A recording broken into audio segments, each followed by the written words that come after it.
All right, so just under 5 minutes and counting until we get into the first heat of the day. Semi-final number one.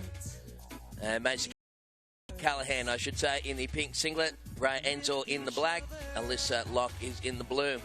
So the first heat of the day about to get underway. So very good morning to all of our viewers who will be tuning in shortly. I don't think we're actually live at the moment.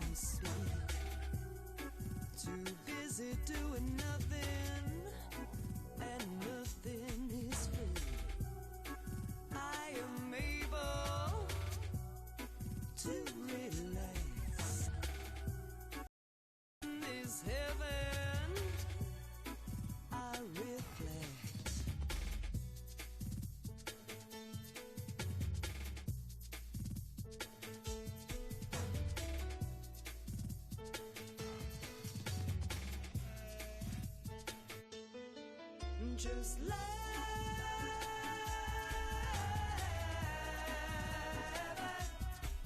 just laugh,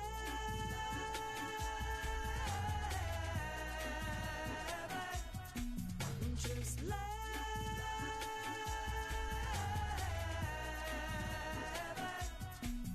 Be boring.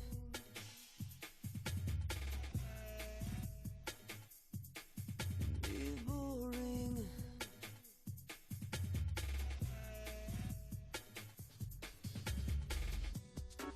I can see so very clear, distant planets very near, thrilling colors, liquid eye,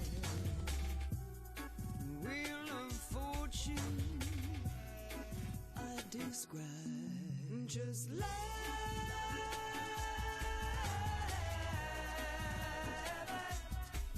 Just laugh,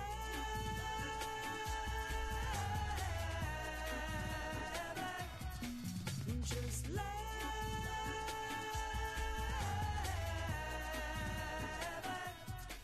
and be boring.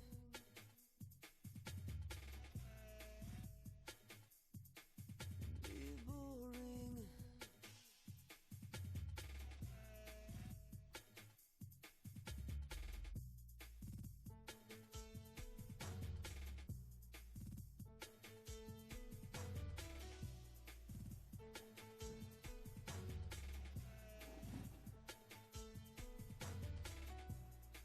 Okay, so very good morning to all the people watching the webcast. This is the final day of the Skullcandy Oz Grom Open for 2015, proudly presented by the gang at Coolridge. And good morning to Crispy, my co-commentator.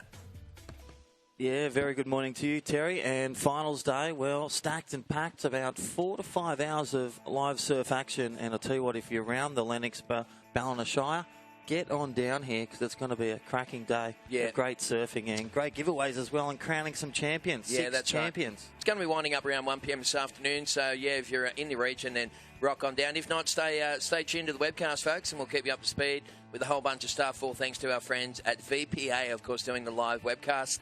So just a few non-competitors left in the area out the back there, and we're not too far away from launching into this final day of the Skullcandy contest here in Lennox. And it's been a great week, hasn't it, Crispy? It's been a super. You couldn't ask for more. You couldn't write a better script in Hollywood. And I'll tell you what, Tez, waves are here, offshore's here, and the best surfers that have come through the pointy end to the finals day. We're cracking with some semi-finals. We've got the under-16 girls up first. Macy Callahan, Raya Enza, Alyssa Locke. They're going to lock in the first one. Yeah, that's going to be a great battle, that's for sure. So stick around on the webcast, troops, and we look forward to bringing you all the action, the replays. We've been going to the CompuSurf Heat Analyzer quite a bit today to check out what the competitors are doing midway through the heat. So, yeah, there's a lot of stuff happening, and it's going to be a very good day. That's the playing field that we're looking at right there. And as you can see, some passing showers out to sea. Winds have swung around to the sort of south-southwest today, but it handles it pretty good here at Lennox. It's pointing in the right direction for that kind of wind. I guess the period's backed off a little overnight, and the swell has dropped around about a half to 1 foot. But we've still, as you can see on screen there, got some fun little right-handers rolling through and the competitors are fired up for what should be a great start to the final day of competition. Alrighty, there's the green lights from the contest directors. They are ready. So hold for a call, surfers in the water. So again, Air Team TNG, and thank you to the Surf Life Saving and the Ballina Shire Council, all their extra precautions. Here we go. We're going to count in, Tez. Roll it in. Counting down, first semi-final of the final day here at Lennox in 5, 4, 3, 2, 1.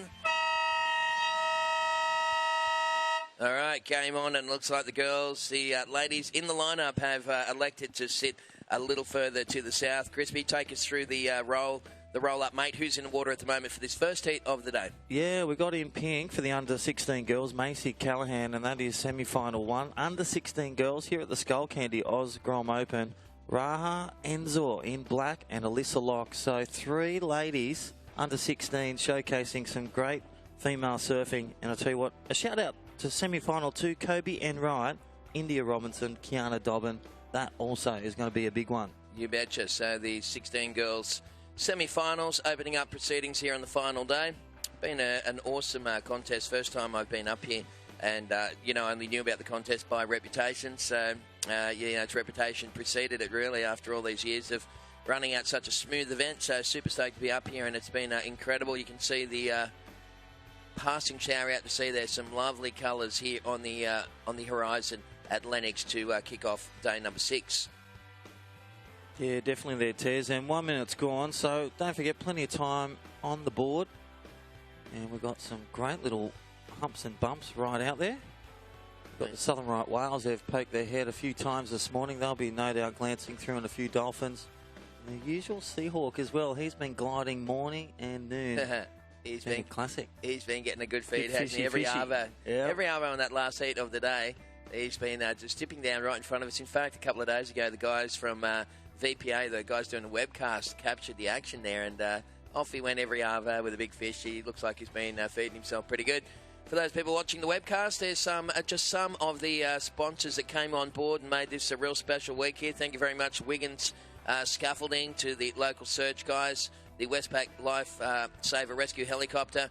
Thank you very much to those guys, and of course the crew from Surf, Dive and Fish. They will be giving away their Gunteron Lunatic model to Savo. You've filled out a entry form there. Today's your last day. A couple of other sponsors there, Crispy. Yeah, that's right. Lennox Point Bakery. We've wrapped around a nice little pasty this morning, and I'll tell you what, head on down to Lennox Gelato and Coffee. Well, they've given away litres of ice cream, but I'll tell you what, nice warm coffee there as well. So Yeah. supporting the locals, and they've really come behind this and owned this for 16 years. And again, this is our first one for Terry and myself, and well, we can't wait till next year, 2016, because, well, it's going to go off with a bang. Finals day today, and I'll tell you what a week here at Lennox. Yeah, that's right. That was just a little cameo appearance there for Alyssa Locke on that opening wave. This looks like Macy Callahan, and she's up and riding on her first one. Throws it up into the lip. Just the one manoeuvre there for Macy. Get the grease off the feet and settle into this first heat of the day. 17 minutes remaining, and we do have some scores coming through. Yeah, that's right. So come and check in Kobe and Wright for semi-final 2 under-16 girls. India Robinson, Kiana Dobbin.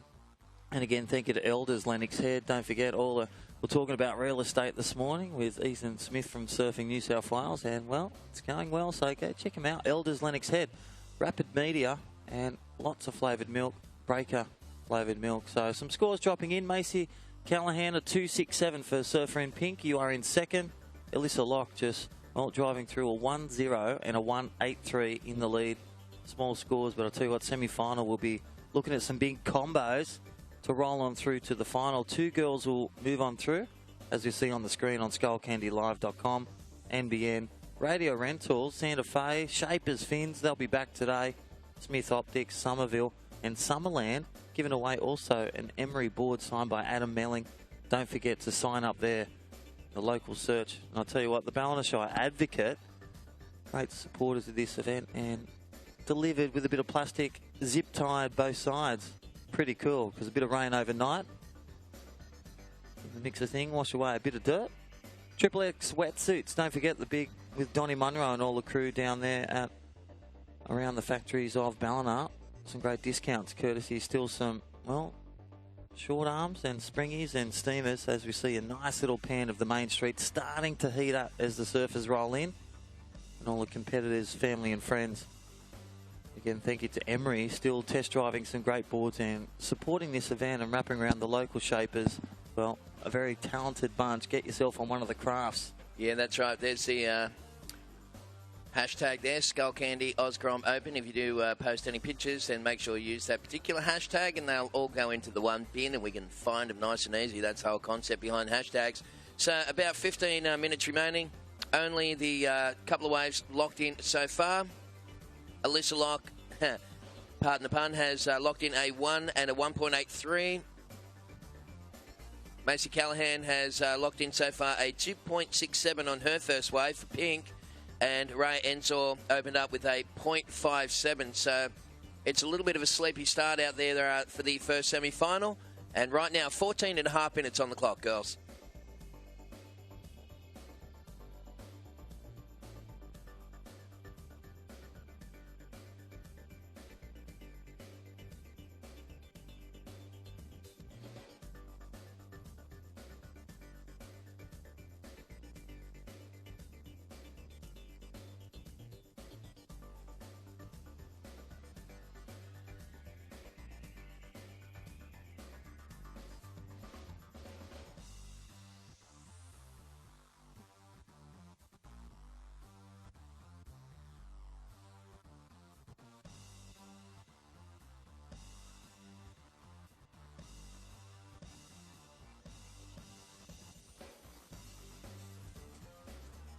Okay, so 13 and a half minutes remaining. First semi-final of the day. You are watching the 16 and under girls division for the final day here at the Skullcandy Grom Open for 2015. Thank you very much to our presenting sponsors. Coolridge have really kept everyone nice and hydrated throughout the week. It was a hot week of weather here in Lennox, but a cool change has rolled in overnight.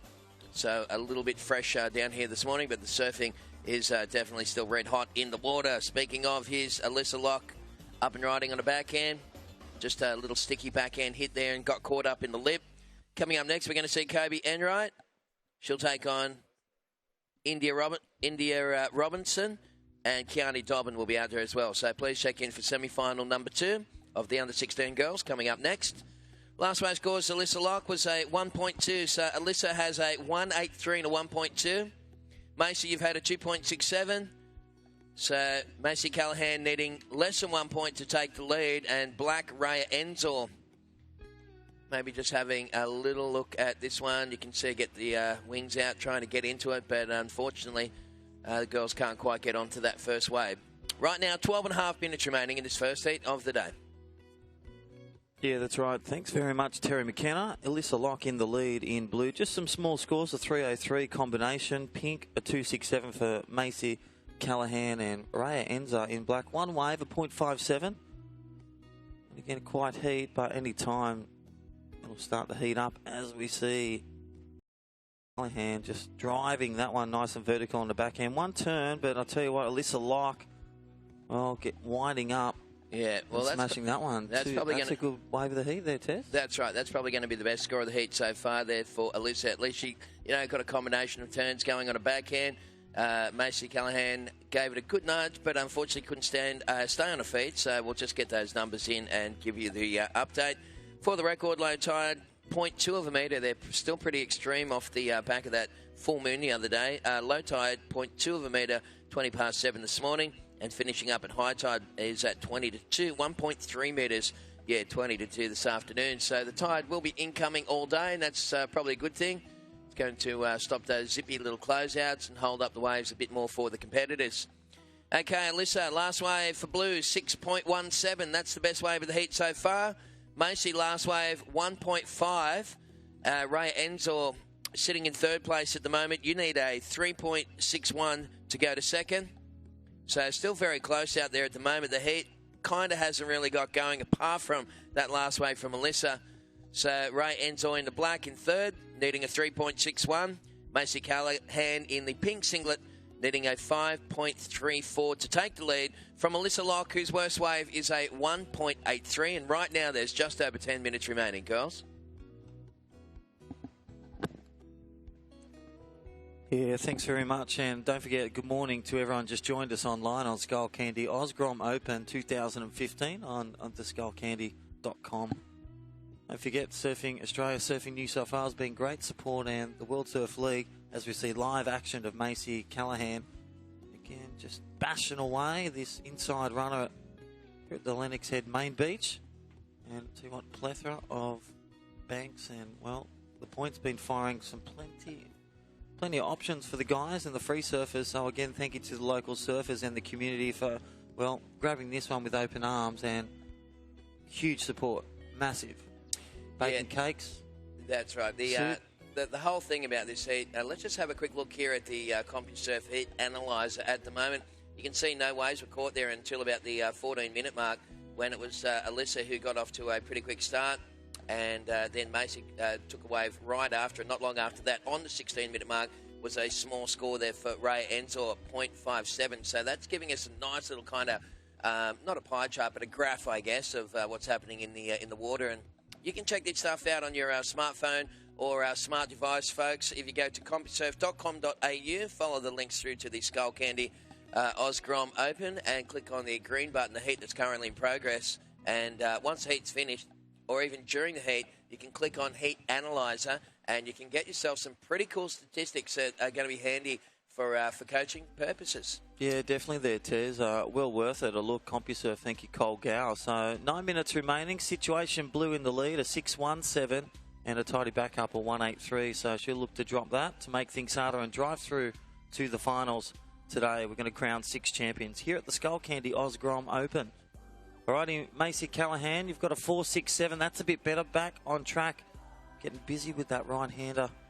Again, some tidy turns. A 4.67 out of a possible 10. And a 2.67 to drop. Here we go for Alyssa Locke. And Black with 1.57. 8.5 to go.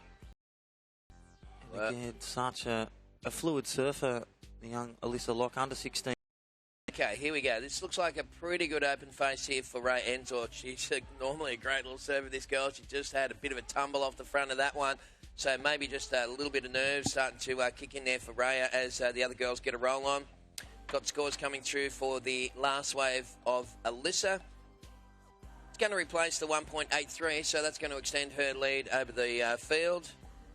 That one comes through with just on 8 minutes left on the clock. And as you said too, Tez, like that analyzer, great little tool. You can see when it was a bit quiet at the start of the heat with the first 3-4 minutes, and then it moved on through when, well, Alyssa Locke started to get moving and build the house, as we say.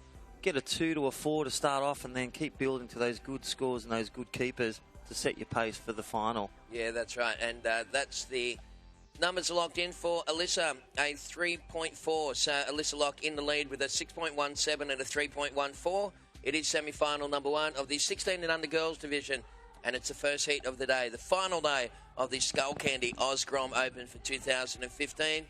Once again, the little camera that they've got mounted on a pole there has the ability to do a full-on 360, and that's a real cool thing, a device there from the gang at VPA looking after the webcast, and we can give you a full sweeping 360-degree kind of a view there, and you can see that's Lennox Point, of course, right up there in the southern end of the beach.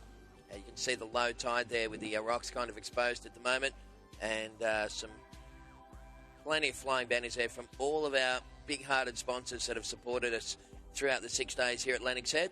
You can see those passing showers out to sea as well too, Crispy. And hopefully they'll just keep going, mate, and we won't have to deal with too many showers. And in the corner there in the green, where you can see the green down there next to the speaker, that's a little presentation area that's been set up. But right now it's back to live action. Alyssa Locke up and riding. Yeah, blowing the back and winding up on that one. And, well, nice little open face carving again. Nice little snapper. Nice little 12 o'clocker for us, so stand by. 6 minutes remaining. Blue in the lead, pink second, black third. And black, only one person will not advance on through to the final, so 2 will go through, and that's currently blue and pink. Black requires a good score around the 6.08 exact mark. 6 minutes remaining, so Macy Callahan, she's looking to drop a 2.67. As we see a replay of the heat leader, there's that first carve, straight up and bring it down. Nice little 11.30 turn there for Alyssa Locke. Yeah, nice compressed landing as well there. Alyssa really surfing a smart heat here, and she's going to replace the 3.4 with a 5.67. So Macy Callahan now chasing a 7.18 to go up into the lead. Ray Enzor, you need a 6.08, and there's 5.5 minutes on the clock, girls.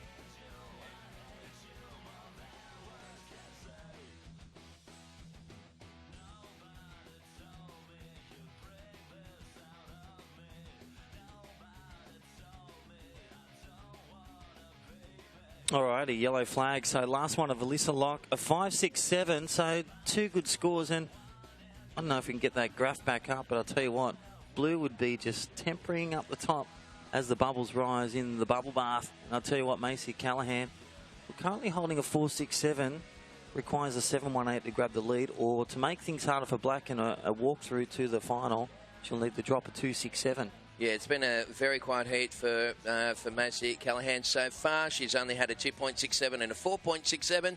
But, you know, you don't want to shove too much in the semis, do you? Want to hold off a little bit for the final so you can really unleash. It has been a very tricky playing field out there this morning, and as we said yesterday, the first couple of heats of the day, they're always sacrificial to the field, aren't they? Because, you know, everybody else learns from their mistakes. Yeah, very tricky out there today. That's right. It's a really do-or-die situation sometimes where you see them blasting their way yesterday morning, or sometimes they're just sitting in the wrong spot. And I'll tell you what, have a look at Macy Callahan's previous heats, a 14.94 combination to get a hit of the semis, and also in the first round, a 10.4. So they comprise of some 7s and 8s in those scores, and they're great little keepers. I'll tell you what, we're seeing some big combinations around the 12s. Well, here she is up and riding. Speak of the devil. Devil appears in a pink singlet and gives that one a bit of a tap, and she's looking to try and replace that 2.87. That's the current heat leader in the blue singlet.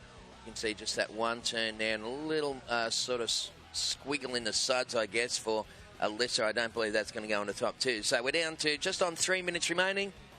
Ray Enzor really looking for her first good wave, and the young girl in the black singlet might have a potential one here. Looks like she's paddling with intent. And up and into it. And that's got a nice, clean green face on it. And Raya just lays into that first turn, throws it up for the second one, but she needed to ride down and out of that one if she was going to try and overtake Macy Callahan. Macy, as we said, having a bit of a slow start to this one. Alyssa really finding the good waves out there today. Last wave for pink was a 4.0.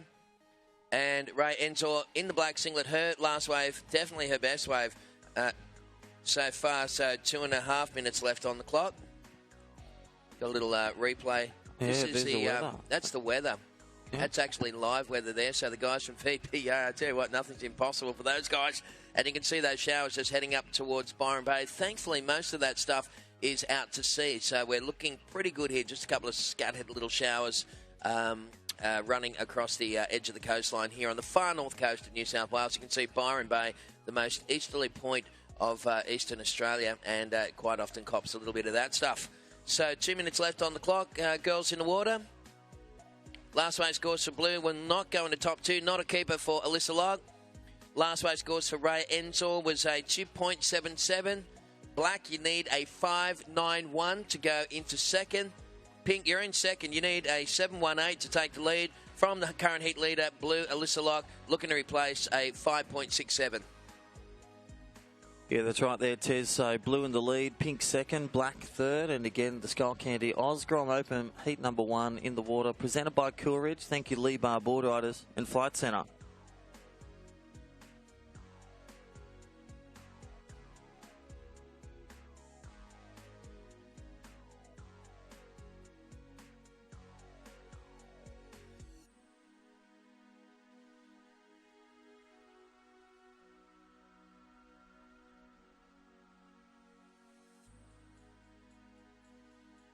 Alrighty, a minute remaining. Last to blue, a 2.73. In the lead, Macy Callahan in second, a 4 and a 4.67 for pink. Black, to make the final, you need a 5.81, a good wave. Makes a good entrant into the final. So 45 seconds. Here we go for Macy Callahan. Oh, have a look at this. Looking to drive into the final. And I'll tell you what, how was the buckets on that first turn? And then getting this inside section. So sticking that one. 3 good turns for Macy Callahan. Looking to make a berth in the final of Skullcandy Grom Open. Yeah, she's such ever the professional, isn't she, that young lady? 20 seconds remaining, girls.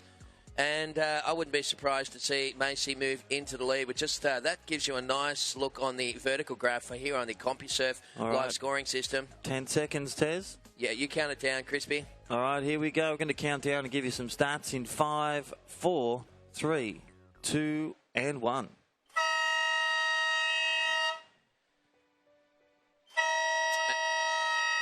Okay, last row scores for Macy Callahan was an 8.33, and she did go into the lead, so she's pretty good at what she does, doesn't she? She's good at her trade. In the end, it was first place pink, second place blue, so Macy and Alyssa moving on through to the finals. Girls, well done. And Ray Enzor there, a little frustrated, just kind of slapping the water, but she served a good campaign here at Lennox, so well done. All righty, we're going to attention the countdown. We're going to count in Heat 2 in 5, 4, 3, 2, and 1. Alrighty, here we go. Kobe and Wright semi-final 2. Under 16 girls here at the Skullcandy Grom Open. And again, presented by Coolridge. Lots of water around today. Breaker flavoured milk. So don't forget finals day. Still some stuff in the truck to give out to all the kids down here and the mums and dads. And all the passers-by. So again, thank you to Lennox Pizza and all our great supporters there, Tez. Yeah, that's right. And a big special good morning to those people watching live on the webcast. Thanks to Skullcandy. We've had 6 amazing days here at Lennox. And thank you very much to Lennox Gelato and Coffee, of course, for keeping us all fired up. It's an important part of good commentary, isn't it, Crispy, to have your coffee sorted out? Yeah, you got to shake the beans very early. And I tell you what, it does kickstart us. So thank you to the ladies. They got it live streaming at Gelato and Coffee, so right at Lennox. So they've given away, and we said this morning, I think 60 litres of ice cream to some lucky punters on the hashtag Instagram competition. So don't forget, Skullcandy Grom Open, hashtag that one, 2015. Some great shots on there, and you could be taking home some great prizes courtesy of Lennox Gelato and Coffee. Even the shaper fins, yes, I think we knocked out about 20 kids with fins and foo wax, some leggies. There's been some great prizes thrown out, so and the kids were just flying around like hundreds and thousands on a biscuit. Yeah, that's right. They were, they're fired up, aren't they? Well, there's a nice little shot of Macy Callahan, who came home with an 8.33 on her last wave. And you can see her just kind of negotiating her way through the... it can be a tricky little walk-in sometimes there. Some of those rocks can be quite sharp. So she's just playing it cool as we go back to live action. Kiani Dobbin just enjoying her first wave. We did have a little score for Kobe Enright as well in the pink, 0.83. So I guess we should introduce the current semi-final. Kobe Enright in the pink singlet. We got Kiani Dobbin in the blue. And India Robinson is in the black. That is the current situation. He goes, speaking of India, here she is up and riding on her first wave. Throws it up and just loses control on that one. But under 16 and under boys division is coming up next. Yeah, that's right there, Tez. And look at just having a look through the quarterfinals of round 1 exchange. India Robinson, the lady in black, a 14.43 on a road here. And also Alyssa Locke getting a 13.75. And then Kiana Dobbin in 11.4 in that last quarter-final action. So all these girls, no stranger to some big scores, some good scores, and some excellent range out of the scale. And I'll tell you what, we'll have a look at that graph again. And that timeline courtesy of CompuServe with Cole Gow doing a great job. And all our great supporters and sponsors of this massive event, the biggest Grom contest in the world. Yeah, that's right. Skullcandy really ticking all the boxes. We're showcasing junior surfing. Okay, here goes India Robinson. Once again, just a short little wave there for India. Only throwaway scores locked in so far, girls. Only just a couple of 0 point something and 1 point somethings. They're not really worth talking about at this point. We've got just under 17 minutes remaining. You are watching the final day of the Skullcandy Grom Open here in Lennox, proudly presented by Coolridge. And don't forget, got the boys semi-finals going to be coming up next. And, of course, we've got one of Lennox Head's favourite sons, James Wood, a.k.a. Woody. And he'll be joining us on the microphone in the next couple of heats, along with Toby as well. So good to have that local angle on the whole thing. Yeah, definitely. So Woodsy's been such a character, and he's such, well, a part of the fabric down here at the Byron, Lennox area. And Lee Bar board riders, like, it doesn't run without Woody there. No, that's right. And I like his dry sense of humour as well, too, mate. He's pretty good. He's good at spinning the yarn, isn't he? And he keeps a straight face when he's doing it. So we're down to 16 minutes on the clock at the moment. India, you're in the lead with a 1.17 and a 0.7. Kobe, you're in second on the strength of a 0.83. And Kiana's first wave, 0.73. Effectively, nothing has really happened thus far in this second heat of the day. It's a nice little overview of the contest site. Once again, we've had cameras on the helicopters over the last 4 or 5 days. They're just capturing the action from up high, and you can see underneath the water here at Lennox. Official results just through from that first semi-final. Yeah, that's right. So commiserations bowing out in the semi-final. Araya Enzo in black as live footage of Kiana Dobbin just kicking out of that one. So back to the results. Heat number 10, the under-16 girls semi-final 1 here at the Skullcandy Oz Grom Open. So Araya Enzo, commiserations to her. Moving on through to the final. First finalists today, Alyssa Locke and Macy Callahan taking that one out. And again, just before the bell, 8.33. And that's banked into the final. All the best, ladies. We'll see you then. Okay. Well, back to the water, Tez. 5 minutes is gone. Look at this set. Yeah, that's a bigger one of the bigger ones of the morning there. The girls, unfortunately, not in a position to take advantage of that wave, but it didn't really eventuate into too much. We're coming off an early low tide, rather. It was 0.2 of a metre, 7:20 this morning. Local time is around about 8:20, so it was about an hour ago, and we will see a slow but steady improvement in the surfing conditions throughout the day. Well, Tez, I've got the under-16s, a shout-out to them. The boys semi-final, a shout-out to Kohu Butler if you haven't checked in. Reef Hazelwood, Samson Coulter and Rio Wada. Heat 2, attention to that in about 30 minutes. Joel Wood, Hanada Azawa, Darcy Crump, Luke Condon. That is going to be a great one as well.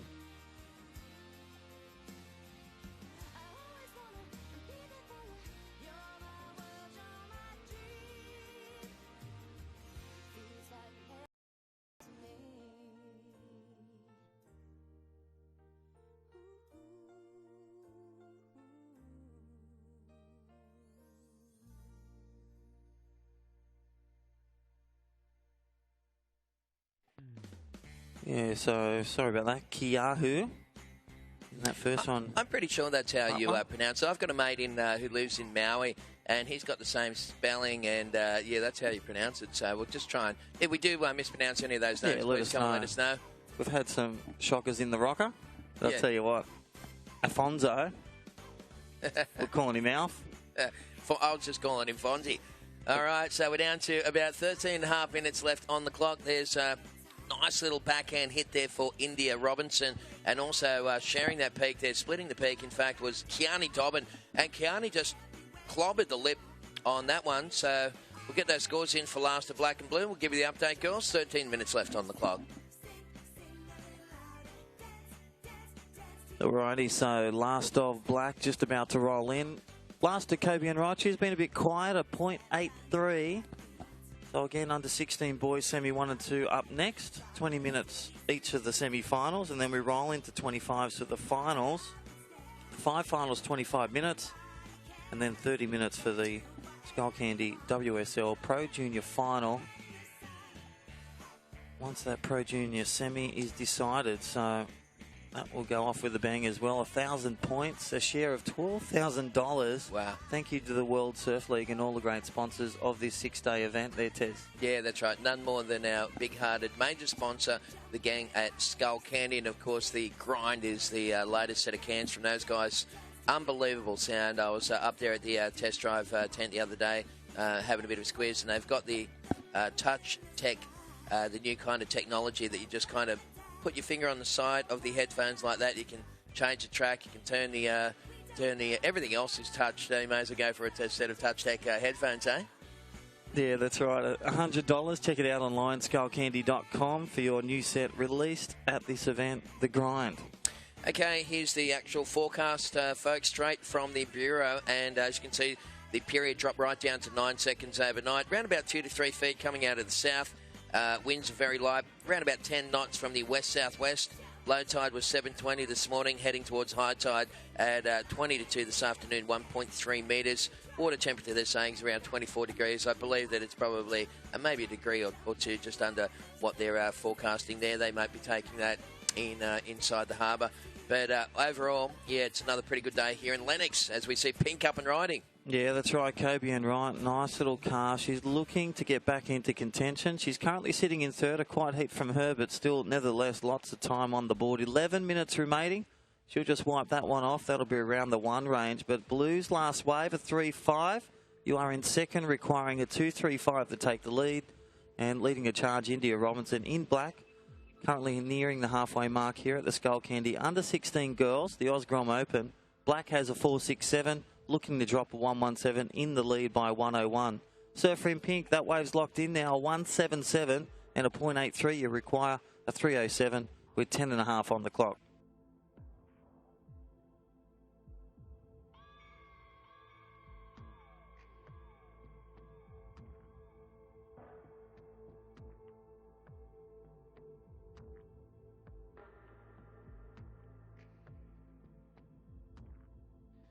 Okay, so time check, girls. Around about 10 minutes remaining. So 3 waves locked in for black, 3 for blue, and 2 for pink. So at the moment, it's pink sitting in third place. 3.07 required to go to second. Kearney Dobbin in second place requires only a 2.35 to take the lead from India Robinson. And India in the black singlet is looking to get rid of a 1.17. So the girls sitting and waiting patiently. That low tide early this morning, combined with the dropping swell, has made the playing field a little bit tricky out there. So 9 minutes, 30 seconds to go. Of course, a massive day of sport, not just here at the Skullcandy contest in Lennox Head, but of course the State of Origin series. Game number 3, the decider, is on this afternoon. Who are you going for, Crispy? Yeah, well, I'm born in Sydney, so Yep. the Blues never. They've always got to win, and I'll tell you what, it's a big one to get on. They won last year, and they hadn't won for, 13 years, 8 years. Well, they're the underdogs, mate. I was checking them out. They're $2.30 against the Maroons for about $1.55. So, you know, they're tipping the Maroons win. Yeah, definitely. And seen Robbie Farah the other night. He looked in all sorts and looked a bit like Terminator with his cut-up hand and just repaired. And yeah, he'd be looking for a big game as well. Yeah, that's right. And J-Bay may even kick off today. We'll try and get a handle on that stuff and give you an update on that. Of course, Adam Melling, who we had here in the commentary booth the other day. Adam jumped on a plane that afternoon and he hit the road over to South Africa. That is the heat analyzer thanks to CompuServe.com.au. You can see a very slow start there. The girls got a couple of little small scores through. But it was Pink who picked up an okay wave, and that's another little view of it as well.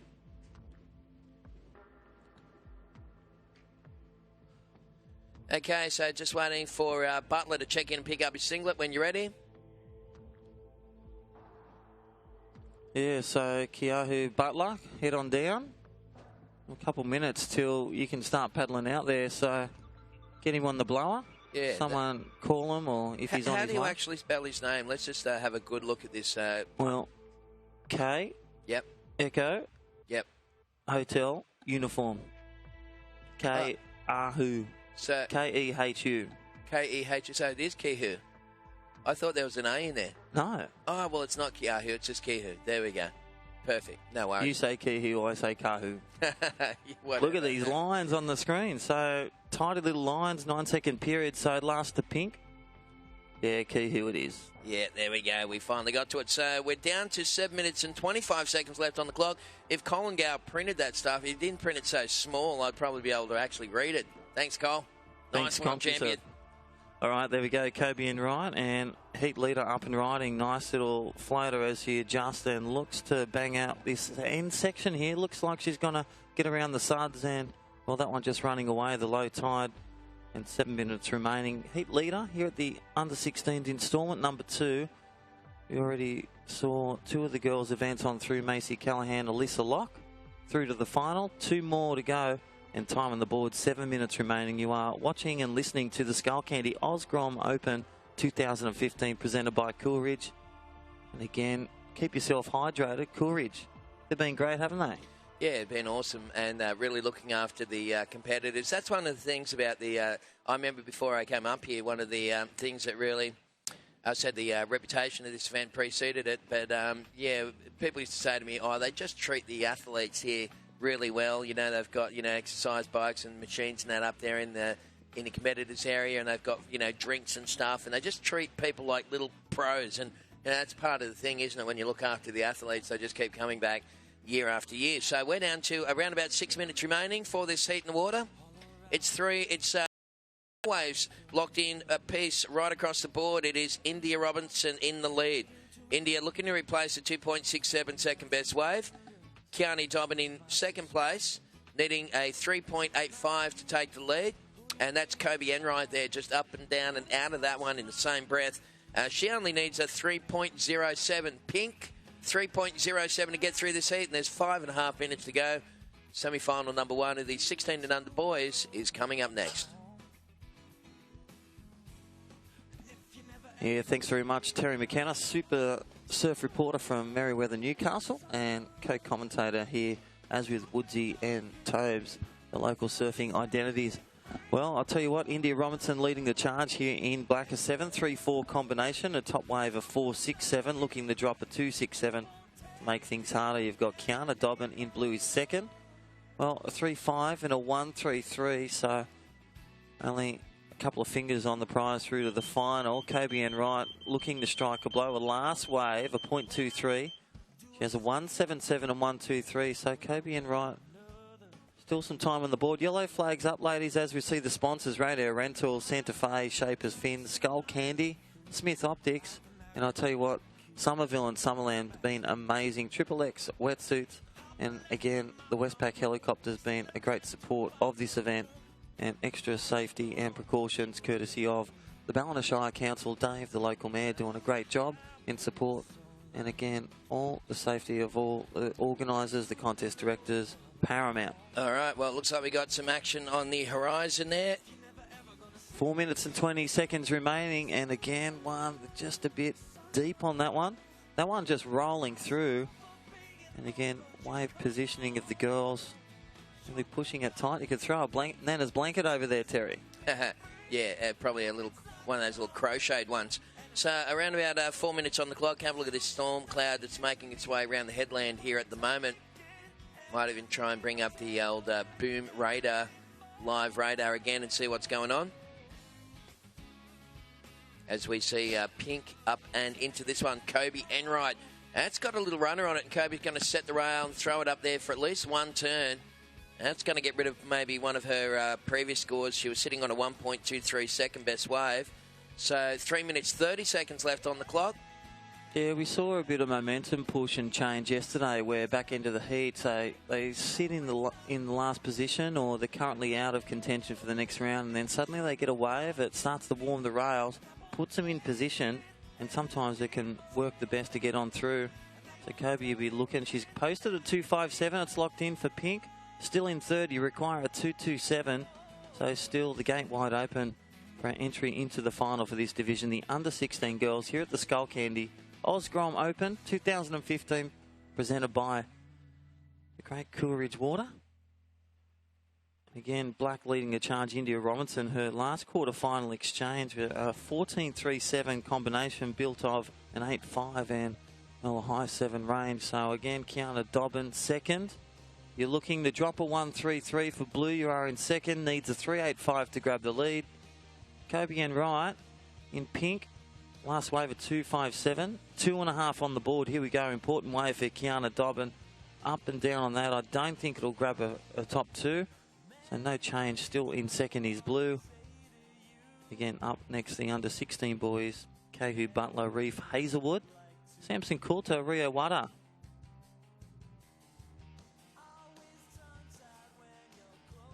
Alrighty, 2 minutes and 5 seconds remaining. Black in the lead, holding the reins as a couple of exchanges are still up on the board. And here's some live surf action. Current heat leader looks like India Robinson, and sets the rail for a nice little check turn to get back in that little pocket to smack and grab a nice little tidy turn. Again, India Robinson, great surfing in these conditions, the small conditions. today. The girls adjusting their equipment, their fins. And again, Kobe Enright up and down on that one. Still, well, pretty quiet in this heat for Kobe. It is the semi-final one, so again, now or never with a minute and a half remaining. Pink will be looking, well, for a small score. Stand by. Alrighty, here we go for Kiana Dobbin, and live streaming around the world, Skullcandy Grom Open 2015. It's finals day. And a quick shout out to Dave Stanton down in Cronulla, watching and listening to the Skullcandy Grom, the best in the business from around the world. India Robinson, mad minute is here. Kobe Enright, well, still in third. That last one not enough. A 1-8, you require a 2-2-7. Kiana Dobbin, well, looking to drop a 1-3-3. I reckon we're going to have a mad minute. Grab 45 seconds. Terry McKenna. Yeah, this is going to come right down to the wire. And a couple of scores coming through for Kiani Dobbin. 30 seconds remaining, girls. Get this last wave score in for Kiani. I don't believe it's going to take the lead, but what it will do is raise the bar for Kobe Enright. So 25 seconds remaining. Kobe needs to scramble onto a wave. There it is, last to blue, 2.9. 20 seconds to go. Kobe needs 3.84. And time is running out. 15 seconds. And, well, Kobe will be forced into this little inside wave. 10 seconds on the clock. And looks like she's going to get up and into it. Yeah, 5, 4, 3, 2, and 1. We're on hold. All right, Tez, we're going on hold. Well, I tell you what there, Crispy. Kobe Enright, she only needed a little score. She got that tiny little inside ride. And I don't know if that's going to be enough to get her there. But it's going to be super close. And I think, too, like Kiana Dobbin played a smart game. Her last wave was a 2.9, so stand by. It's going to come a shave under, I think. Yeah, it's just going to fall short. She was needing a 3.8 something and ended up with a 3.20. Not enough to get the up into second spot. So unofficial results, India Robinson took that heat. Well done, into the final, joined by Kiani Dobbin, and third place, equal fifth overall. Not a bad result and a good effort at the end there for Miss Kobe Enright. Okay, we've got the first of our boys, 16 and under semi-finals, about to get underway. Yeah, let's go. We're going to count down in 5, 4, 3, 2, 1. Well, I'll tell you what, where's Woody? And I love that red beanie. You just see this guy run around. He's like, I'm on. He's just in the competitors area on the bike. Woody would have been firing up with a couple of coffees under his belt, I guess. And I did see Tobes out there, and it looks like the boys have turned up. So we'll have a switch over here in the commentary booth, and we'll be back in a couple of heats' time. We'll pass you over to Woody and the boys to take us through the next one. Woody and Toby.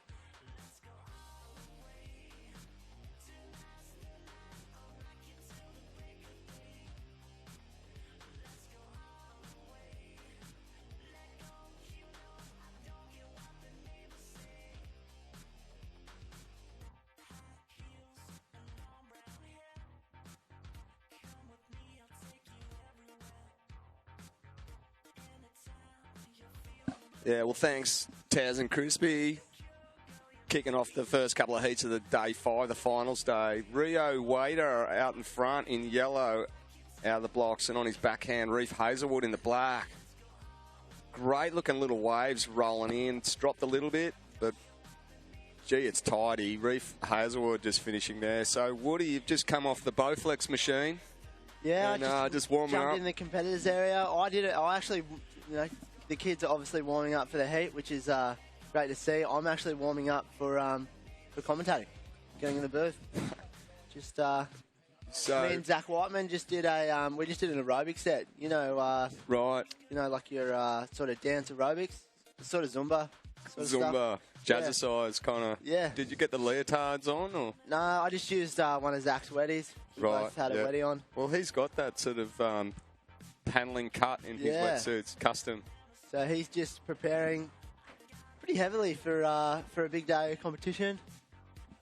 All right, well, in the water, we've got Kihu Butler in the pink.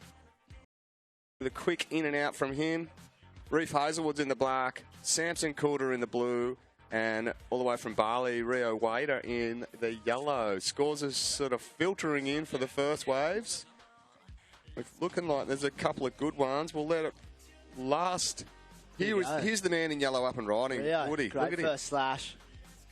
Oh, McLarry, looking lively. yeah. He's in a springy.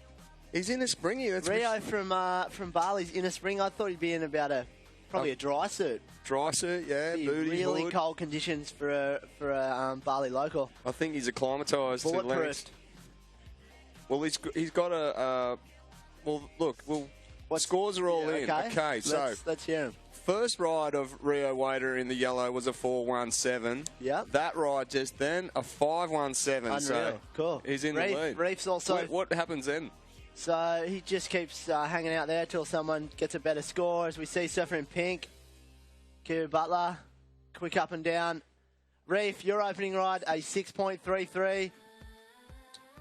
Black, a 6.33 was your first score. Kihu, you open with a 3.17, and it's looking like about a 2 for your last ride.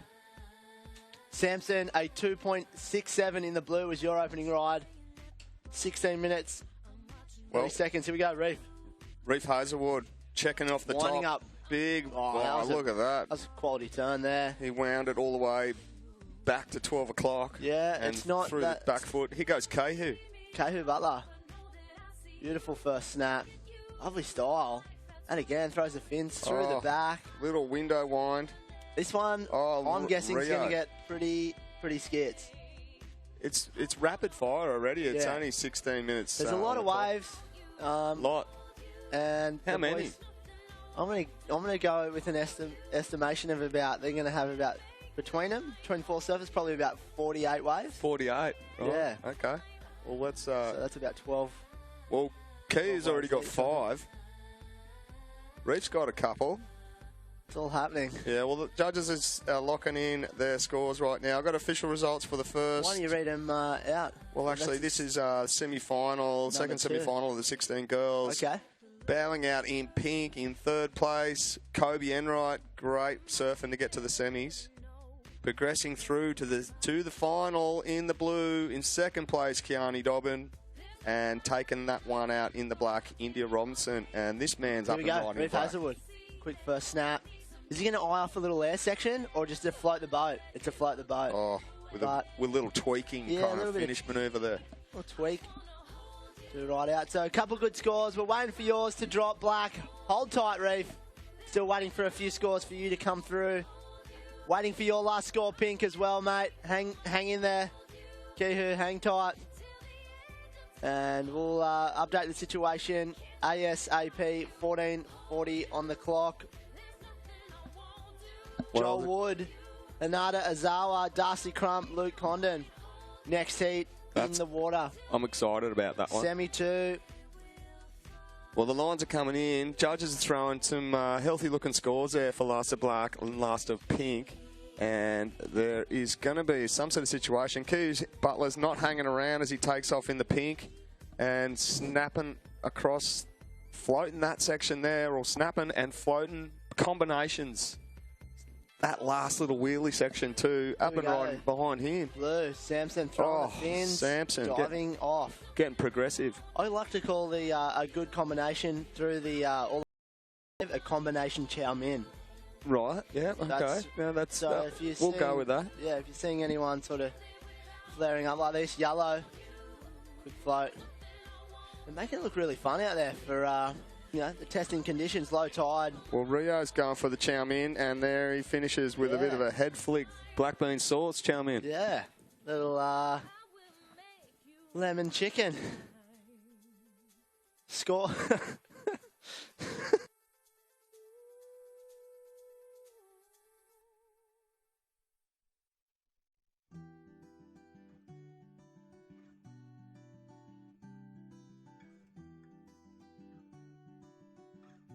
Okay. All right, back on. Back on to the serious stuff. Semi-final number 1. Scores are still coming through, surfers. We've got a lot of scores to drop. Judges doing their best. We still haven't got those last few exchanges in the computer. Hold tight. And it's looking like a really nice little grey, liney morning out here at Main Beach. I know you went for a little paddle out the point. Yeah, a bit slow up there, but looks like a little more action down here, to be honest. It's way more action down here. Here we go. Look at this. Maybe, is that blue? It's looking like black. Reef Of course it is. up and riding on his backhand. On turn. Looking for that Chow Min section and coming a little bit unstuck. The Lazy Susan just didn't come around to him. Yeah, hit the inside chicken and sweet corn suit and this didn't work out. And Key Butler, last for pink, still dropping in. Rio Wader still getting a score locked in as well. But there's a score's dropped for black a couple of waves ago, buddy. A 6.57. That was that right a couple of waves ago. It looks like a pretty good score, Reef, for your left, your first left, I believe. Yeah. Still waiting for that to drop. Probably going to extend your lead, mate. You're up in the lead, Reef. Well, it looks like Reef still got the main course coming out because the judges are liking the look of that. Well, the wave prior to last. Yeah, it's looking like a pretty good one.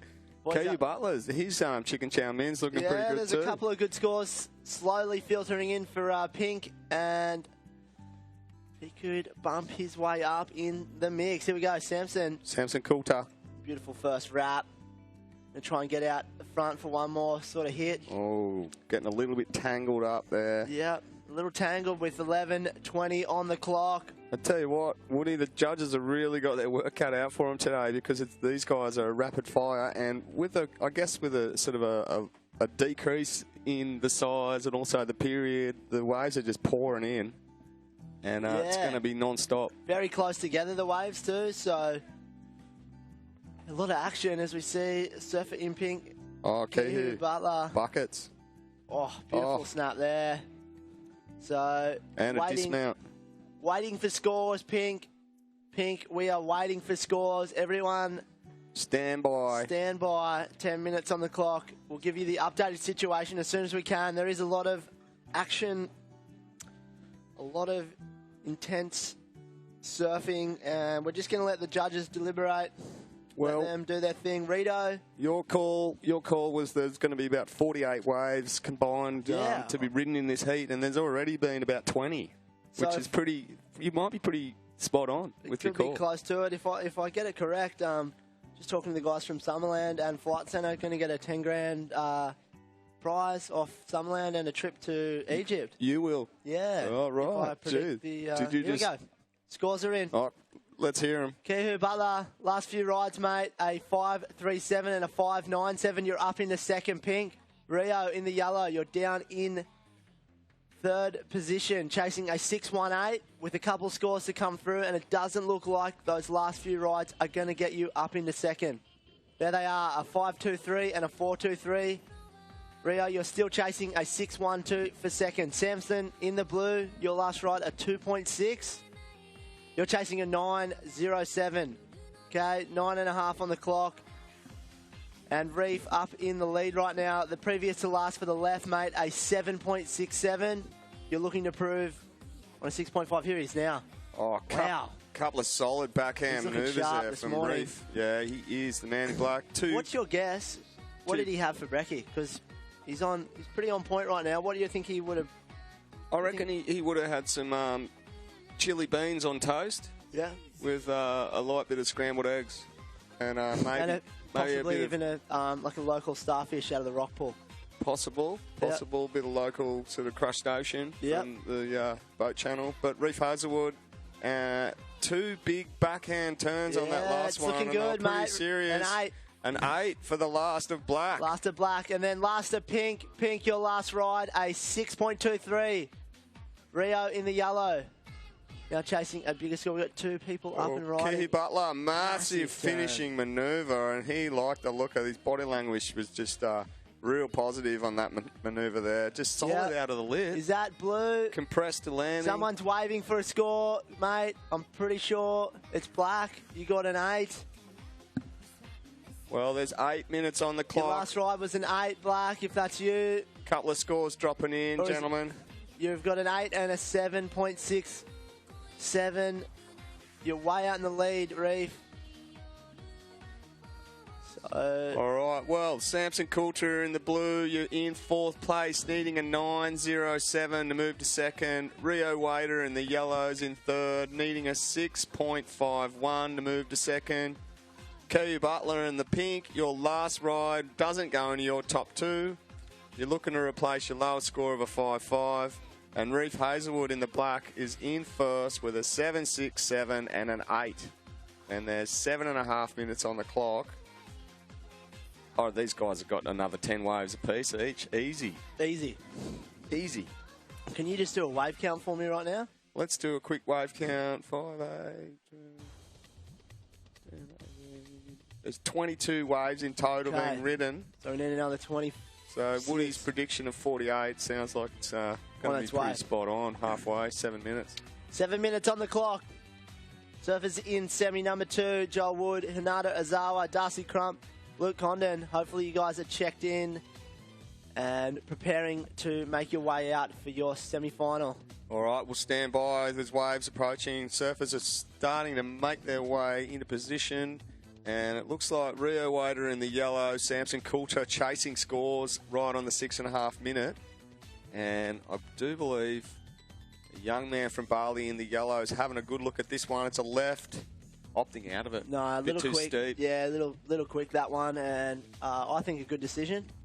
I'm backing you on that one, mate. I just want to quickly make an announcement. We've still got the orange and black Connecticut right side thruster fin.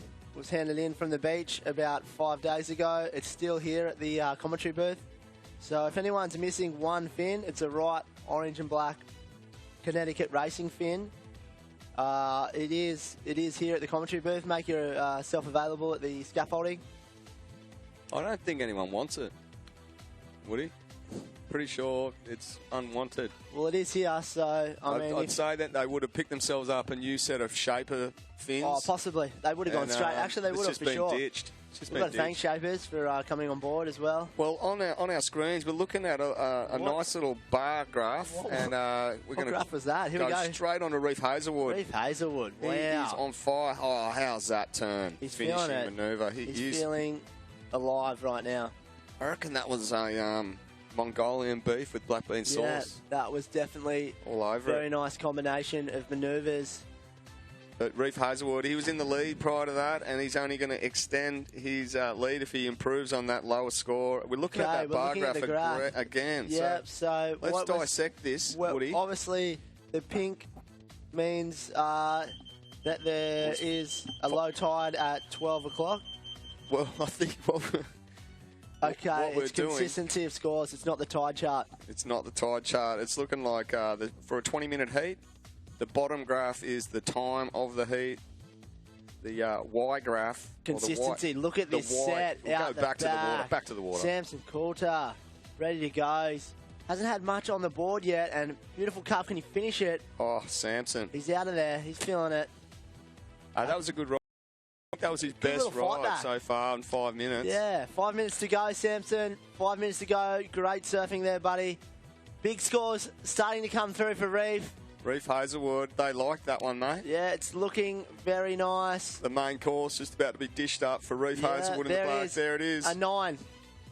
9 and an 8, mate. 9 and an 8. You are sweet. A 7. Samson. A 7.0 was your last ride, Samson. 4.47. Sorry, 4.74 is required for blue.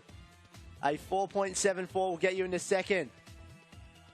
Rio, you are in third in the yellow. You are chasing a 6.51, Rio. A 6.51 for second. And Kihu in the pink. You're looking to improve on a 5.5. Well, we're going to a replay on the screen. Here's Reef Hazelwood's 9-point ride. That big turn there was his and second. then this one, I'm and really... look, just pokes it up into the lip and just snaps it, successfully landing that. Very nice timing. Beautiful dismount. Timing of the dismount was good as well, but the timing of the turns even better. Here goes Rio Wader in the yellow, having a real good look at this. Gaining speed, Big throwing it punt. in. Oh, Oh, so close. Possibly a fin in the back or somewhere else that's not amazing. Going above the lip there. No, he needs a decent score to move into second, and he's going for break with 3 minutes on the clock. Rio, straight back out there, mate. You're chasing a 6.51 to move into second place. And Samson Coulthard needing that 4.74 to move into second. And we're looking at a replay here of Rio Wader's last ride. Just going above the lip. Doesn't grab the rail. And the board just slipping on his under his feet there. So Rio Wader not connecting with the board and completing that ride. And, yeah, still chasing a score of a 6.51. Okay, we've just got confirmation that Samson 7 was a duck pancake out of the Chinese cuisine. Got a great Chinese dish too. We do have a We've got a menu. Amazing Chinese restaurant down at the Lennox Head Resort, or Lennox Headland Resort. So The Wok. yeah, iWalk I believe it's called. iWalk. And yeah. I walk and roll. Oh, really? All right, well, Okay. it's a minute 40 on the clock. Rio Wader in the yellow, chasing the score of 6.51. Samson Coulter with the 7-point ride locked in on his last. Now only needs a 4.74. And Reef Hazelwood well and truly out in front. Kiwi Butler in the pink, trying to improve himself, or improve his score with something better than a 5.5. And I believe surfers in the next heat are making their way out already. Yep, they're heading out in the lineup. A minute 15 on the clock. So Samson and Rio chasing scores, blue and yellow. And who's on this one? Rio Wader just still paddling out. Maybe just got a ride there, Woody. I'm not exactly sure. It was a small score on the books. Yeah, here we go, Reef. Eyeing off a section. We've got some paddling here, pink and blue. Okay. Pink. Winding up, big section, doesn't want to know about it. Yeah. Okay. Didn't really do it for him. Wasn't the right looking section for him. Well, here goes Samson Coulter. This is a last throw of the dice, perhaps, for him at 35 seconds. Throws it up there, just gets clipped. He's got 30 seconds. Samson, you got 30 seconds. And See Rio. what he can do. See if he can get a little further out and try and have one more attempt with 20 seconds on the clock. Rio. He's in position. There's waves coming. There is bumps. Under 20 seconds. What's going to happen here? We don't know. It's exciting. 12 seconds now. 10 seconds, guys. Last roll of dice. Here we go. We'll count this one down in 5, 4, 3, 2, 1.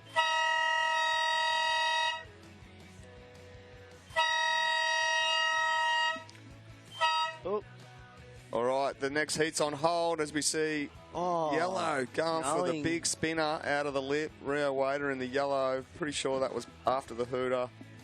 We are on hold. Surfers in the next heat. Stand by. A bit of a flurry of waves. And we're gonna. We've got the nod from the judges upstairs. We're going to start it in 5, 4, 3, 2, 1.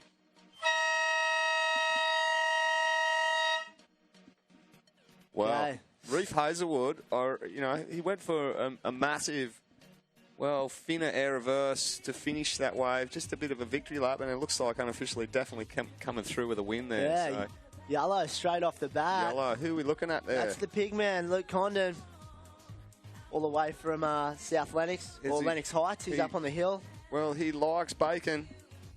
He does. One of his... The pig man. Yeah. Little Miss Piggy. And he's grown a fair bit, actually. Surprisingly. He's, I thought heuld be only sort of 3 foot all his life. No, he's at about... he'd probably be standing somewhere along the... He's 7 foot. No, high, 4 foot, 4 or 5. Solid. He's grown a foot in about the last 4 years, which is... No, he has definitely grown a fair bit. He's sort of like a little string bean now, which is... Yeah, he's getting there. He's actually growing because he's getting older. It's actually... Is that what happened? Yeah. I didn't get leg extensions. Is that what you're talking about? No, I don't think so. Right. Not as yet, but good way to start off. It's something he can save up for maybe later if That's what he's working towards. he doesn't crack the 5 foot. He actually was just giving me quite an interesting bit of information before he paddled out. just said that Bit of trivia? Yeah. Oh, hit us with it as the score He comes bought a through. yacht, and he's actually going to be sailing down to Sydney and preparing for the Sydney to Hobart next year. Is that right? Yeah. Okay. So, really exciting stuff. And exploring the point breaks of Antarctica. I heard there's a few he's good gonna, ones down there. After he finishes the Sydney to Hobart, going to do the solo sail around the bottom of the Earth. Wow. Try and beat that young lady from Australia. Yeah, that one. Yep. The solo. I know the one you're talking about. You know who I mean? I can't quite get a name, but Well, meanwhile, Luke Connon in the yellow just locked in a 4.5 for his first ride. Out 4.5. there in the pink, joining him is Joel Wood. Hinata Azawa in the blacks in the black, and Darcy Crump is in the blue.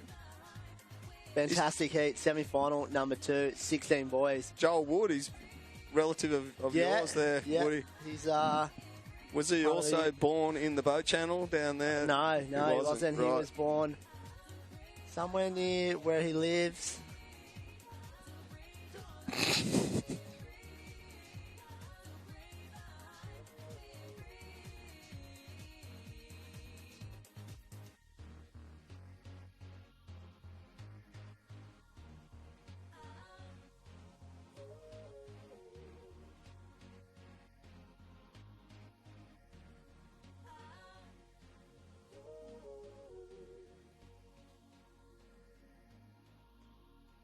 And we're back. Moment.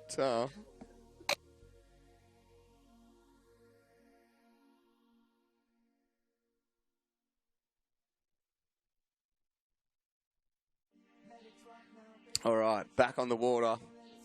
And we've got all three surfers, blue, black and yellow, down the southern end. It looks like this is Hinata Azawa eyeing this right, but it just ran away on him. So just a quick in and out there from him. He's on the board, though, with a 0.5. Looks like, yep, unanimous decision there across the board from the judges. That was a 0.5 from Hinata Azawa in the black. And Luke Condon with a 4.5 opening ride.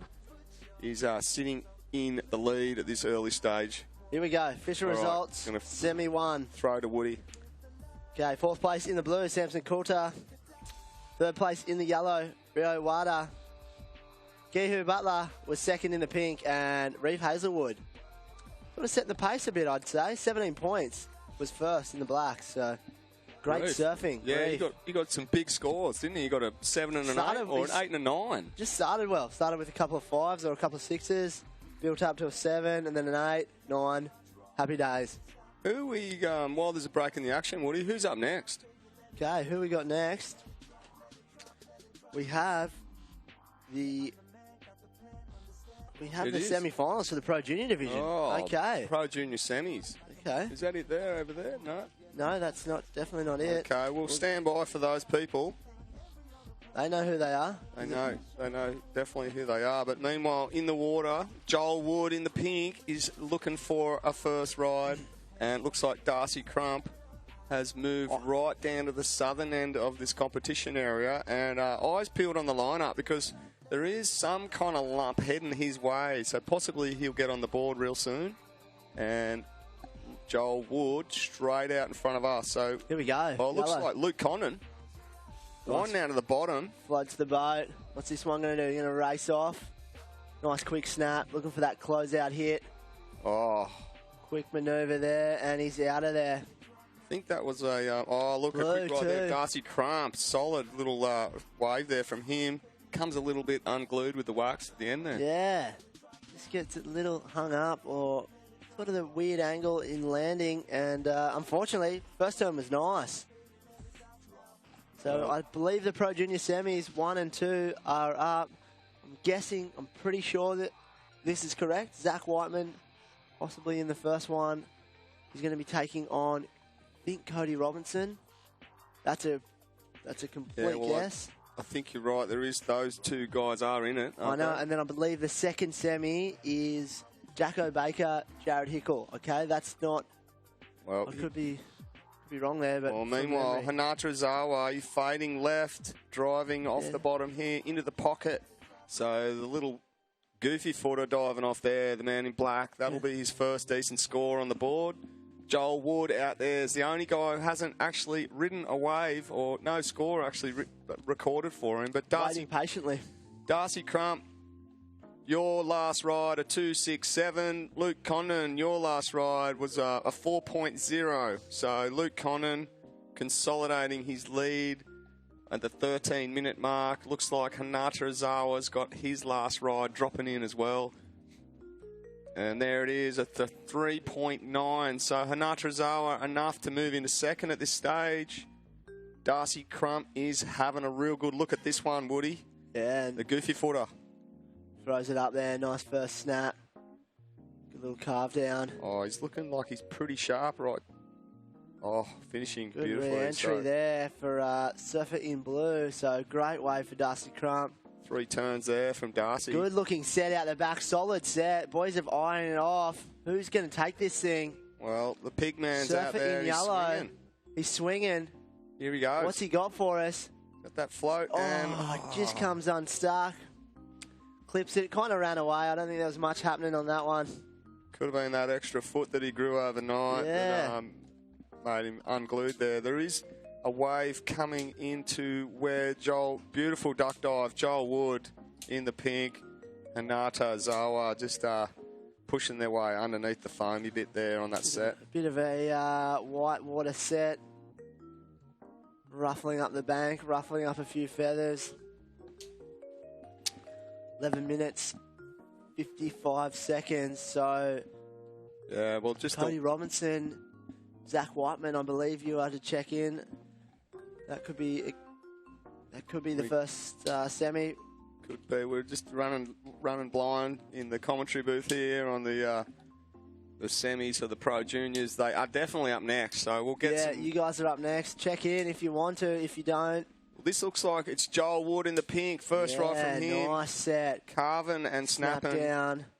Cut down. And he's just lining this inside up. He wants that big closeout money turn. What's he got for us double here? up section and successfully riding out of that one. So Joel Wood held off to, well, it's 11-minute mark in the heat, and that's his first ride, and it was a pretty good, decent ride there from him. Yeah, good way to open. He's got 11 minutes on the clock, so he took his time. But there's a Peking duck, I reckon. Yeah, Peking duck or a duck pancake, as we've been informed. Yeah, the duck pancake. I've never actually had them. They're, Zach Connon, I think Zach Connon got the deep fried ice cream with a bit of hollandaise sauce dribbled on it. Good food. And good times as we see Hinata Ozawa in the black. Oh, Hinata. Winding up. Oh, solid. Beautiful surfing here. Rides out of that one. 3 turns and a little elevator drop. There it is. We've got some scores in. First for Pink. Pink, your opening ride, a 6.83. 6.83, buddy. Chasing a 1.62 for second.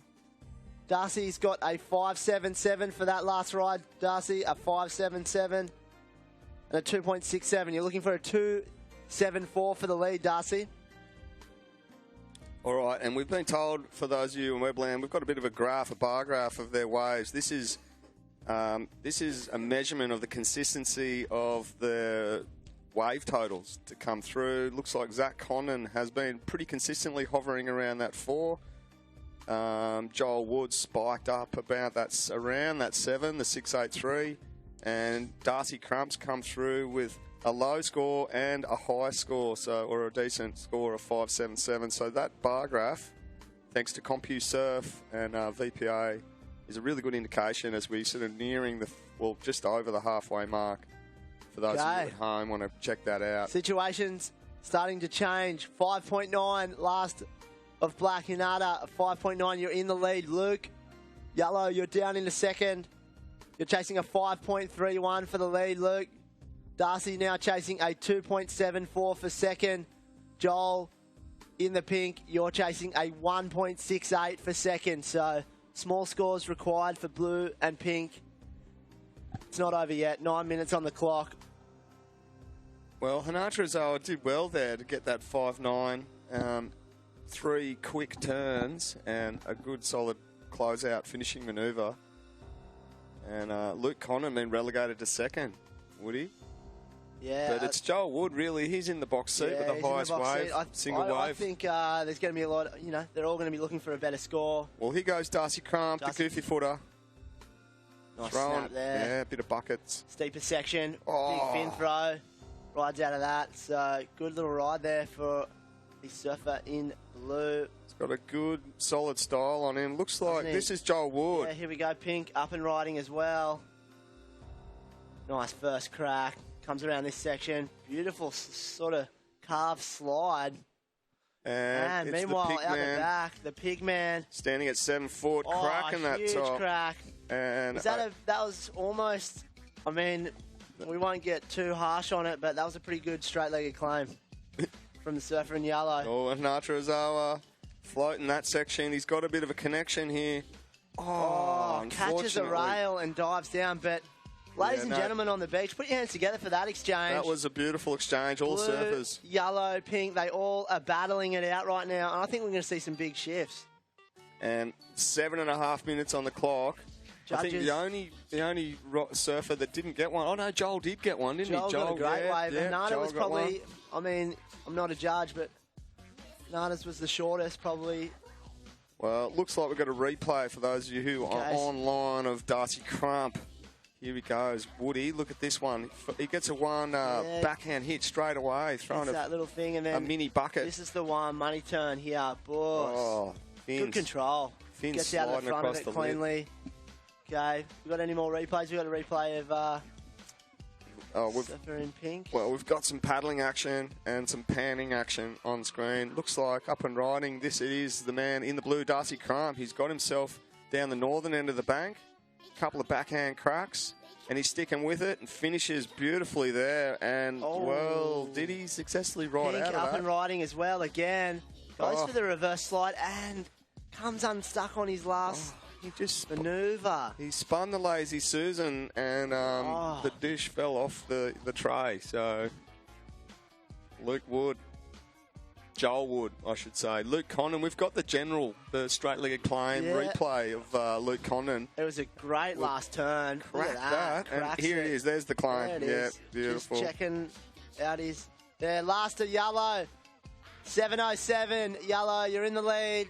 We're still waiting for a couple of good scores to come through for red and pink. Oh.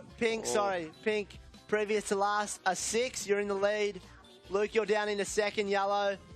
Hanada is in third. Needs a 5. Okay, 6.2. Darcy's up into second now. Luke, you need a 4.91. Yellow, a 4.91. Hanada, a 6.08. Oh, What's the movement?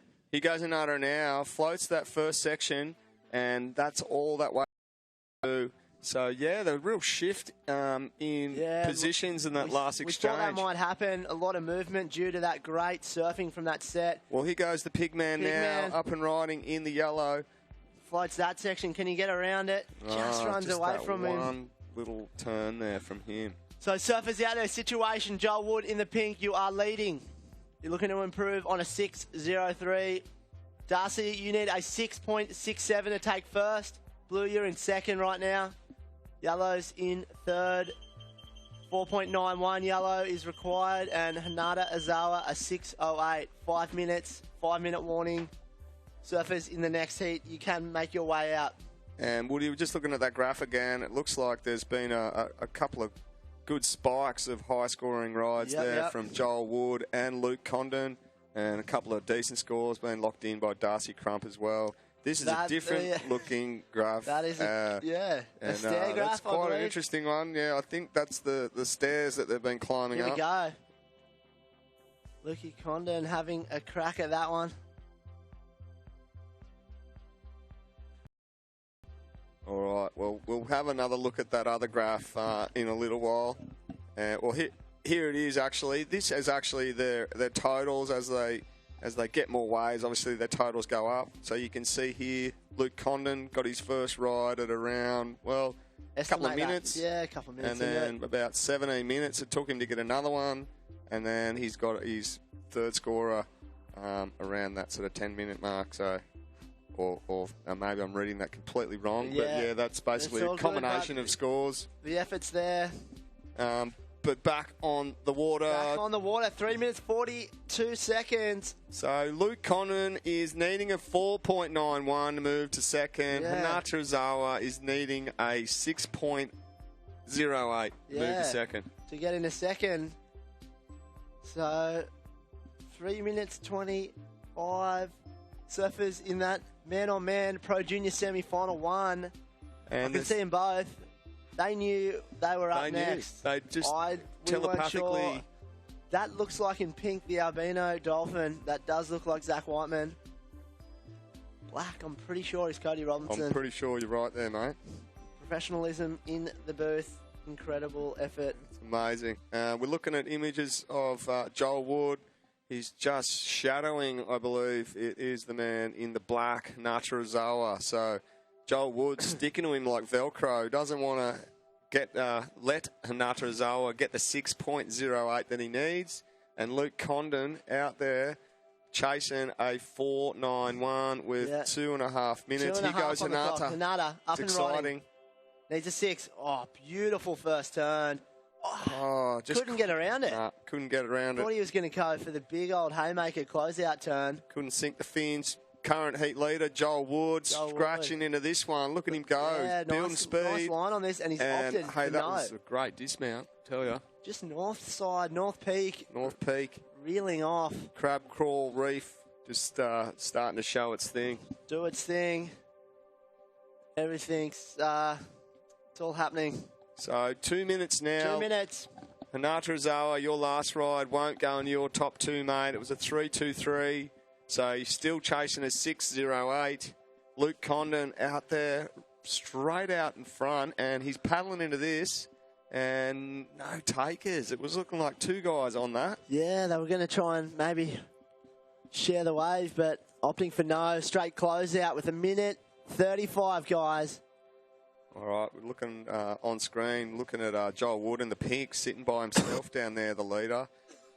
Luke Condon in the yellow starting to head his way, and that's a beautiful panned out bit of vision of the contest area with the flags flying and that cloud bank on the horizon, a bit of sun poking through. Yeah, so it's good. Hopefully can stay out at least till the end of the event. Keep all the spectators down here, everyone cheering on all these great surfers, because it's finals day with 1 minute on the clock. Here we go. All right. Final minute, a few bumps. What's going to happen? Looks like decision-making time. Looks like Joel Wood and Luke Condon in the yellow. Maybe Hinata in the black having a paddle. He's up. Oh, he is. First slash, carves down. Can this one double up and reel off for him? Boss. Just mistake from Hinata. Yeah, he's had a few unlucky falls in the last sort of 5-6 minutes of the event. 30 seconds now, Hinata. It's time to, if you're going to get another one, mate, time is now. 30 seconds, some bumps out the back. Luke Condon, he's out there somewhere chasing the score. He's over to the south end. They've got movement.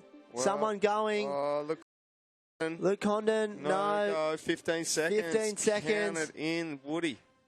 We've got 10 to go. Big smack there from Darcy in the blue. 5, 4, 3, 2, 1.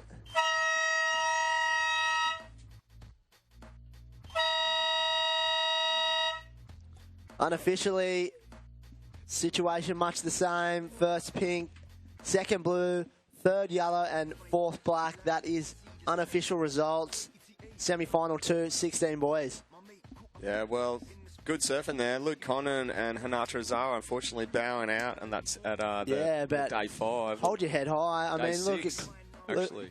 Both holding some pretty good scores. I think even Luke had the highest wave of the heat. He did, which is rare. Luke Condon should hold his head up high. Yeah, great surfing, Ozawa very impressive. from Japan. Hinata as well. Ozawa, he was just unlucky with a few mistakes on a couple of good-looking waves. Hey, it's a tricky lineup as the tide sort of slowly filters in, but we're going to see Cody Robinson and Zach Whiteman do battle the first of the juniors, and we're going to start you guys off in 5, 4, 3, 2, 1.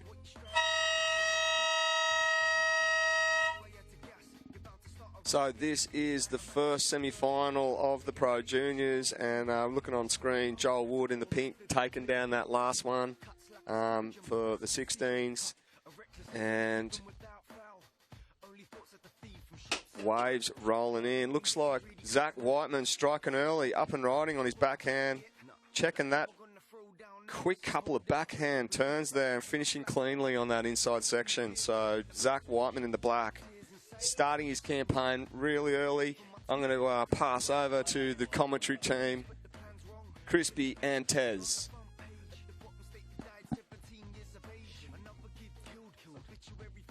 Alrighty, thank you, Toby, and welcome back to finals day here at the Skullcandy Grom Open, presented by Coolridge.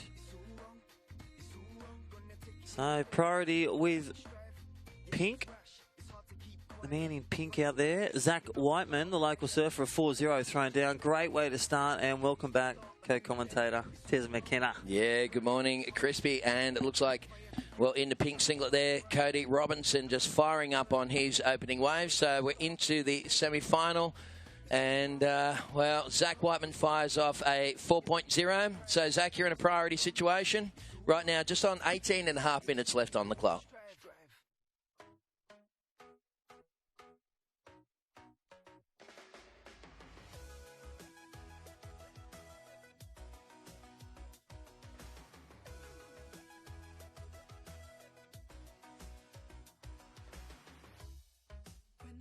Alrighty, so welcome back, and we're currently in man on man. So priority looks as though it's with black. That last wave of pink, a 383. Zach Whiteman, the local surfer in here, and hasn't he had a great campaign there, Terry? And tell you what, this man on man format from the quarters on, that has been amazing and showcasing the depth and the breadth of junior pro surfing. And 12 grand up for grabs of gold coins. That'll be heavy for the pockets for the winners, and I'll tell you what, 4.5 for the win. And in these semis, I think they take home at least $5,000 to $1,000. Pretty cool for a semi show. Yeah, that's right. And coming up in the next one, I think we've got another great battle heading your way. Might have to get an updated draw on the Pro Junior. Do you have a copy of that one, mate? No, I'm Might sure get Cole's going to print one out for me, Cole. Thank you, thanks, Haley, mate. Surfing New South Wales and CompuSurf. And I'll tell you what, it is that battle. It's about selection. We saw yesterday, it's about putting yourself in the right position. It's about really showing caution to the time. And as we see, going for broke, nice and vertical. Cody Robinson driving the reins around that one. Nice little vertical crack. And okay, one turn. Official results from the previous heat just to hand, Crispy? Yeah, so that was Hanada Azawa in black bowing out, and Luke Condon. So commiserations to Luke and Hanada. Well, moving on through Darcy Crump and Joel Wood from the South Coast. So Darcy from up north and Joel Wood in pink advancing on through to the final. Congratulations, guys. And again, commiserations to Luke Condon, and a great local show here. And international visitors as well, Japanese, Hanada Azawa bowing out of that.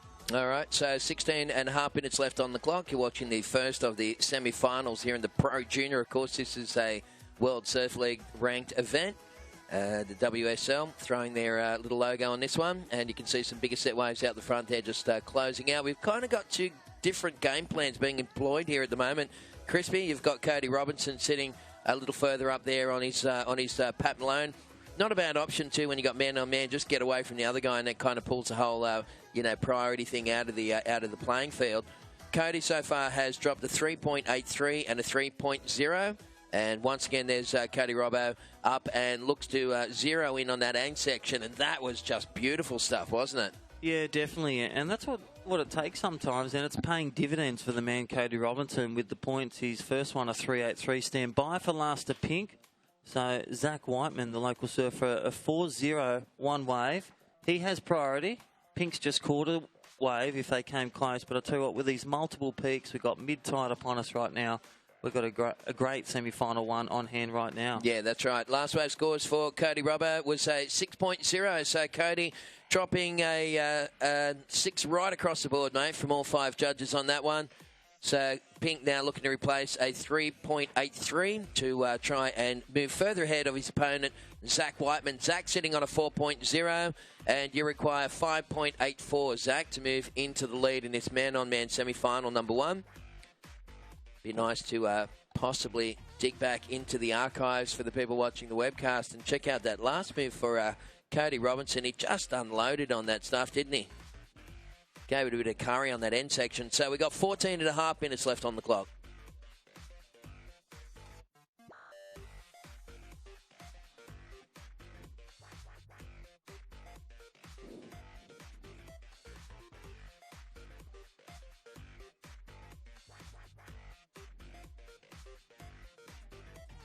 All right, so Jacko Baker and Jared Hickle, the Goofy v. the Natural. Well, the Novocastrian takes on the kid from the Shire. It's going to be a good battle, that one. That is of Titanic proportions. It's almost like one. the sort of lip sync battle that we're having, the kid from Newcastle and the kid from the Shire. Get out of town. That is pretty cool. So next one, Yeah.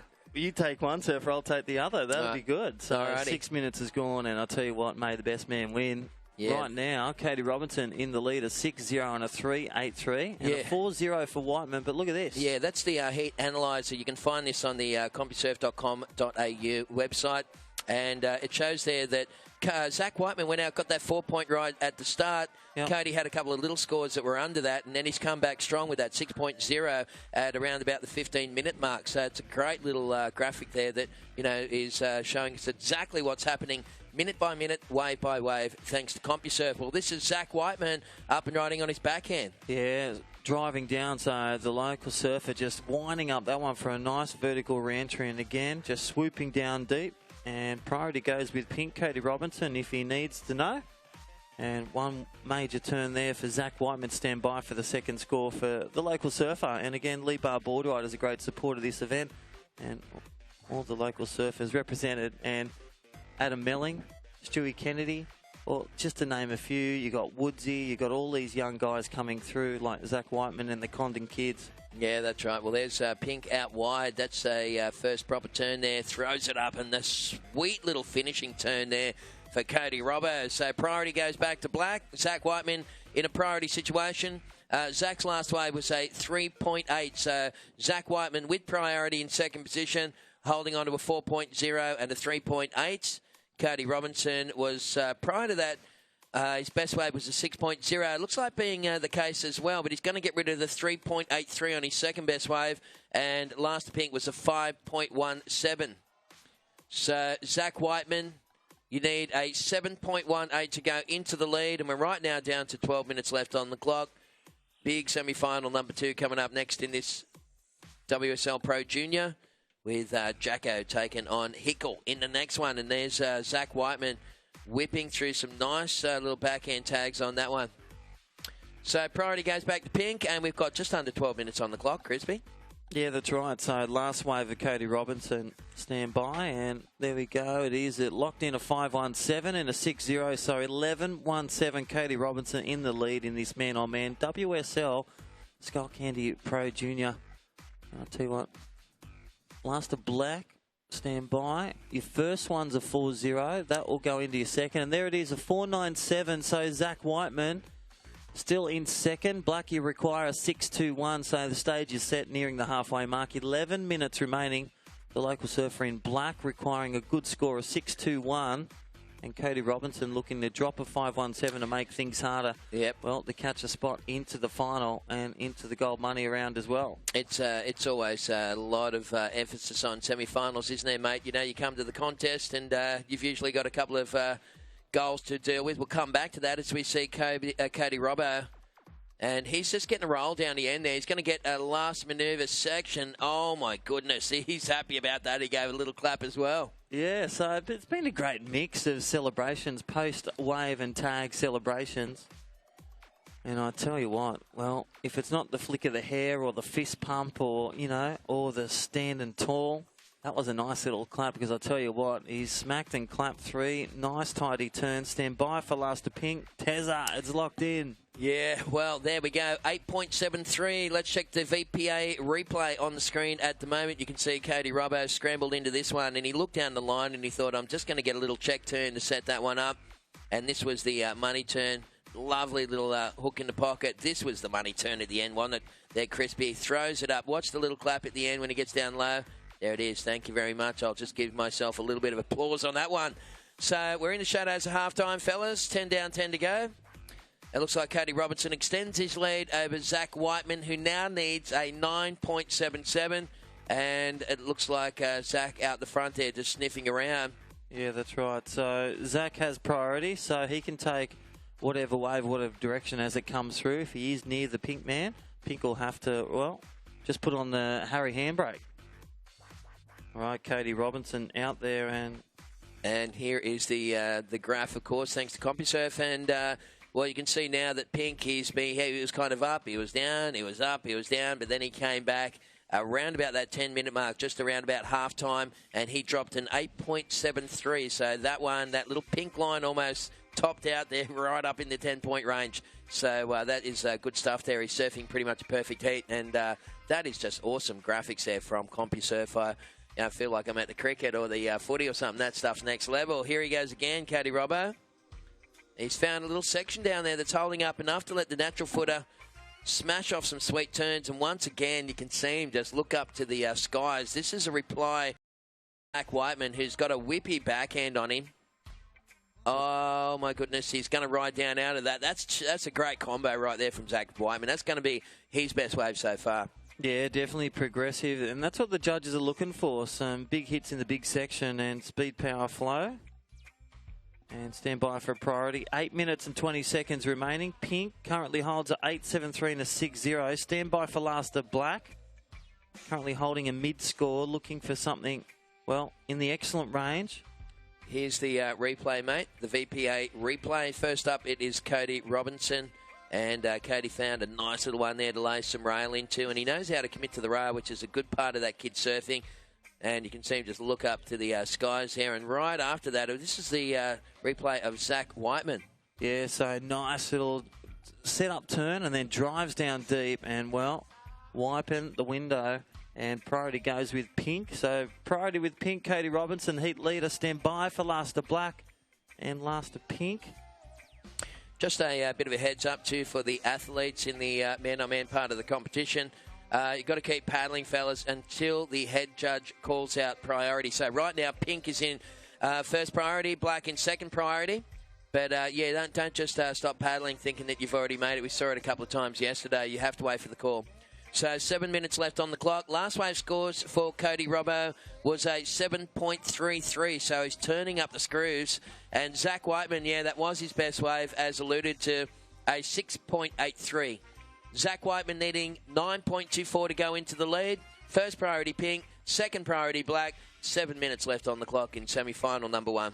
Yeah, that's right. So a nice little battle royale happening right now in the WSL Pro Junior. And we have the this is the little stepping stone graph that shows the actual heat. So it was Zach Whiteman that got that first wave, but since then you can see that Robinson has had a slow climb, and he is sitting now on his two-wave tally is a 16.06, and Zach Whiteman two-wave tally 11.8. So that's the current situation at the moment. Yeah, definitely there, Tez. So black is in need of a great score, a 9.24. Still not out of range for the man in black, Zach Whiteman, the local surfer here from Lennox Head. And from Australia, Cody Robinson. And then 16.06 combination. He's looking to drop a 7.33 to ice on through to the final. And a collection, the winner, 4,500. Final runner-up gets 1,500. And then $1,000 for a semi-final berth at least for either one of these surfers in the water right now. Don't forget Jared Hickle from Cronulla up next, and a ding-dong affair, Aussie affair in this next semi-final, and he'll be taking on your mate, Jacko Baker, Newcastle Merriweather Kid. Ooh, look out. This is, it's like the Knights versus the Sharkies, isn't it? And I tell you what, lately the Sharkies have been coming out on top. Well... Yeah, so that's going to be very cool. All right, so once again, a big shout-out to those people. I'm just going to put my new Smith optics on because these are very cool and they're nice to look through. And thanks very much to Smith for looking after us. Where's your ones? Where's your glasses, mate? Well, nice of you to say that. We've got the yellow flag up and the sun's out, so I'm going to pick the Smiths out of the pocket. And Smith look at those crispy glasses. They are very sweet to look through, these Smith optics. So we got 5 minutes left on the clock at the moment, folks. It's semi-final number one of this Pro Junior. Crispy and Tez taking you through, and of course Toby and Woody, the two local guys, will be back a little later on. But we've got some cool action happening at the moment and some very good surfing. But it is Zach Whiteman, the local kid, who's on the back foot, Crispy. Yeah, that's right. And still time on the board, 4.5 minutes. He'll need to climb the rungs to get through to the final. And, well, the big money round and the big points on the WSL. The Pro Junior here at the Skullcandy Grom Open, presented by Coolridge. All right, so Cody Robinson, 4.5 minutes left on the clock, looking to replace a 7.33 second best wave. Cody has really choreographed his heats perfectly, this heat perfectly so far. He's had a steady climb. We saw it on the CompuSurf graph there. It was like a little stepping stone, like the stairway to heaven, wasn't it? Stairway to the final, no doubt. So I'll tell you what, it is finals day. Welcome all those online on skullcandy.com. Don't forget your hashtags, Skullcandy Grom Open 2015. And a quick shout out to Emery Al at Emery Boards. They're still there for testing. Sure. And guess what he's doing with all the boards? What's that? If you want to buy them, all those brand new boards, $350 out the door. Get out of here. Go see Al, any board, have a look. $350. They're going out the door. Al, what are you doing to me, mate? Have you got? Is the 6'2" gone? Flyer squash. It's gone. Gone. You serious? No, go have a look. Go check it if out. It's there. I might even have to. Here. Might have to open up the wallet, and a couple of moths will probably fly out, but I wouldn't mind picking one of them up. Yeah, Okay. by the way, you owe me for the coffee this morning. 3.5 remaining. Right, 3 minutes and 20 seconds on the clock. Cody Robinson is looking like he's on song at the moment, but, you know, when you're surfing against someone of the calibre of Zach Whiteman, you can't put anything out of the question, can you? 3 minutes left on the clock. Whiteman chasing a 9.24, and that was a little cameo there from Zach in the black. Well, this is interesting. He's made that selection and he's got that wave. And look at him racing because Pink has priority. You have it with Pink. Zach Whiteman's got that last wave and it's just a rub off a 187. He'll need to separate to get a wave under his priority. Otherwise, well, Robinson can just take any wave he wants if he's on the inside or outside with holding that priority. And this is where it matters. 2.5 minutes. That is why you see on the screen the man in black, Whiteman, looking to motor away. But we can see a wave of change. Well, if a set comes through and there's a couple of good ones, it'll come down to, well, whoever picks the great one and smashes it to town to raise TPs, well, they will be the victor through to the final here at the WSL Pro Junior. Again, the Skullcandy winding up. It is finals day today. Got a couple of heats to go. We've got the U12 Boys Final set and the 25-minute finals and then the 30-minute in the Pro Junior Final today. So stand by. We've got time called, 2 minutes remaining. Cody Robinson in the lead. And there we go for Zach Whiteman. We'll be looking for, well, something big. And just look, the scissor chop there. So spun around, got the rotor blades out like the helicopter this morning. And I'll tell you what, just separating a bit of a spray. Maybe no foo wax on the nose. I love your analogies, man. Yeah, that's exactly right. What happened there was you could see Zach was starting to open up his stance as he was going along that one. You could see the writing was on the wall that he was going to take to the skies. And with that wind, here's the replay. Thanks to VPA. So you could see the big tail high reverse, but what happened was his front foot actually went so far up to the nose of the board. There was, like you said, there was no foo wax on there, and his foot just kept going. He ended up doing the splits on that one. So not enough to change the situation. Pink has first priority, so Cody Robinson in a commanding position with 1 minute left on the clock. It looks like it's going to have to be a full-on Houdini if Zach Whiteman's going to get out of this one. Zach still needing 9.24, 40 seconds on the clock. Cody Robinson, you need to replace a 7.33. Alrighty, so time call. 35 seconds. Pink in the leader. 8-7-3, 7-3-3 combination. So black, well, has a 6-8-3 and a 4-9-7. Requires a 9-2-4 as these guys are tight and bright. I'll tell you what, priority is with Pink. Robinson, he won't take a wave unless it's a wave that's going to drop a 7-3-3. All right. Still priority Pink. 10 seconds remaining. Yeah. Countdown shortly, Tez. Yeah, well done to Cody Robbo. He's going into the final in 5, 4, 3, 2, and 1.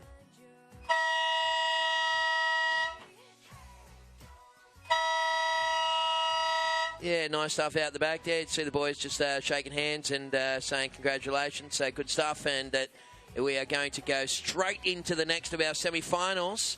Yep. Counting down in 5, 4, 3, 2, 1.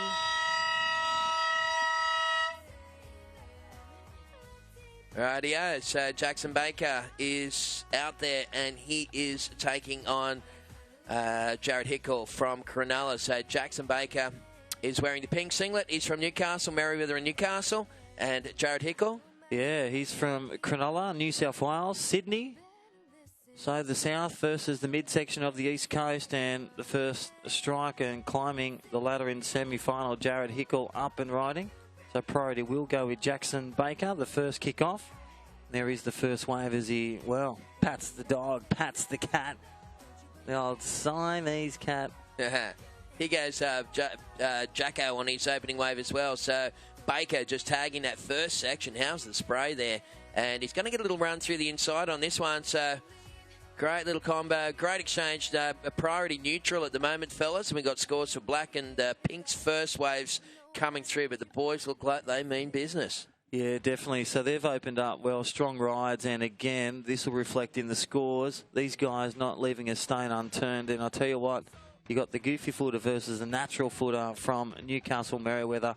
This is going to be a great affair. Don't forget, 20-minute heats, and then we roll into the finals up next, the under-12s, and that is the final, the 25-minute finals, all the way through the 12s, 14s, 14 boys, 16 girls and boys, and then the Pro Junior final, one of these successful campaigners. Again, a shout out to Ashley G listening and watching online on skullcandy.com. Send on your comments through, guys. And I'll tell you what, he's saying go Jared Hickle from Cronulla. All right, so priority Black, first priority Black, second priority Pink, and first wave scores are through. Looks like Jackson Baker just getting the better of that first wave exchange. Jacko with a 7.33. And Jared Hickle? Yeah, 6.33 for the Cronulla lad in Black. So Jared Hickle, 6.33. You look for a 101 to grab the lead. And I'll tell you what, 2 minutes has gone. What a great exchange in this semi-final 2.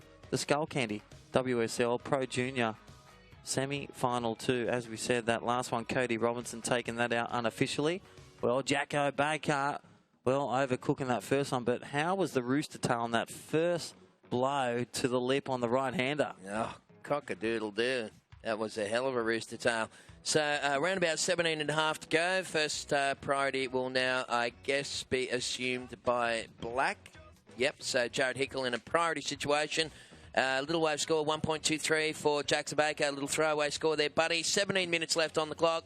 And he's added again, the kid from Merriweather, finding a little dream runner through the inside. And laying some sweet turns on that one there for Jackson Baker. And, of course, quite a few of these guys, including Jackson Baker, it's going to be their last Pro Junior, mate.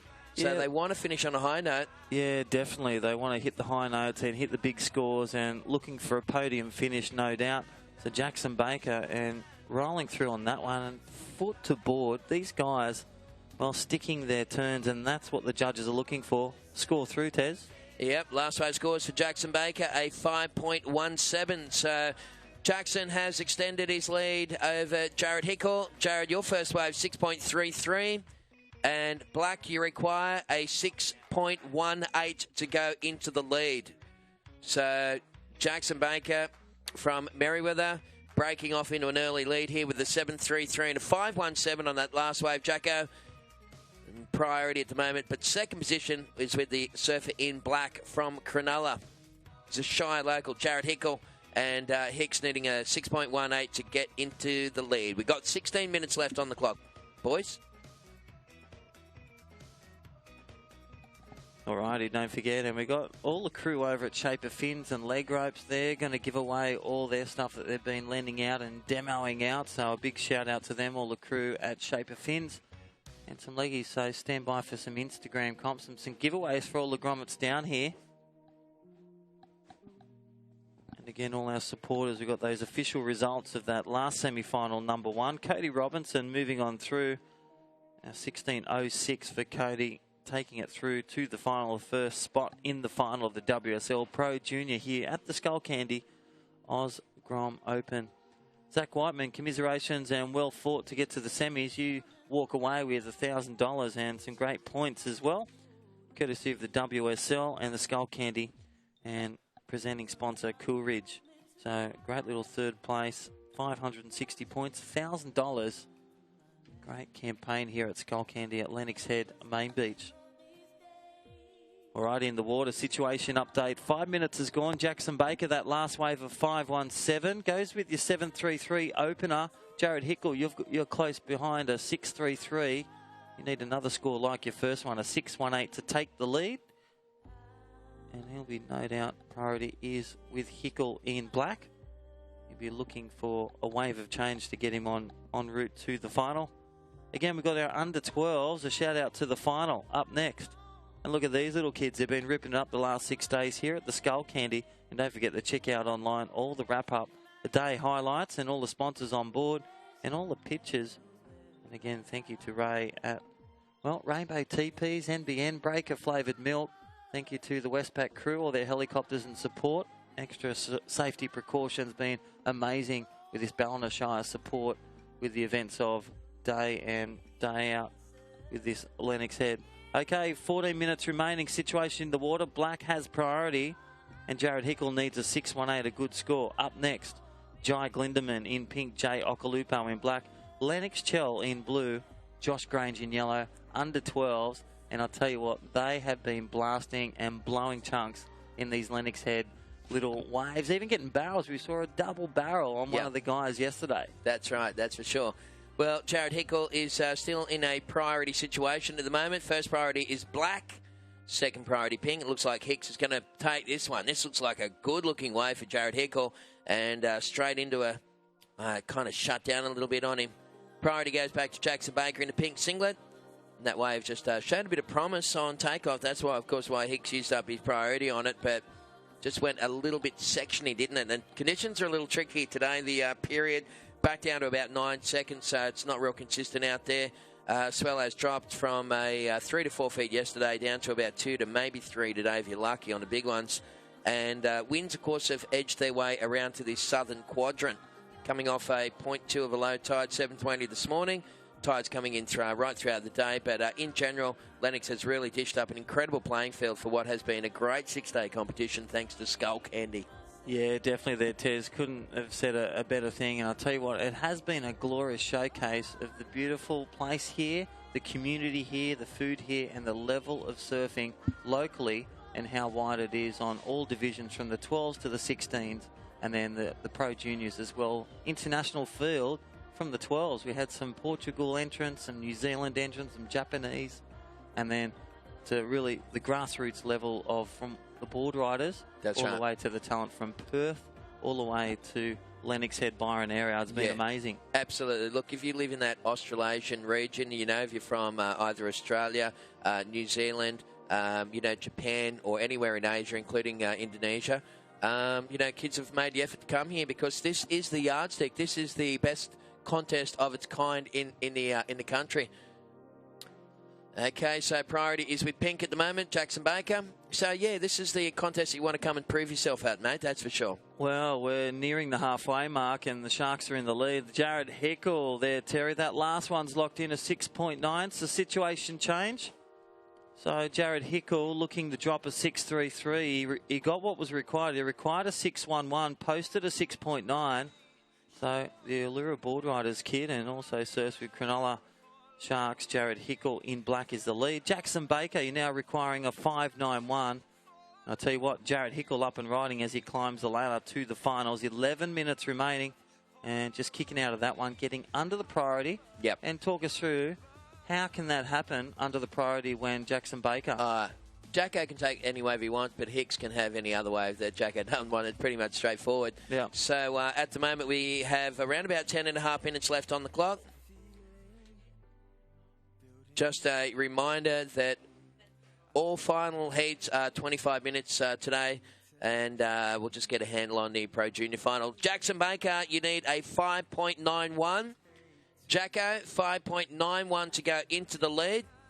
Jared Hickle sitting on a 6.33 and a 6.9. So his last wave is wave number 2 for Hickle.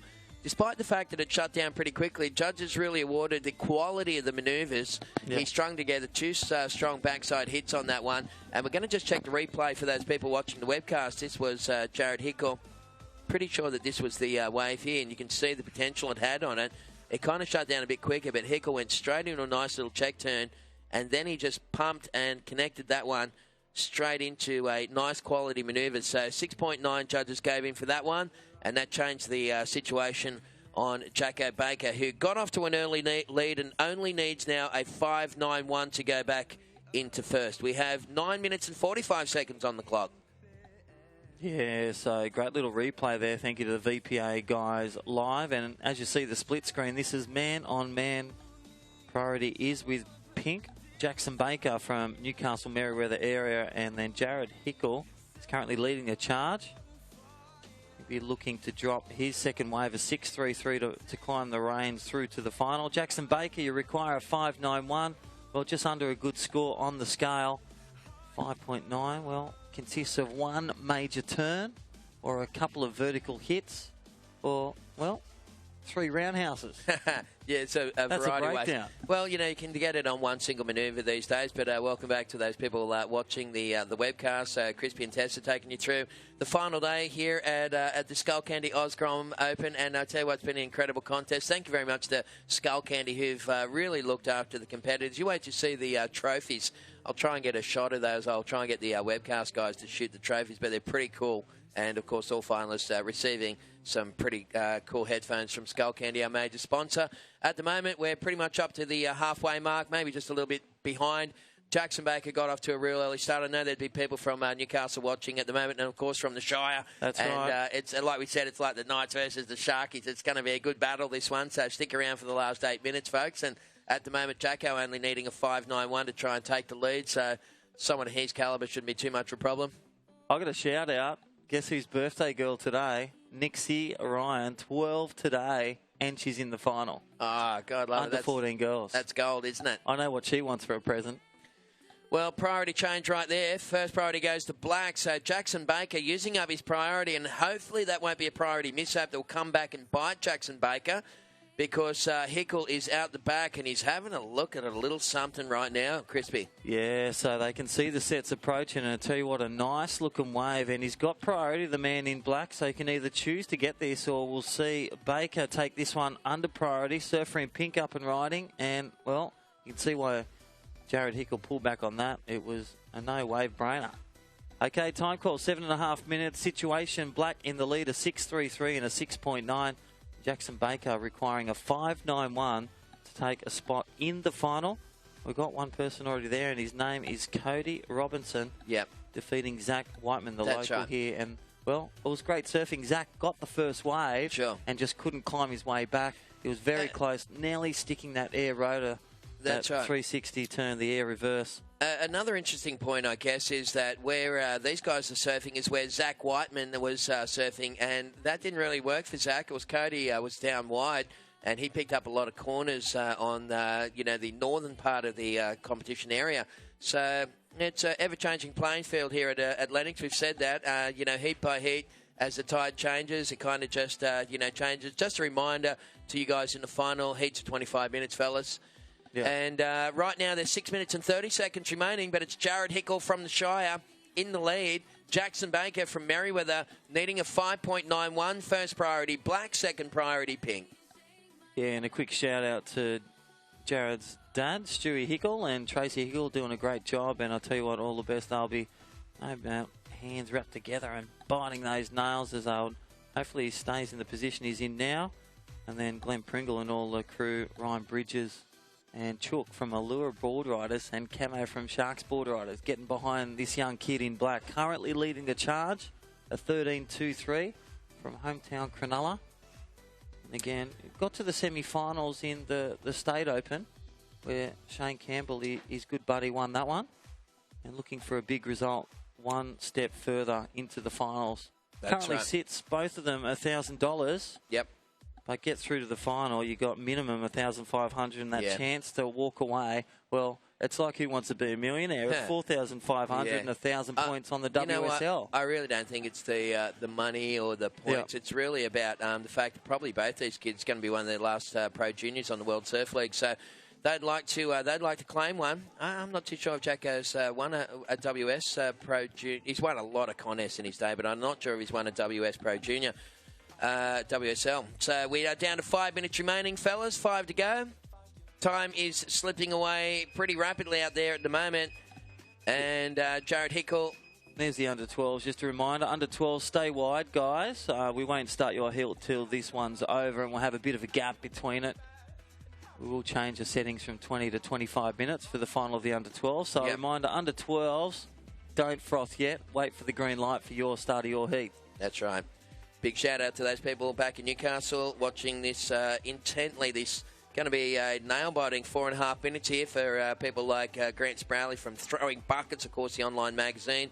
He's doing a great job down there. Timmy Ryan and all the gang from Merrier, the Border Riders, of course, online watching their boy Jacko as well. So we are down to 4 minutes remaining, fellas.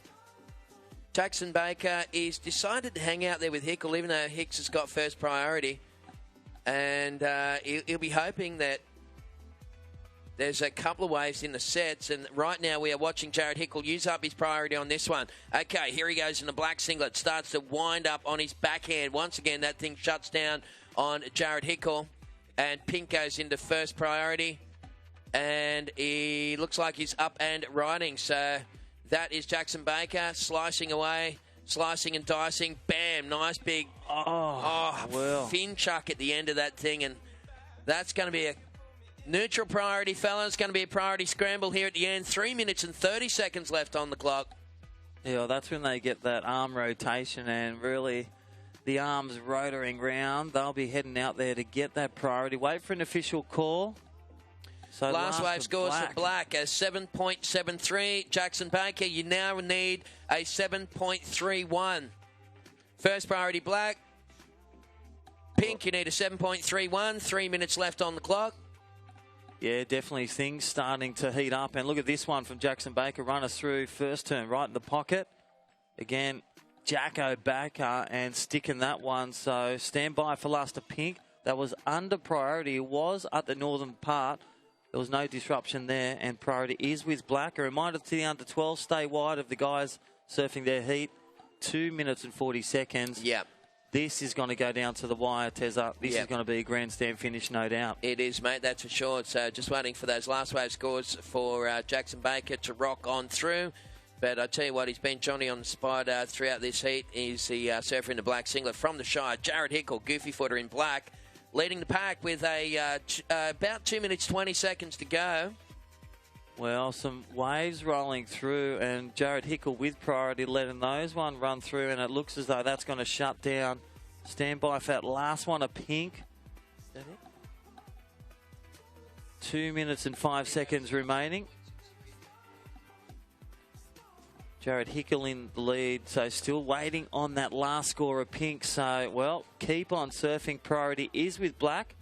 And again, local surfer and from Cronulla, Connor O'Leary. Have a look at that. Well, situation change. Last to Pink was a 7.83. Jared Hickle back into second with first priority, now needing a 7.44. So that left-hander, we haven't seen too many lefts here this morning. In fact, that might be the first one that's been ridden. It just opened up enough to let Jackson Baker get 2 big hits on his backhand, and that has pushed Jacko back into the lead. So priority was Black. You can see Jacko moving in to make sure that now the tide's kind of turned a little bit. Jackson Baker doesn't mind sitting right there and try and get in the face of Jared Hickle. And, Jared, you need a 7.44, and there's just over 1 minute remaining. In fact, 1 minute, 10 seconds left on the clock, and this is going to come right down to the wire. Crispy? Well, definitely there. This is what you want with a man-on-man. Priority is with Black, but he does require his push to second, and he currently needs a 7.44, so easy achievable with one major manoeuvre or two vertical hits. Get out of here We and need look the at this. wave. Jared 50 Hickle. seconds. He's going to be a little bit late as he gets into this one, but it's going to have a nice corner on it. Hickle gets into it. It's got a bit of a lump to begin with, and now he starts to wind up on his backhand. Well, look at this, swooping down and throwing buckets of chunks of ocean and, well, fall down on that. So, well, we'll leave it with the judges. Priority is with pink. Yeah, 20 seconds to go, and you can see Jackson Baker out the back. That might have been a real moment there for Jared Hickle. We're going to wait and see what the judges' interpretation of that one was. 15 seconds on the clock. Looks like Jacko Baker will just pick up this one for the sake of it. There he is up and riding as we begin the countdown in 5, 4, 3, 2, 1. Jared Hickle.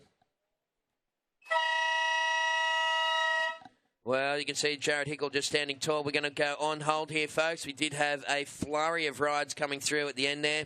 Yeah, 3 waves. So one small one of Jackson Baker. He is in the lead in pink, but stand by for last 2 of Jared Hickle. Yeah.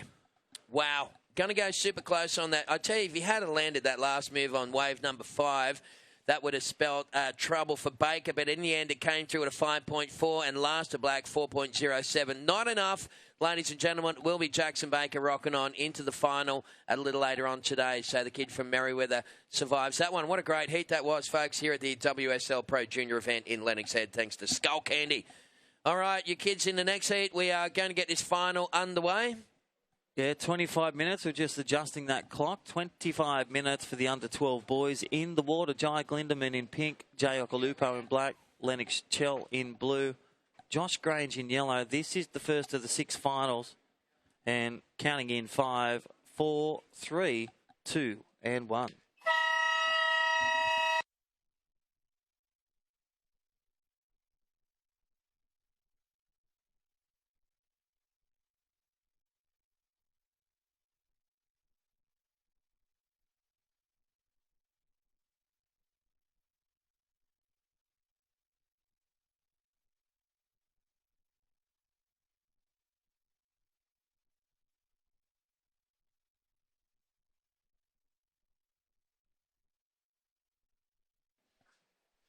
Yeah, thanks, Taz and Crispy, calling that one. Great heat, that a little bit of a Novocastrian affair. And rolling straight on into the next heat. Jai Glindemann in the pink, Jay Okalupo is in the black, Lennox Chell in the blue, and Josh Grange is in the yellow. So those boys out there for semi-final number 1 of the 12 boys. Up next, semi-final 2. Actually, you know what? This is the final. So, Jai Glindemann, Jay Okalupo, Lennox Chell, and Josh Grange, finalists here for the 12 boys 2015 Skullcandy Oz Grom Open, presented by Coolridge. And out of the blocks, nice and early, Lennox Chell on his backhand. He's been ripping the whole event. Just that one turn as that wave close out the whole bay there for him. Josh Grange having a real good look at this, the man in yellow. He is thinking, and he's up and riding the goofy footer, setting this inside turn right there, stumbling on the landing on that one. So a couple of rides there from the man in blue, Lennox Chell and Josh Grange. Finalists here at the 12 boys.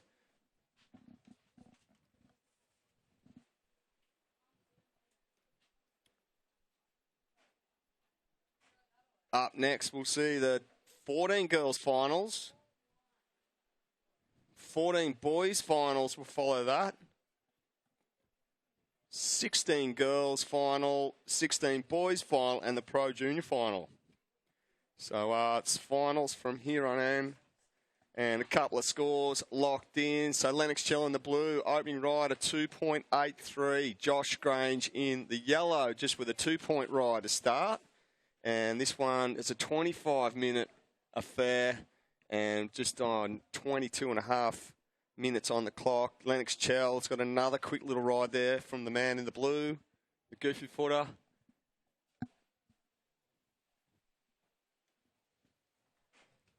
And rolling on. Beautiful day here, finals day. It's cooled down. It's a bit Bit cloudy, a bit rainy, but we've got some nice offshores and some clean lines. And we look like we've got a bit of a paddling on our screen. We can see Jai Glindemann in the pink, Josh Grange in the yellow, seeing something coming out the back. Who's going to be in position? Lennox Chell comes into the shot there. And it's going to be no one on this one. And I'd like to welcome Mr. James Chicken Chow Min Wood. Good to be back. It is freezing outside. Yeah, well, it's snowing. Josh Grange, goofy footer. First turn there from him, Calf setting down. up this inside. And just a little... Well, this is what do you finals call time. Oh, that one? This is a final, mate. Yeah, 12 Boys Final. And Josh Grange got a little bit stuck. All four of these guys, super impressive yesterday afternoon or yesterday lunchtime. Impressed. Very They impressive. were all ripping, big time. Solid. Tricky conditions too. The tide was sort of running out. And Jay Okalupo looking to go double. Back-to-back 12 boys. Back. Oki, 12 boys. Skullcandy. Can he do it? how's winning the competition with your name in it? It's pretty good to your namesake. I think he might get a few more wins there too. He's only in the 12 boys. Yeah, so he's got some more years ahead of him there. got quite a few years left. Well, a little score update. Josh Grange in the yellow last for you was a 3.83. You're in the lead, lowest score of a 2. Lennox Chell, last score for you, a 1.33.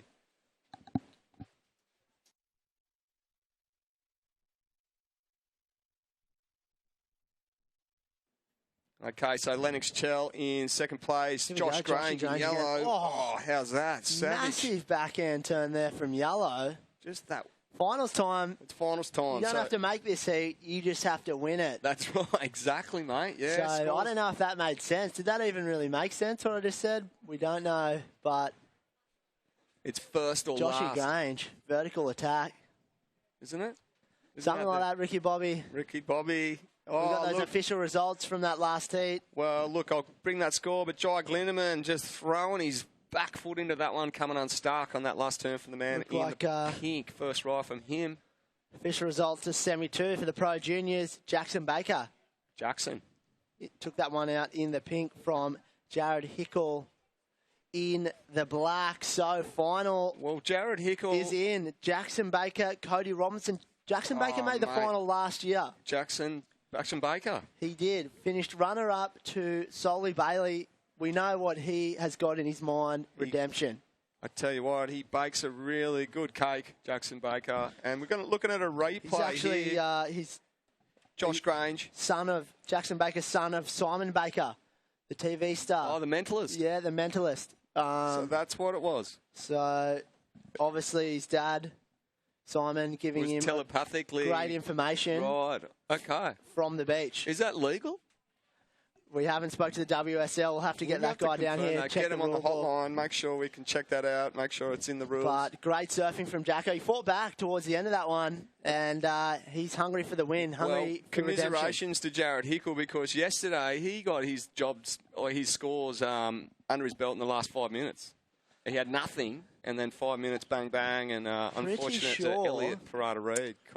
Of the quarterfinalists, I am pretty sure just Jared Hickle, Elliot Parada-Reid were the only two in the top 10. Okay? Pretty sure now Jared Hickle making the semi-finals. Well, let's focus on the water right here. Jai Glindemann on the pink, just Jai-zy. finishing a ride. Second ride from him, and I tell you what, the crowd's going berserk down there. Bananas. We might need to call security. But Josh Grange, last ride for you, mate, in the yellow was a 6-point ride, so you got a 3.83 back up. Lennox Chell, just with a couple of small scores, a 1 and a 2.83 and a 1.33. And Jai Glindemann, your last ride, a 5.33, pushed into second place, mate. At this stage, is 13 on the clock.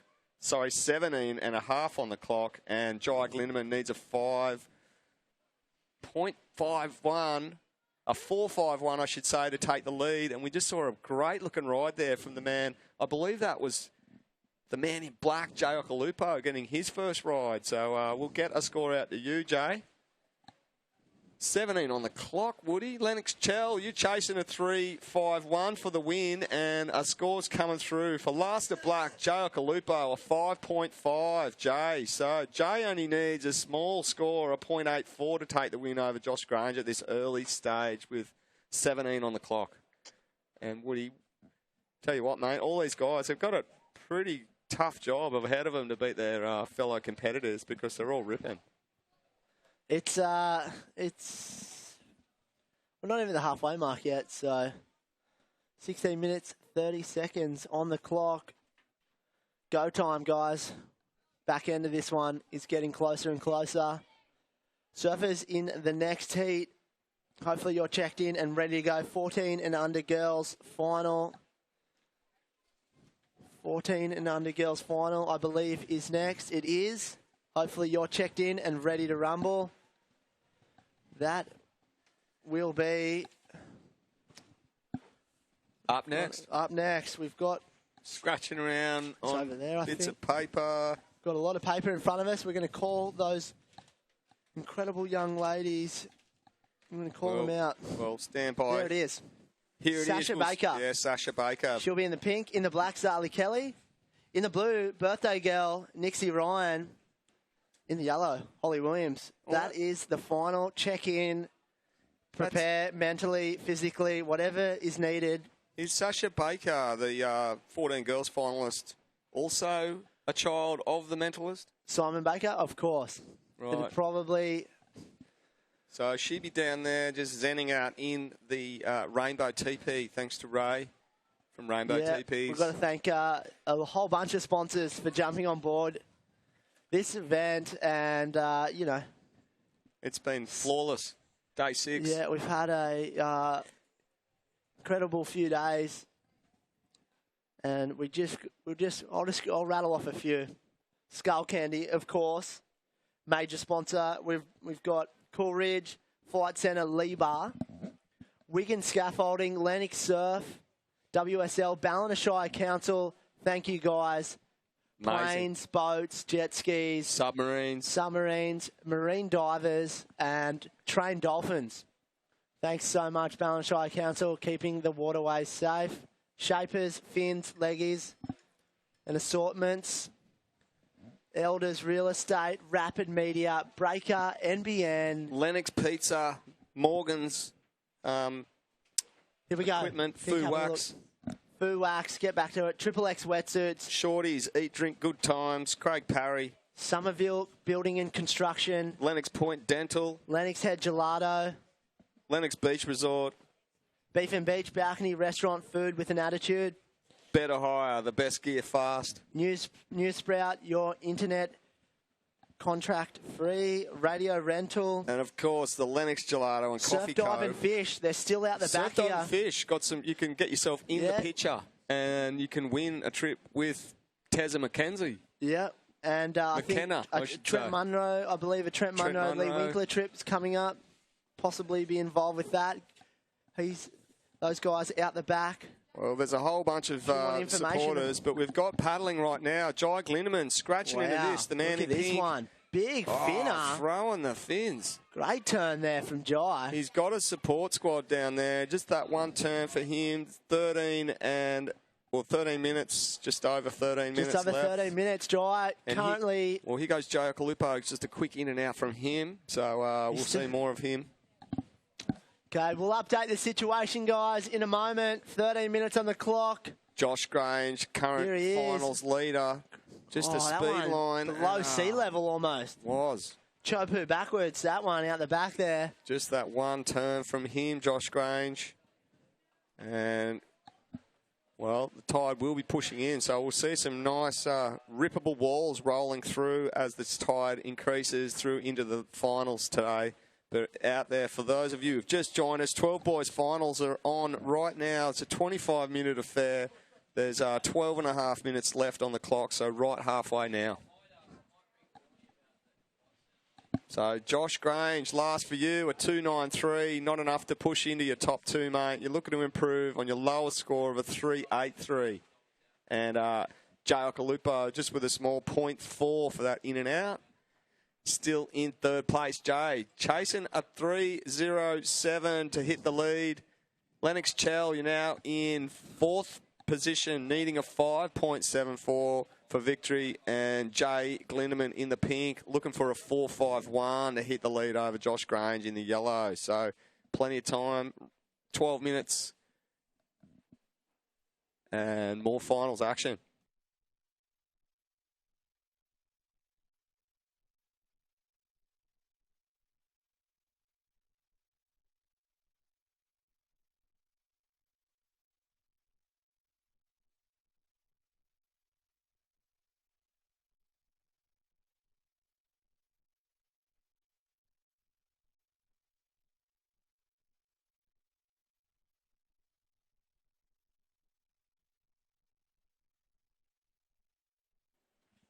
Oh, great ride there. Josh Grange in the yellow, blistering backhand finishing manoeuvre. So Josh Grange, he is in the lead. He's looking to better his lowest score, and Josh Grange is looking pretty red hot out there. Plenty of time still for Jai Glindeman in pink in second, Jay Lupo in the black with a score to drop, sitting in third, and Lennox Chell in the blue, sitting in fourth place. So that score will drop through for last of yellow and black. So stand by. And there's, 10.5 minutes left on the clock. We're looking at scenes from the contest area, and the VPA guys are doing a great job with the telecast here. Joshy Grange maybe shifting into fifth gear. Fifth or sixth? Maybe fifth or sixth. Really, really nice backhand surfing there from Saffron Yellow. Who knows? He might even have more gears to shift back. 7 or 8. It could be a like a semi-trailer. Semi-trailer. They've got about 18. So 30 gears. I was thinking more along the lines of a sort of a sports car. Submarine. Great backhand attack from Joshy Grange. He's 12. So just think 12. about that for a moment. Wow. They all are 12 or probably under 12. I think I was still wearing a nappy when I was 12. Crazy. Digging around in the sandcastles. Yeah, I was in the school band back then, studying violin and classical music. Were you?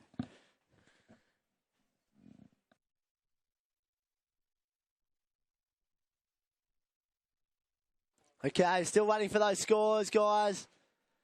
Few scores still on dropping situation. First is yellow, second is pink, third is black, fourth is blue. Well, those scores are dropped in. Last of yellow was a 3.4, so not enough to replace your low score of a 3.83. But here he goes again. So Josh Grange, second turn there, and he's setting it up this inside, carving back to the foam. This one's a nice wally section. This oncoming chip shot there from him wraps it into a bit of a forehand carve to finish. So Josh Grange in the yellow, in the lead, and looking like he's on fire. Just good rhythm. Sixth wave under his belt right there. Yeah, he's feeling it. And we've got a little situation. Jai, you right now are looking for a 4.51. Jai, a 4.51 pink for the lead. Jay in the black. 3.07 will get you into the lead. Blue, a 5.74, but some scores coming through. Good-looking scores for Lassa Josh. Well, Jai Glindeman, meanwhile, Jai Glindeman, just really nice. Flaring out of the top and getting a little funky on that end Just got section. bounced, maybe a little light. Probably should have put... Could have been a mullet, got caught in his leg right there, I think. Extra couple of rocks in his weddy just to sort of weigh him down, a bit more weight. Right, yep. Bit of lead inserts into the deck of his board, perhaps. Maybe not bounced him. Jai Glindeman, I reckon he'll get he possibly might replace his lowest score, but there is a big score for last. Yeah, 6.4, Joshy Grange. Josh Grange, 6.4, that's your best ride right now. So Josh Grange extending his lead. So Jai Glindeman, last ride for you, a 3.93, still on the back of Josh Grange's 6.4. You still require now a 7.08 to hit the lead. Jay Okalupo in the black sitting in third. The young man just going high flying there in that end section.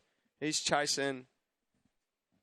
Let's have a look. Let's wait for a score to drop in here. I think it'll be a small score. Jai Okalupo, that last ride won't drop in your top two.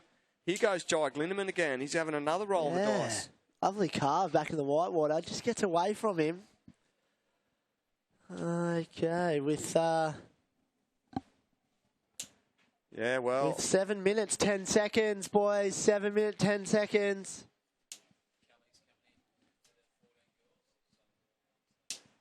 Yeah, well, scores have all filtered in. So Jai Glinneman, last ride for you, will not go into your top two. Still chasing a 7.08. And stand by for scores. Stand by.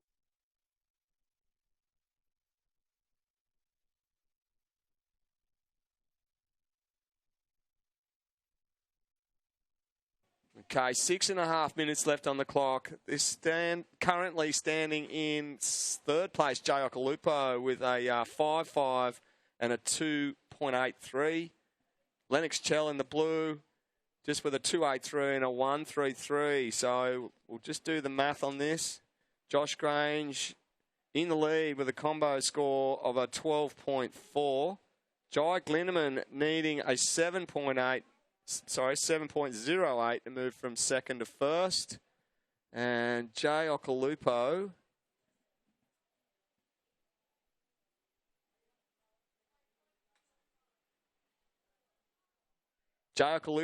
needing a 6.9 to hit the lead.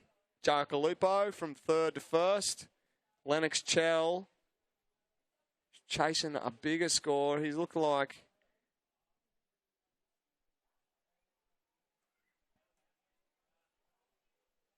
yeah, well, at this stage, Lennox Chell needs 9.6 to hit the lead. So Lennox Chell from fourth to first, a 9.6. Josh Grange looking pretty solid out in front at this stage, nearing the 5-minute mark. It's time to put your foot down, gentlemen. Jai Glinneman is the closest surfer to the leader, Josh Grange, in the yellow. Okay, just had a little look. Got my calculator, and I was doing some adding up. 5 minutes on the clock. Surfers, girls, in that final for the 14 girls. You guys can start making your way out and prepare. Get in the zone. Joshy Grange on a left against the grain. Big float. Can he ride out of that? Just hits a, I think it maybe, it might have been a baby dugong. Flips his fins, comes unstuck. He's everywhere at the moment, Toby. He is moving and shaking, feeling it.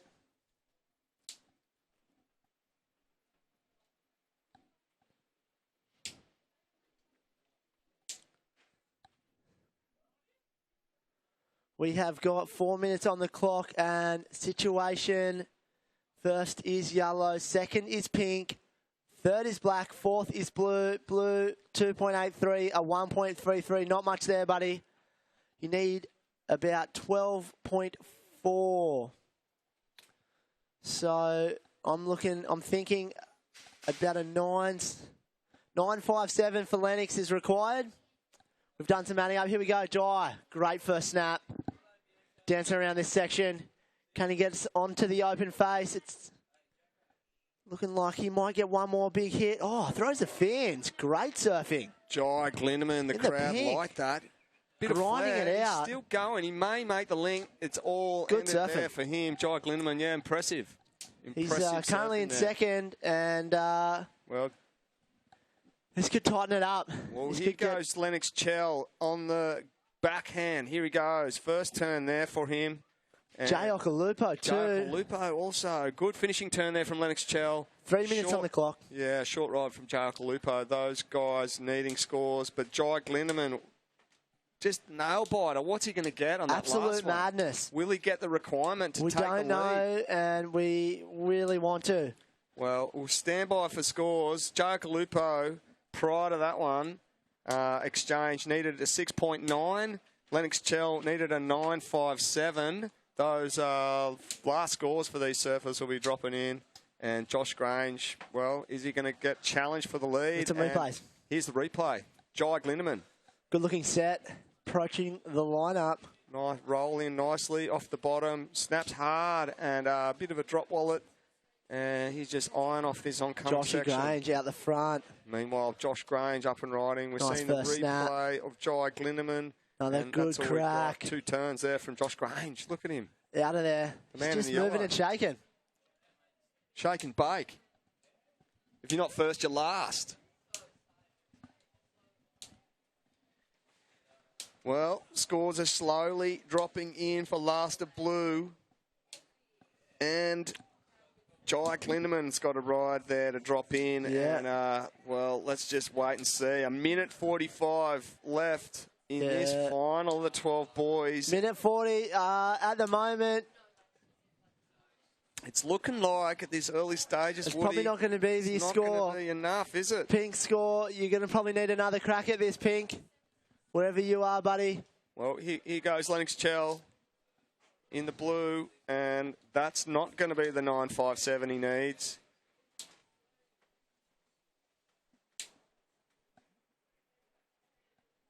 So, Lennox Chell, you're still chasing a 9.57, and we saw Jai Glindeman there, just a quick one, trying to chip away. Last of Pink, a 5.57. 5.57. Not enough to get to first. Josh Grange still holding the lead. Looks like Jay Okalupo's last ride will go into his top 2, but not enough to hit the lead. And Lennox Chell still needs to get a little bit more done to get out of that 4th position with 45 seconds left on the clock, Woody. It's looking like Josh Grange is in the box seat. 14 Girls Finals up next, so stick around. 32 seconds. 32 seconds, and is Pink, Black or Blue going to have one last little dig here to chip away at the leader, Josh Grange? 20 seconds on the clock. Eyes peeled on the lineup. There is a wave coming. There's bumps. Here we go. Jay Okalupo, massive floater. Landing solidly. Whoa. Oh, that was good surfing, Jay Okalupo. That was a crazy closeout, Rio. He needed a decent score. Counting down the end now. 4, 3, 2, 1. Well, that was red hot. We're going to go on hold. We're going to go and hold. We're going to, judges need to deliberate over Stuff that went down. last Can we get a exchange. replay, Yeah. VPA Productions? VPA. Jay Okalupo in the black just went nuts on that closeout manoeuvre and landed really That was a big solid. section. There's no replay. There's no replay, so we don't have it. So just run through that mental image. Mental imagery. that you've got the mentalist might be able to help us. I don't know if he got an. I didn't see the start of the wave. I'm not sure if he got a turn off, but what I saw on the closeout section just positioned himself right in the critical part. He looked like Jay is probably about 2 foot tall. Yeah, he's about the same size as a coffee cup. That so wave was about 15 foot tall in comparison. Yeah, I'm not sure if that'll make the difference. But, yeah, stand by for scores and official results as they come yeah, through. we don't have the official results. We've got about 300 kids running down to support all final surfers. Yep. Look at the sportsmanship. Beautiful. Everyone work. hugging each other. It's been a... Yeah, there's still scores dropping in. Okay. So we don't... It's looking like it's... This could... Yeah, this could be... It's basically going to be Jay's best ride, Yeah. you could say. First look at it, it's looking pretty good. He had a low score of a 2.83 to Holding a improve on. 5.5, which is going to be critical, holding that 5.5. This whole 12's final is going to come down to this very last wave of Jay. Girls out the Okalupo. back, hold your position. We're still waiting for scores to drop. This Thanks, is finals girls. time. Well, just quickly over to these 14 girls. Out in pink is Sasha Baker. Zali Kelly's in the black. Nixie Ryan's in the blue. And in the yellow, Holly Williams. So just stand by, girls. Yep. Girls, Stand by. We've got... 14 finalists. There it is. Guys, on the buzzer. Hold the An phone. 8.67. Jay Okalupo takes the lead. Oh. In the Wow. last couple of seconds. Dying of that seconds. final. So Oh, unofficially, geez. I'm thinking first black, second yellow, third pink, and fourth blue. That's, I'm pretty sure, My God. 8.67 on the buzzer. Back to back. All Back right. to back, the Oki, now the Skullcandy. Let's not leave these 14 girls finals out there too long. We're going to start you girls off in 5, 4, 3, 2, 1. Nail-biting finish, Jay Okalupo. I'm going to welcome in to make the call on the 14 Girls Finals, Callie Madonna. Good morning to you, Callie, and thanks for joining us.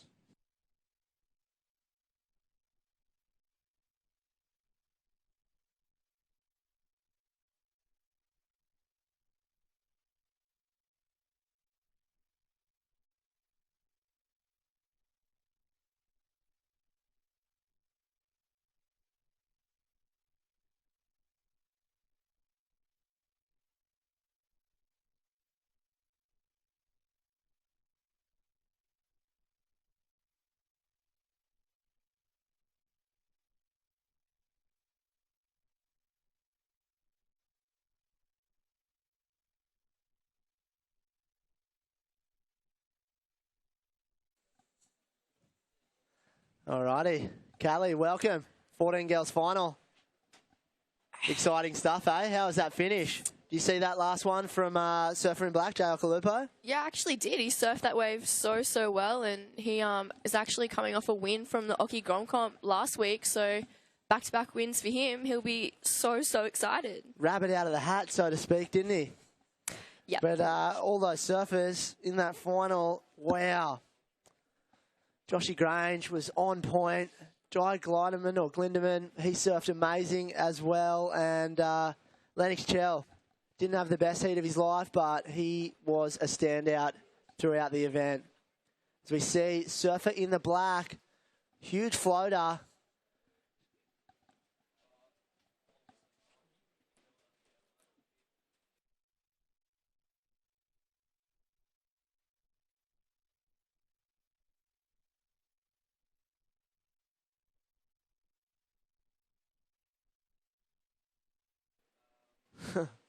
Alrighty, so small score, 1.5 first for black, Zali Kelly. Sasha Baker in the pink. Here she goes again. Nice first crack. Another nice hit. Dancing around this little flat section. Another slash. Just getting her feet in the wax. Holly Williams. Nixie Ryan, of course. Local girl, birthday girl too. Congratulations. I think she turns 27 today. So, exciting stuff. Yeah, big one for Nixie. I'm actually so excited to see her in the final. She's been surfing out here every morning for weeks on end, no matter how cold it is, no matter how bad the surf is. So it just goes to show that dedication really does go a long way. As I see, Holly Williams up and riding, two nice turns off the top there for She might get a little double up too. She is. Inside run, floats it. It's a little clip, but this nice little carve there. That one just kept going and going, didn't it? Good start for her. That's the surfer in yellow, Holly Williams.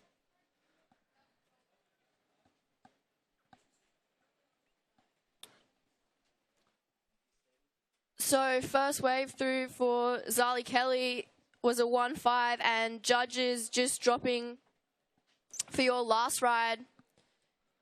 Looks pretty good. Good way to start this heat. 21 minutes, 18 seconds. Looks like a good score. Going to drop for surfer in yellow as well.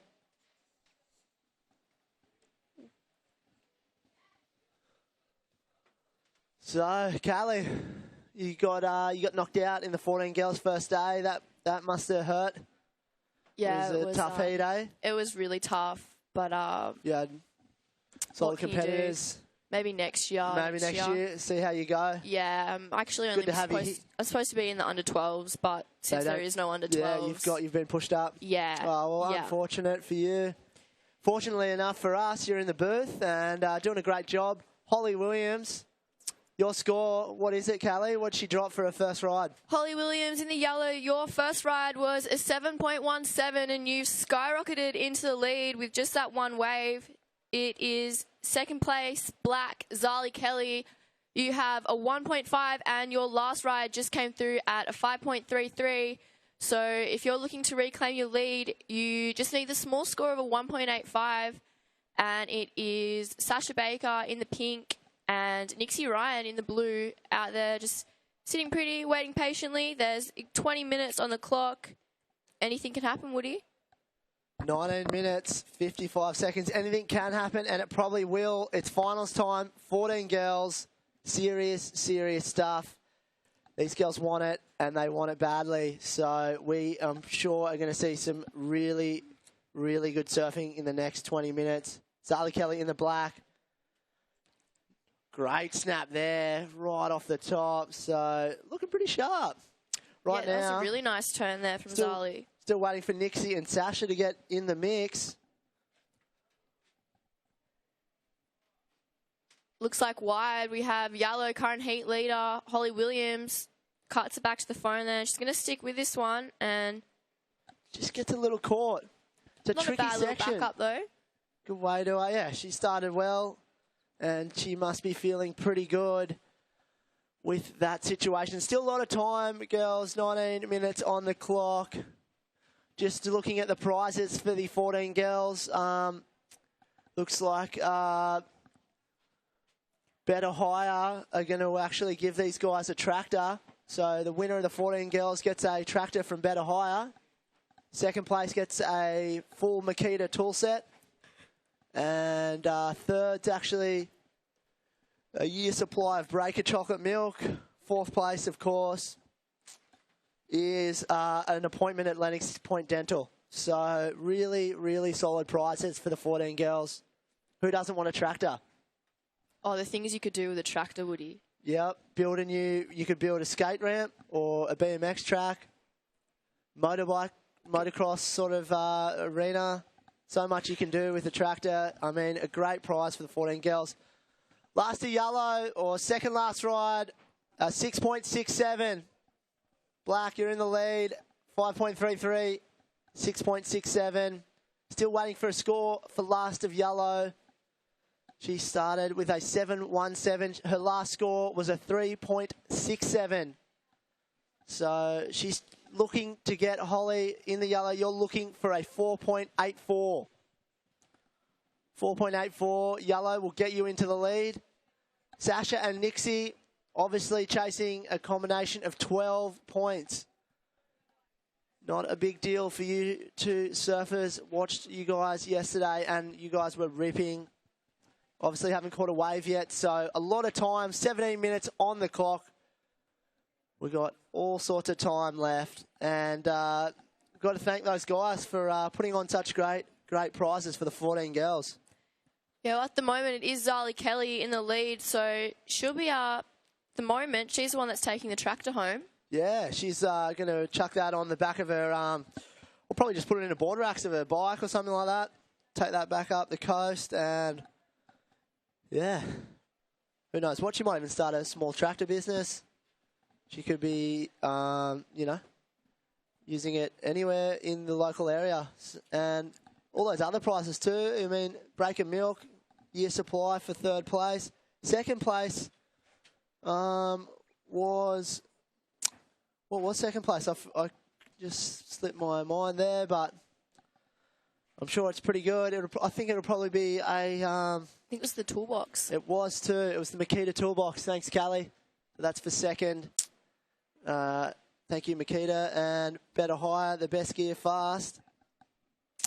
Fourth place. Fourth place, not Lennox Point Dental.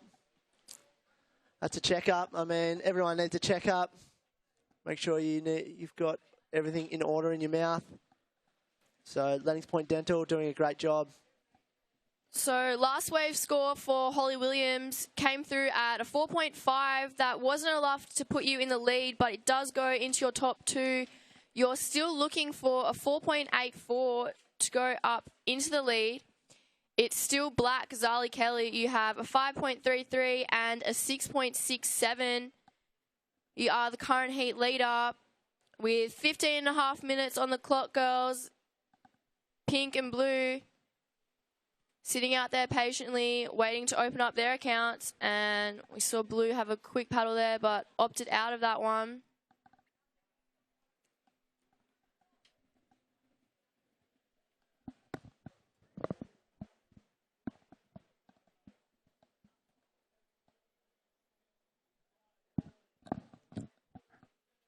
And it looks like yellow, Holly Williams on her back end, up and riding, went for a nice top turn there, but unfortunately couldn't pull that one off. So she'll be looking to get out there, as it looks like judges just dropping some small scores. It's not going to be enough to push you into the lead. And it looks like Sasha Baker on her first ride, really nice opening turn and manages to stick that last one. So she should be very happy with that. She is at the moment in a combination situation. And the birthday girl, Nixie Ryan, sitting in 4th position at the moment, but hasn't had a wave yet, so anything could happen with 14 minutes and 10 seconds on the clock. 14 minutes, 10 on the clock, Callie. It's her birthday. I'm sure Huey is going to send her a couple of birthday waves, a few bumps, rearing its head. Great little overview for the online viewers of the contest structure and the facilities that Skullcandy put on for the Grom Open. A lot of great interactive stuff. Tents with surfboards from Emery, fins, shapers, surf dive and fish. Also have a tent where you can talk to them about getting away on a great trip. Skullcandy's Beat Lab, or whatever that's called, Boombox Centre. And then state-of-the-art contest or competitors area where you can ride a fitness bike and do a bunch of stretching, warm-up stuff without getting too cold. So here we go, paddling. So from the yellow, it's an up and down. She's out of there. Eject button. Sasha Baker, pink, your opening ride, a 6.23, pink. 6.23. Chasing a 5.78 for the lead. So pink, you're in 3rd, needing a 5.78. Looks like maybe, is this black having a paddle? Here she goes. Good first snap. Great turn there. So blue and black. That's Nixie, the birthday girl.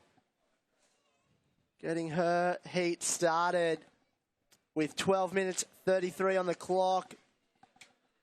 Get those people. 14 boys. Hopefully you guys are checked in. 14 boys are checked in and ready to go. 14 Boys Final is coming up next. Taj Watson, Keanu. I've been calling him Canoe for about 4 years. Canoe, it's Keanu Miller. I apologise. Can't read very well. Dakota Walters and Mikey Madonna. That one, get ready. Be ready, everyone on the beach.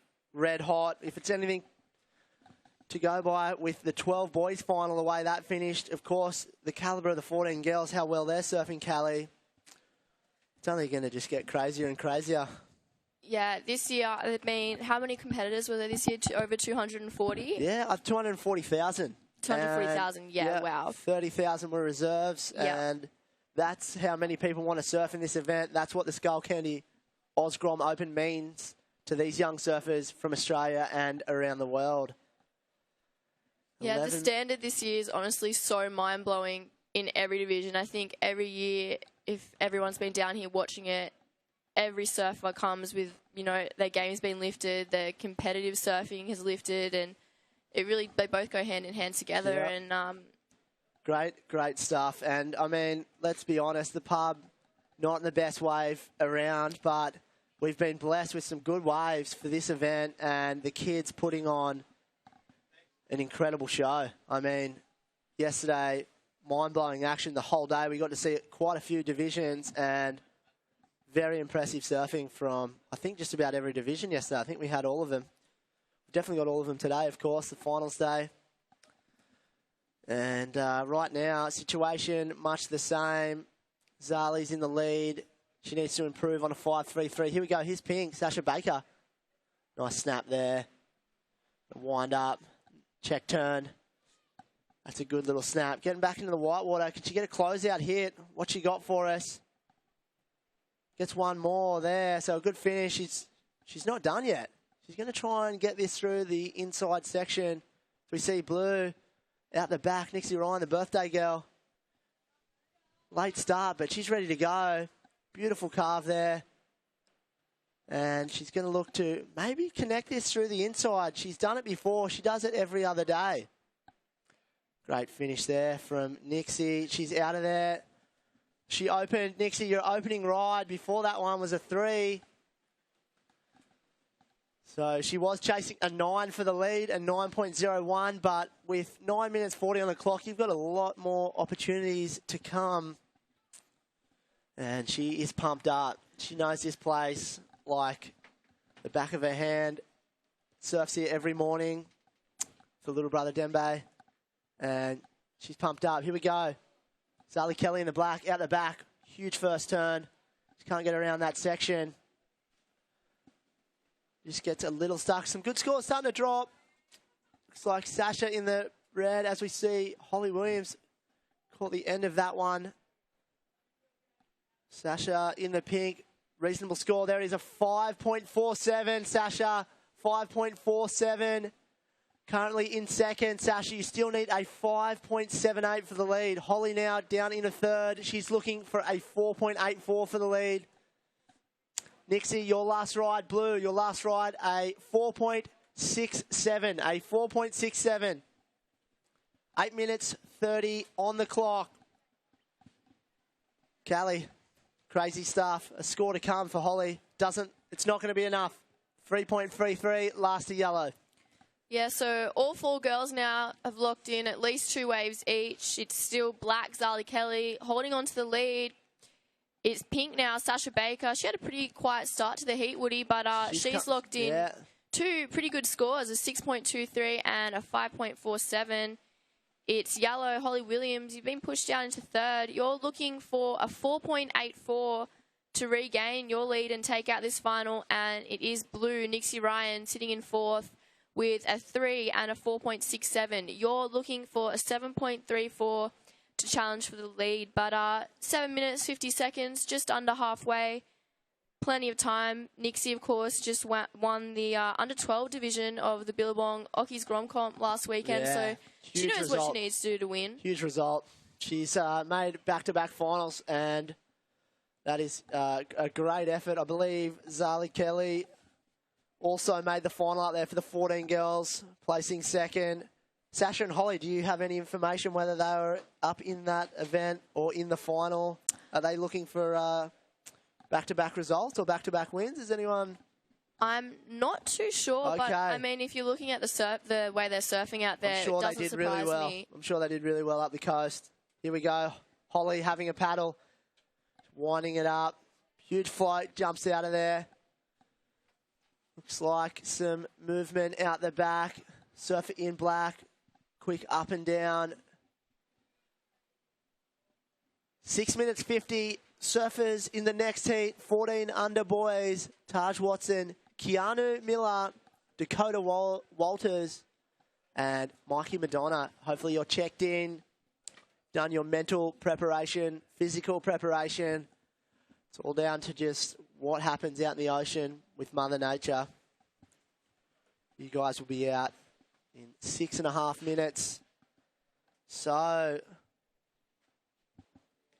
25-minute finals too, guys. 25-minute final, a lot of time. Yeah, well, that extra 5 minutes doesn't seem like much, but when you're out there, even that an extra minute, anything can happen. So, yeah, plenty of time for the boys to show everyone here down at the beach and online what they can do and show everyone why they've made the finals. That's it. And so far, so good. We've had some solid surfing. No one really breaking away from this. It's only pretty mid-range scores required. Sasha needs a 5.78 for the lead. Holly, a 4.84. And Nixie, here we go. Holly, big float there. Rides out of that one, so good floater. And she's going to try and get the link. Holly Williams in the yellow for the 14 girls. See what happens here. Can this one double up? Doing the old pub hop. She's out of there. Over it. She was chasing a 4.84 before that ride. Nixie was chasing, or is chasing, a 7.34. A 7.34 for blue. 5 minutes, 13 seconds.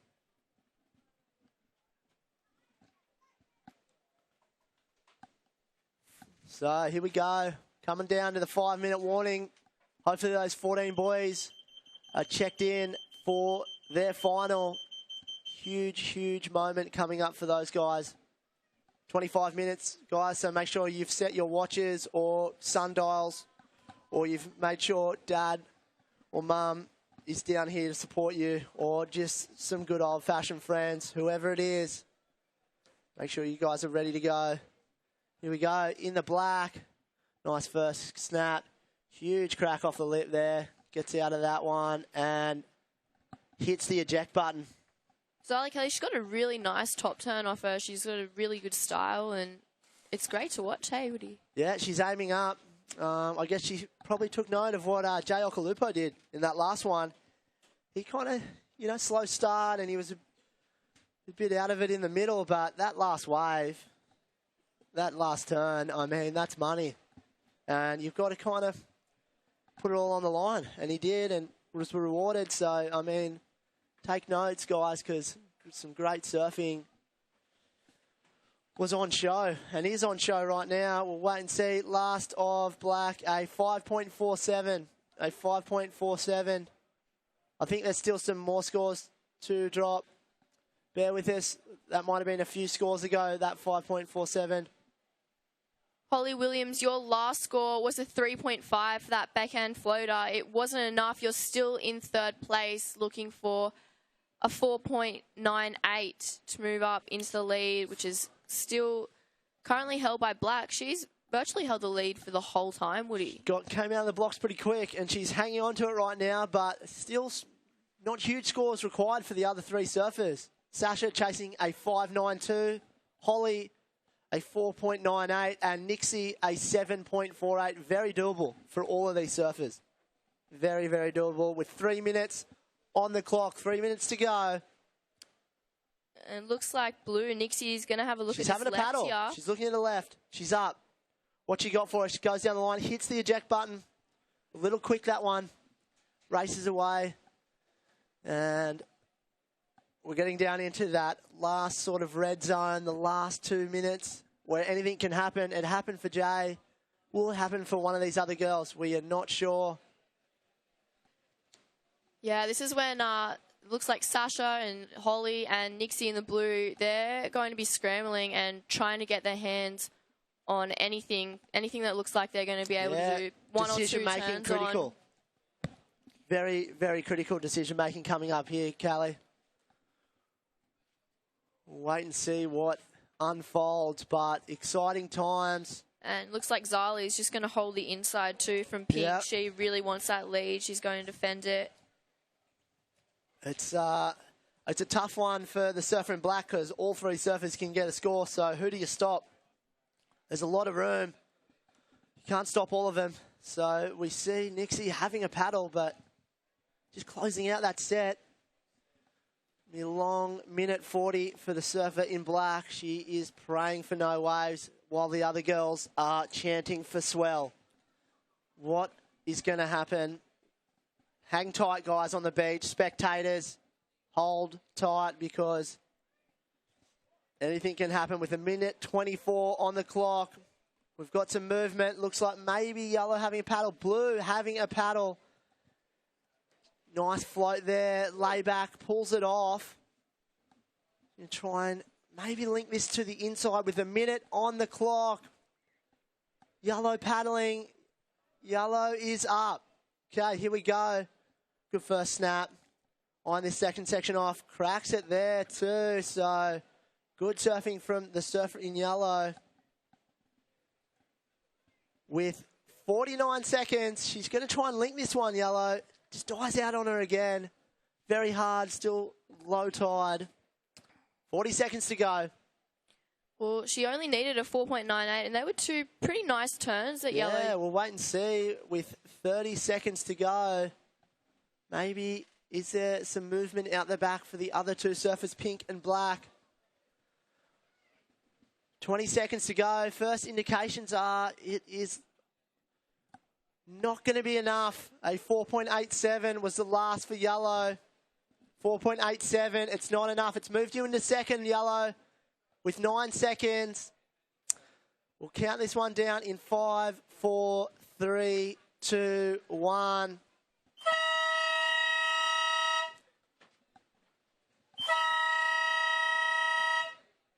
Okay, unofficially, looked like the black. Zali Kelly taking that one out from the surfer in yellow. Great effort on her last ride. Holly Williams was second. Sasha Baker in the pink was third. And the birthday girl, Nixie Ryan, finished in fourth. So great surfing. Put your hands together for all 4 girls. Incredible effort.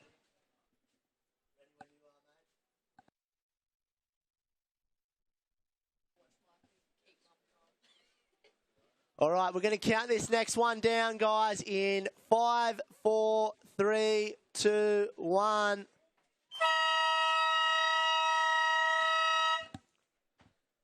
All right, hold on to your hats. Here we go. This is going to be a red-hot final here. 14 boys final. 14 boys. First rider up and going. Dakota Walters in the blue. Walters. Just a quick one from him. Trying to go left. Going left. Against the grain. Against the granules.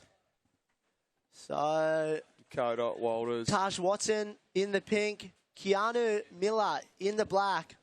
Dakota Walters in the blue. And Mikey Madonna in the yellow. And there's a couple of small scores. Small scores. We'll let these drop. We'll announce them. And we've got a guest in the commentary booth. Keanu Miller just dropped a 1.5 in the black. Dakota Walters with a small score, also a 1.07. 25-minute final, 14 boys finalists in the water. And I'd like to introduce everyone to Lennox Heads, one and only Stuart Kennedy. Stewie, what did you have for breakfast, mate? Did you have bacon egg roll? Bacon egg roll, nice. From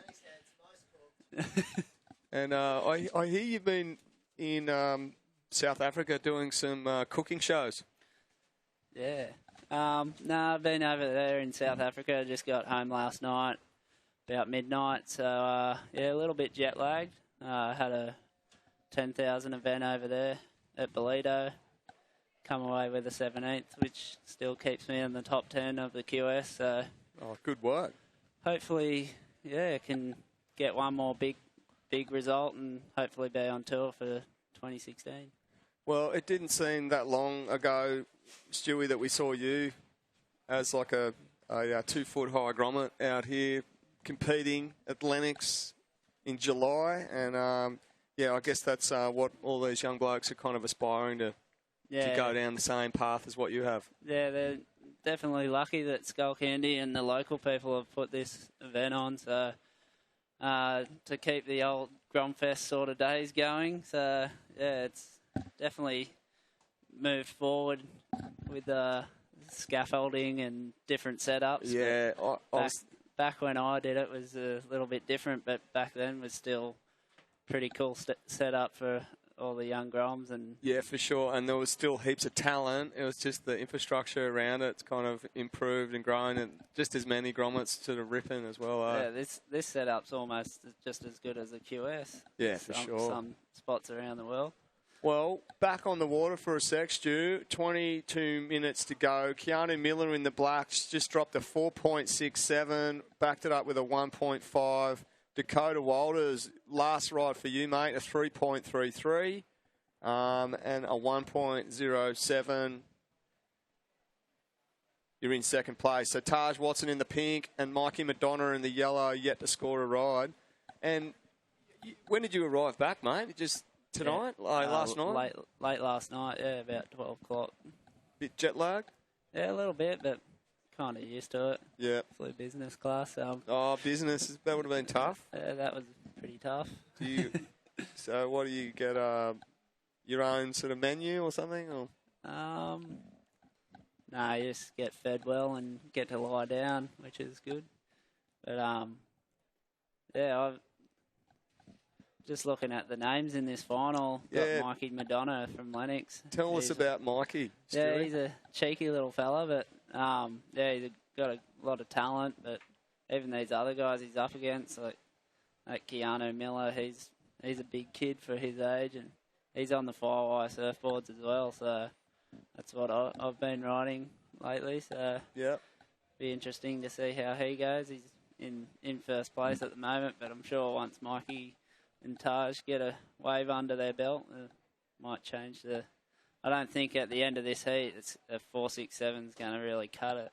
No. Especially with these conditions on offer, like there's plenty of scoring potential. Yeah, totally agree. And Dakota Walters in the blue from about an hour south. Looks like he was having a bit of a look at that. Yeah, he's from the Yamarangari region. He's been ripping the whole event. But yeah, these 14 boys, all of them have been ripping really hard to get to this point.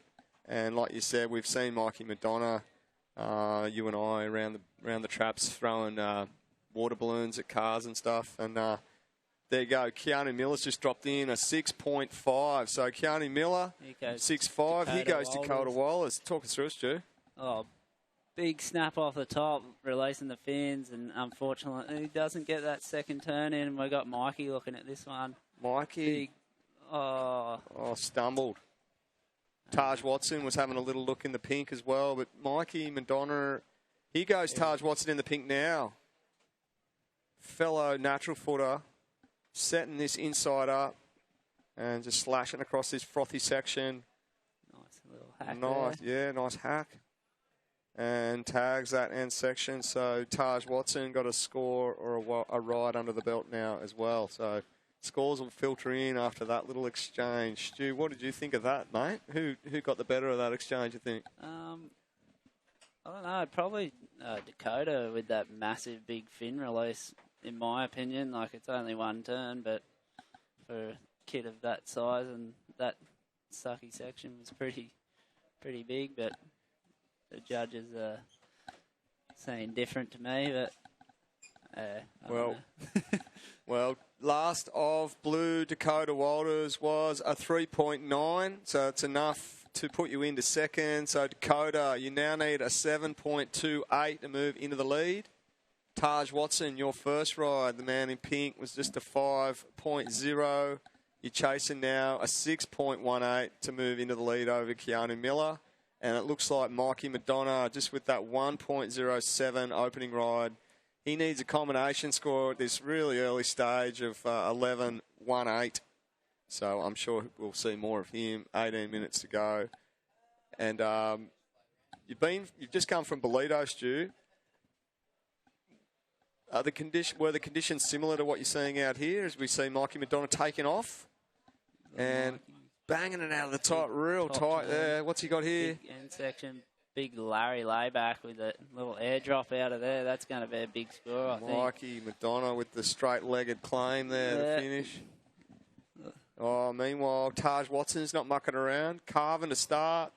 He's setting the shot up, banging it out of the top there for Taj Watson in the pink. They're kind of working over this inside here. But back to you, mate. What was the surf like in Bolito? Yeah, this year, unfortunately, they had a massive swell like a couple of weeks before we arrived. So a lot of the banks got washed away pretty much along the whole east coast. Right. So, yeah, we didn't get much swell. And here goes to Keanu Miller. Yeah. Keanu. Big hack out of the lip. And he's winding up here. Setting up another hack there. Smooth surfing. Oh, cracking a great finishing manoeuvre there. So Keanu Miller in the black. He's looking to extend his lead. Last ride for Mikey Madonna in the yellow was a 7-point ride for Mikey. Mikey, a 4.18. It's changed just as Keanu Miller's just dropped that last score. An 8.5 for last of black, Keanu Miller. So he's extended his lead. Taj Watson in the pink in second place. No. He needs 2 more scores completely. He needs to throw away his whole scores there, and he needs a combination of a 15.01. Mikey Madonna with a 7 now needs an 8.01, and we're going to a replay of Keanu Miller's last ride. Look at this, Stu. Carving a nice wrap turn all the way to the foam, setting up this inside. Just gets another carve through, using his arms nicely. And just whipping it into that last turn there, throwing his back foot through and across the lip. think that last turn was pretty much all the points, but The money was in that. Those first 2 turns, he could have caught a rail, but yeah, with the lumps and bumps in the wave, but yeah, he manhandled it through. For a kid that age, it's pretty good to be able to put the rail in and manhandle it through those bumpy sections. Yeah, you kind of don't want to blow it, do you, on those early sections and put all the effort into that last turn. Yeah.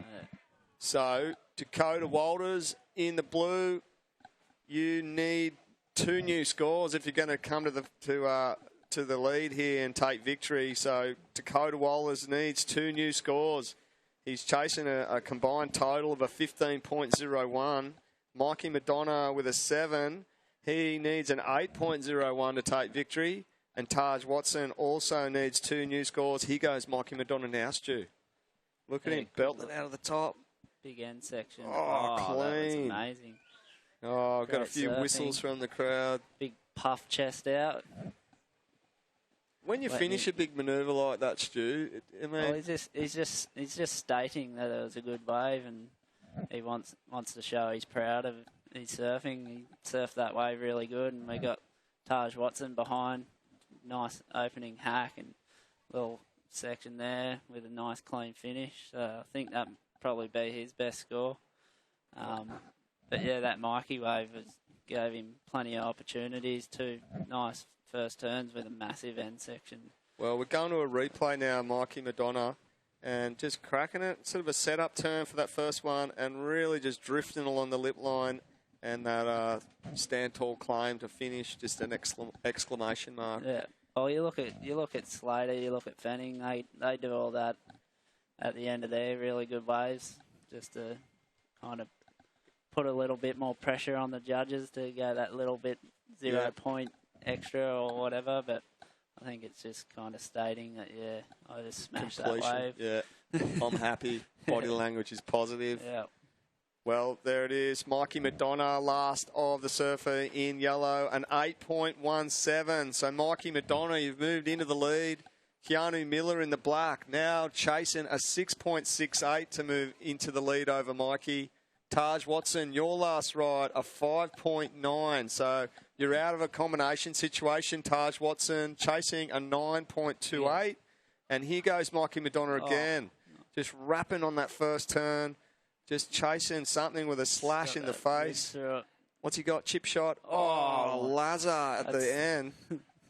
That was pretty... That was impressive for a Grom. Yeah, so, Stu, what do you reckon, mate? That was good technique. It's a bit smaller of a wave, but that last Larry layback was a little Mick Fanning-like. We'll leave it in the hands of the judges there. That was kind of got off it. Going to a replay of, as we see Taj Watson out the back, but here it is, that slash, and here it is, Stu.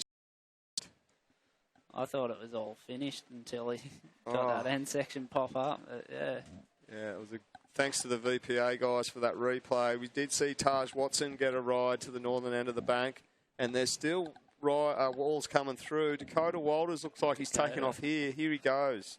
So... Big lip line, tail drop and floater into that roundhouse to the foam. And, a little Lazar in the middle there. And he's chasing this chip shot at the end.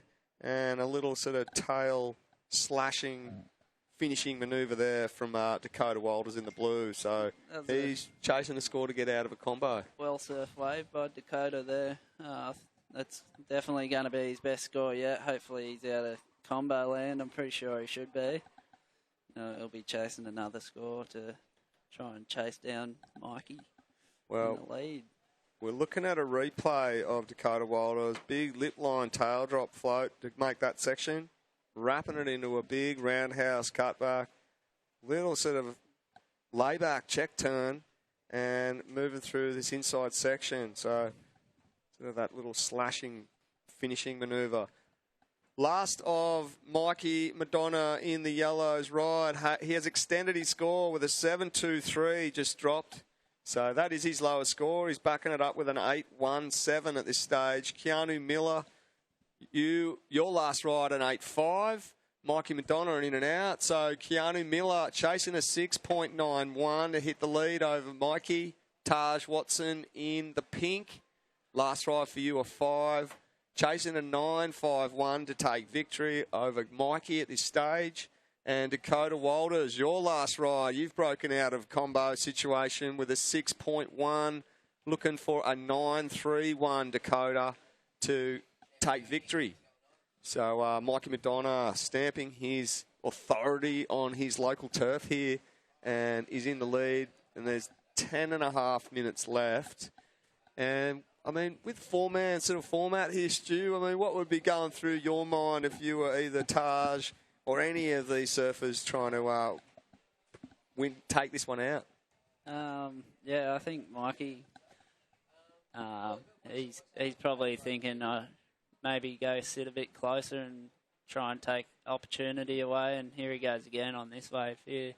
Out the front, it's got a long wall in front of him, big first turn. Got another section there, bang. Oh. That's a big score already with that big hack at the end. Got one more section and then belts it through the lip. That's he's got the finger whip claim as well. That's going to be a massive score there for Mikey. Body language, he liked it. Pity he goes for Manly. Well, look, there's some scores dropping in, and I tell you what, it was... they didn't stuff around, did they? They didn't muck around. 3 judges threw it at 10, couple 9.8s. It's averaged out at a 9.93 for last of yellow Mikey Madonna. We're going to a replay, and it's a great-looking wall, isn't it, to start, Stu? Yeah, a little bit of local knowledge there, I think. Big first turn, and then just times that second turn beautifully, and then the third turn just styled out hack, and then this jams this last section through the lip and throws his fingers around like he's running the show. Yeah, well, yeah, he's the boss out there with that finger whip claim at the end. But Mikey Madonna. So look, the situation is now with 8.5 on the clock. Mikey's out in front. Keanu Miller in the black needs a 9.61 now to take the lead over Mikey. Taj Watson and Dakota Walters are again back into a combination situation. So Taj Watson and Dakota Walters both chasing a combination score of an 18.11 or more. And with 8 minutes on the clock, they've just got to... I mean, have you been in that situation where you halfway through the heat? Keanu Miller, meanwhile... There. Unfortunately... But how is it like over halfway of the heat gone and you're in a situation where you need to get 2 new scores, completely throw away what you've got and start again basically with 8 minutes? Yeah, it's kind of like you got to go for the Hail Marys almost at this, like 7 minutes and 45 seconds left on the clock. But when you think about it, it's actually still a lot of time to get 2 waves out there. Like we got Dakota up right now. Dakota screaming across this end section. Bang. Nice snap there. Tidy surfing from him. So so pretty much, yeah, you can still get two big scores in that time. The heat's not finished until the buzzer goes, so it's not... Mikey's sitting comfortably, but I'm sure these guys have the talent to get those big scores as well. It's just if they can have the patience and pick the right waves, they can turn it around if they want to. Yeah, well, there's advice from Stewie Kennedy. He's been in this situation. And with Taj Watson, Dakota Walters, basically needing a couple of 9s to take the win here. Keanu Miller is the closest to Mikey's heels, chasing a 9.61.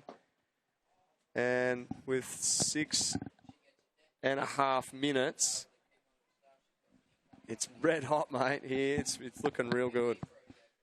Yeah, I haven't seen Taj Watson surf. This is the first time to see him surf, but I've seen Dakota Walters surf, and I'm impressed with his surfing. I follow him on his Instagram and keep a close eye on him. And Keanu Miller, I know that he's a pretty good competitor, and I've seen him surf a little bit, but not as much as what I'd like to.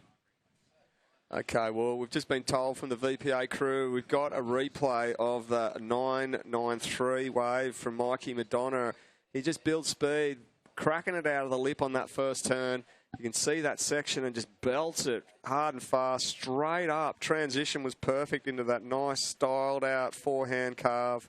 And now he's just eyeing off this inside little chip shot. And he wants to get it finished. And there it is. Nice hand drive to finish and a little finger whipping claim there from Mikey Madonna in the yellow. 5.5 minutes on the clock. And, yeah, we've got Keanu Miller chasing a 9.61. Taj Watson and Dakota Walters both chasing a combo score of an 18.11 at this point. And let's just wait and see with just over 5 minutes. This is the 14 Boys Final for those of you who have just joined us. And up next, we're going to see more finals action.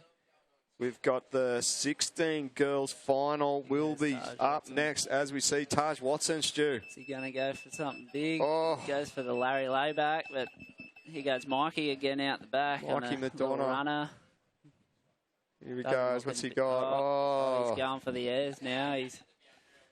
He's got nothing to lose. Yeah, he's got a little bit of... So may as well go for something big and try and stomp a big air and get rid of the 8.17. And is that just the nail home, the nail in the coffin? Or? Well, it would be nice to see him go to the air. I think we've seen his rail game and his snaps and stuff like that. So I think for all of us watching, I think it'd be pretty cool to see him do a nice rotation or something. And here goes little Dakota Walters. Dakota Walters. Oh, just mistiming that first section with the bump in the road. Yeah, so, but even so, like, Dakota could go from 4th to 2nd if he gets a 9-point or an 8-point something. It's not showing up on the screen here, but yeah, if he got an 8.9, I think he'd probably go into 2nd. Yeah, so no, for sure. Yeah, and the heat's not over yet. Like, still got 3 minutes 45 seconds, and got Keanu Miller trying to get a nice big Larry layback man term there. Big floater.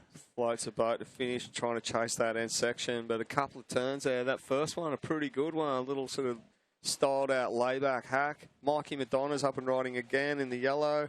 And just in and out there from him. 3 minutes 20 on the clock. Last ride, a blue, won't factor in. Taj Watson, last ride for you, also won't factor in. Keanu Miller, as we see, Dakota Walters in the blue.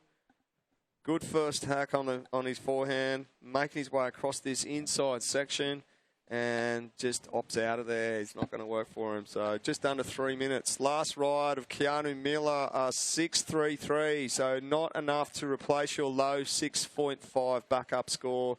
Still chasing a 9.61. Keanu Miller in the black. And looks like Taj Watson and Dakota Walters still trying to, well, replace both their scores, actually, to challenge the number 1 spot, and Mikey Madonna in the yellow. Well.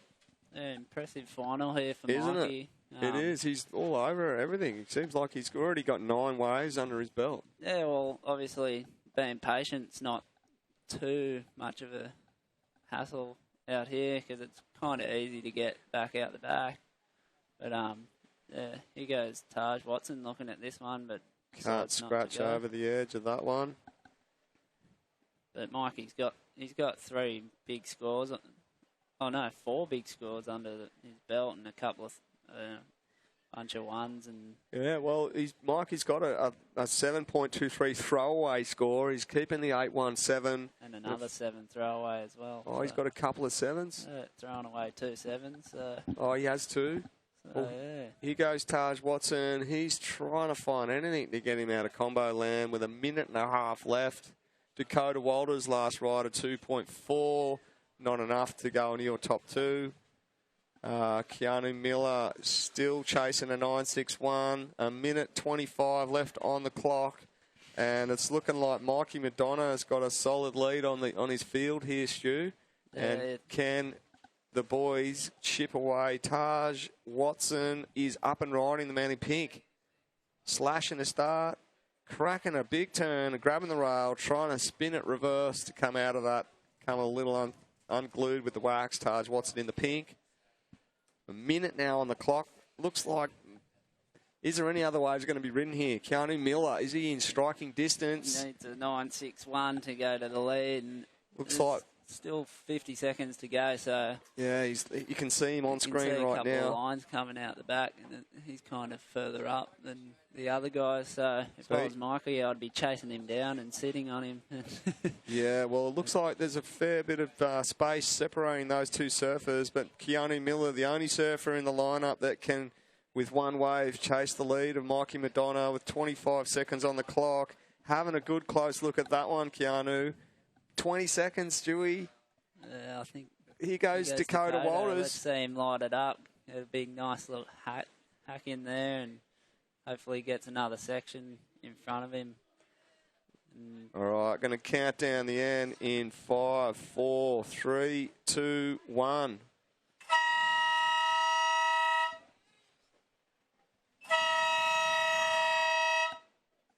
Well, Dakota Walters finishing on that inside. We've got a bit of a split screen. Looks like Keanu Miller just coming a bit unglued on that tricky little final manoeuvre.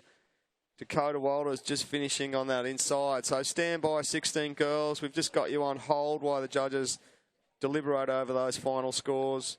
Mikey Wright looked like unofficially Mikey Wright, dominated. Mikey Madonna, I should say. In the yellow, dominating that final of the 14 boys. And we'll just have to stand by for official results. All scores are in. Last ride for Dakota Walters was a 4-1-3. And looked like not enough to get out of that combo land. But, yeah, wait for official results and the presentation ceremony straight up after this event. We're going to wait for judges to be ready. We'll kick off you girls, 16s. 16 girls final. We're going to count in 5, 4, 3, 2, 1.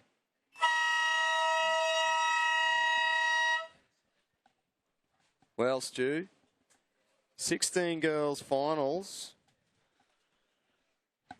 in the water and up and riding straight out of the blocks. Carney Dobbin in the yellow. Good looking final manoeuvre there from her. Macy Callaghan in the pink is in the water with her. Alyssa Locke in black and India Robinson in the blue.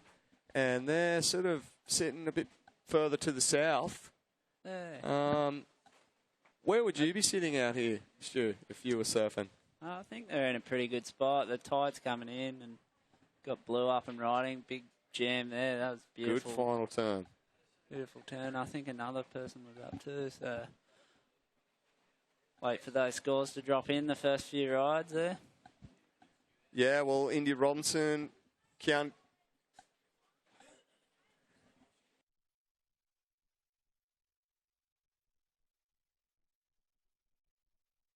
Yeah, India Robinson with a wave to drop. Kearney Dobbin also with a ride to drop. Alyssa Locke, it looks like, also got a quick one. And, Stu, yeah, you surfed out here a bunch of times. It is a bit of a tricky lineup, and it does change a lot with the tide. And Kearney Dobbin, she's straight up out in front with that re-entry and sort of hopping across this section here. And we've got Callie Madonna. So thanks, Stu, for your commentary and insights from all the way from South Africa. Thank you. Good luck on your campaign, mate, as the year winds out. Cool. Good work, buddy. Well done, Mikey. Yeah, good work, Mikey. Well, we've got Mikey's older sister. He's going to join us back in to make the call on the 16 girls final.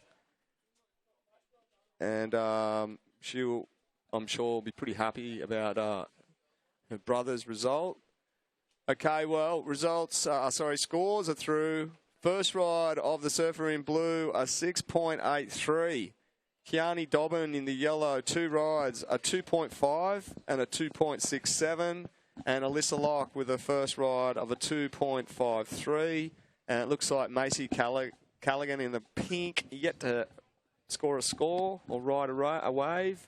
And Callie, pretty exciting in the Madonna camp out there on the beach. Yeah, it's so exciting. I'm so proud of him. I know that he's wanted to take out this comp for such a long time. And I see Alyssa Locke up and riding on her forehand, slashing away there. And this is another lady. She's definitely going to be wanting to take out this division.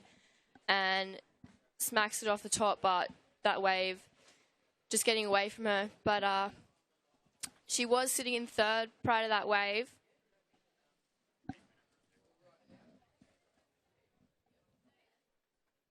And it looks like heat leader India Robinson up and riding. She's going to stick with this one. And that wave also fattening out on her.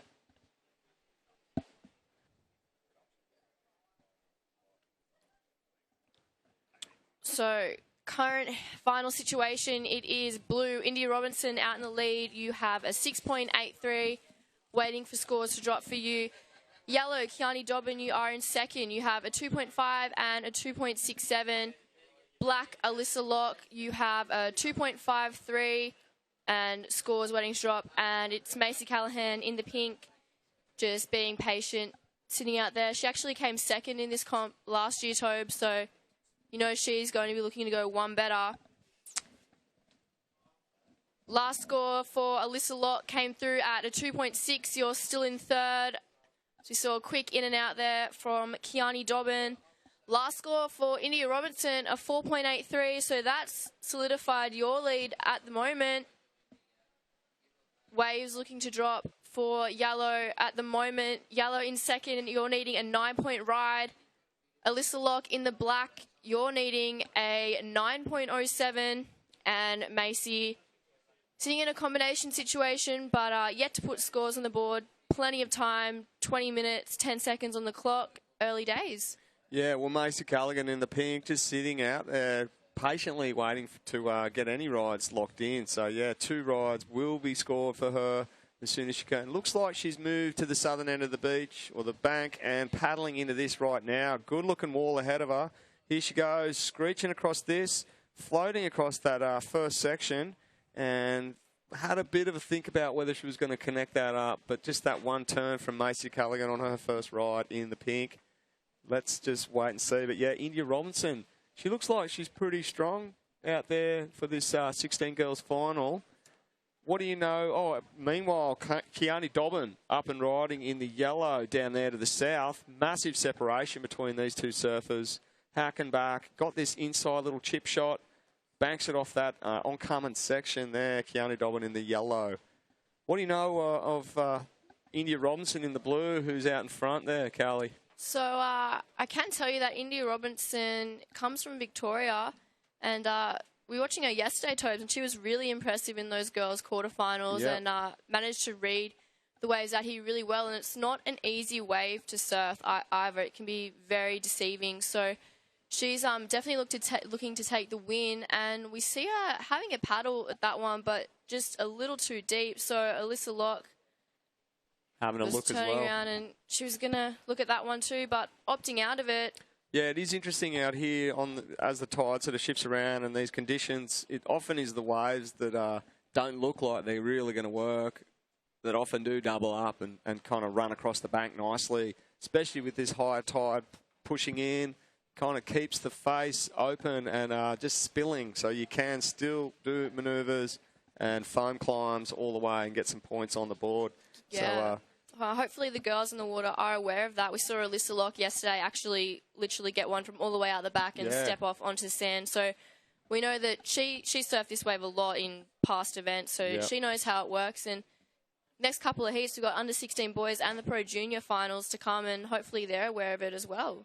Well, it looks like Kiani Dobbin in the yellow, your best ride was your last, a 4.73. So you need a 6.94 now to move into the number 1 spot above India Robinson in the blue. Alyssa Locke, your last ride, a 2.6.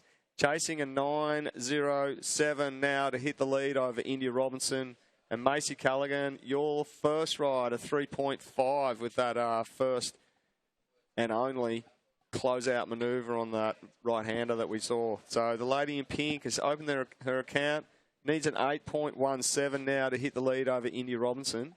And I reckon that she may even get 2 new scores with this early stage, 17 minutes on the clock.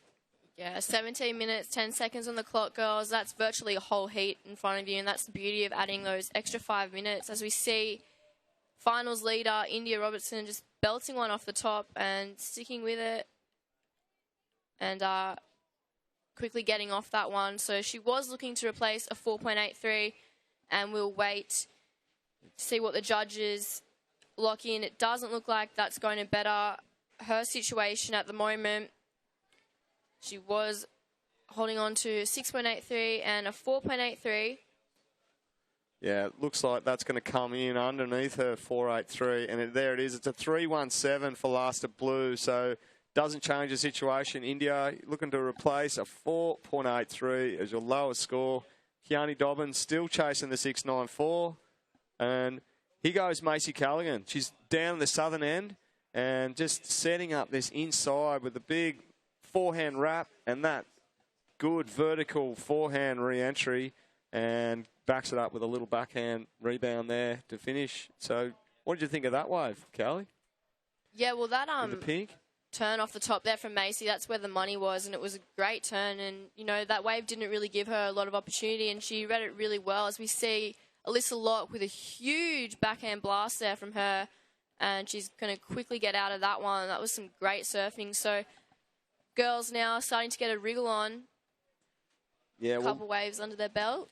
You can see Alyssa Locke on the backhand, and perhaps because she's grown up in the Tweed Heads Coolangatta area, that she is really strong on the backhand.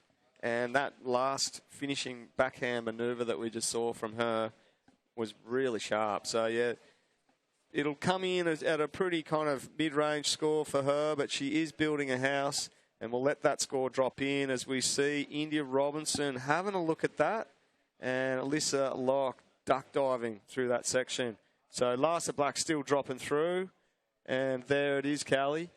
So Alyssa Locke, your last ride was a 4.83. That is your highest score so far. However, Macy Callahan's last ride just came through at a 6.17. You've jumped from 4th place to 2nd. Now, Macy, you're only needing a 5.5 for the lead.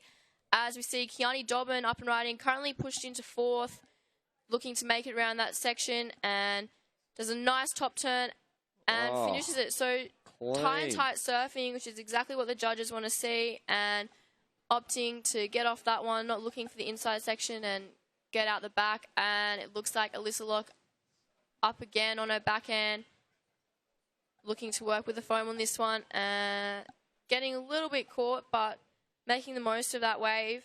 So, well, that was a good exchange. Kiani Dobbin in the yellow, really tidy surfing, just seamlessly linking forehand re-entries and quite vertical. Also lip smacks for her in the yellow. And I reckon I'm going to go out on a limb and say that she will replace that 2.67.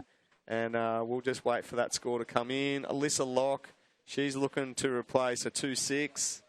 Just see how the judges throw down scores for that. Looking like Kiani Dobbin's going to lock in a good score, so stand by. There will be a situation update here for you girls in the 16s, and judges are not going to muck around and throw scores down there for the last of yellow. Callie, give her the news. So Kiani Dobbin, your last ride came through at an 8-point ride. So you've skyrocketed straight back up into the lead. India Robinson now pushed down into 2nd. India, if you want to regain your lead, you are looking for a 5.91 or better, and it looks like she's going to try and do that on this wave as she just does the one turn and jumps off that one.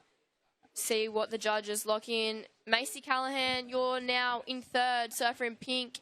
You need a 6.57, and Alyssa Locke, your last ride came through at a 4.67. You're in 4th place, looking for a 7.91. There's 12 minutes and 40 seconds on the Tobes. All these girls, all 4 of them, are more than capable of winning this division. Been seeing them surf for the past couple of years, and they've really, all 4 of them have improved so much over the last 2 years and really putting in innovative surfing and powerful turns. So it's so exciting to watch. Well, we see Alyssa Locke snaveling a right to the southern end of the bank. That big backhand turn there is what's going to get her the points. Trying to stuff another one into that end section. But there was a couple of turns before that, which she'll get the points. So we'll see if she can increase her score and push on above Kiani Dobbin in the lead. But, yeah, it's interesting. We've been seeing these girls surfing here for years, and I think I first saw these girls in the 12s division, and Macy Callahan in the pink finishing her first ride. And to see them all progressing all the way through now to the 16 girls, they're young women out there, and they've got a lot of power behind their surfing now.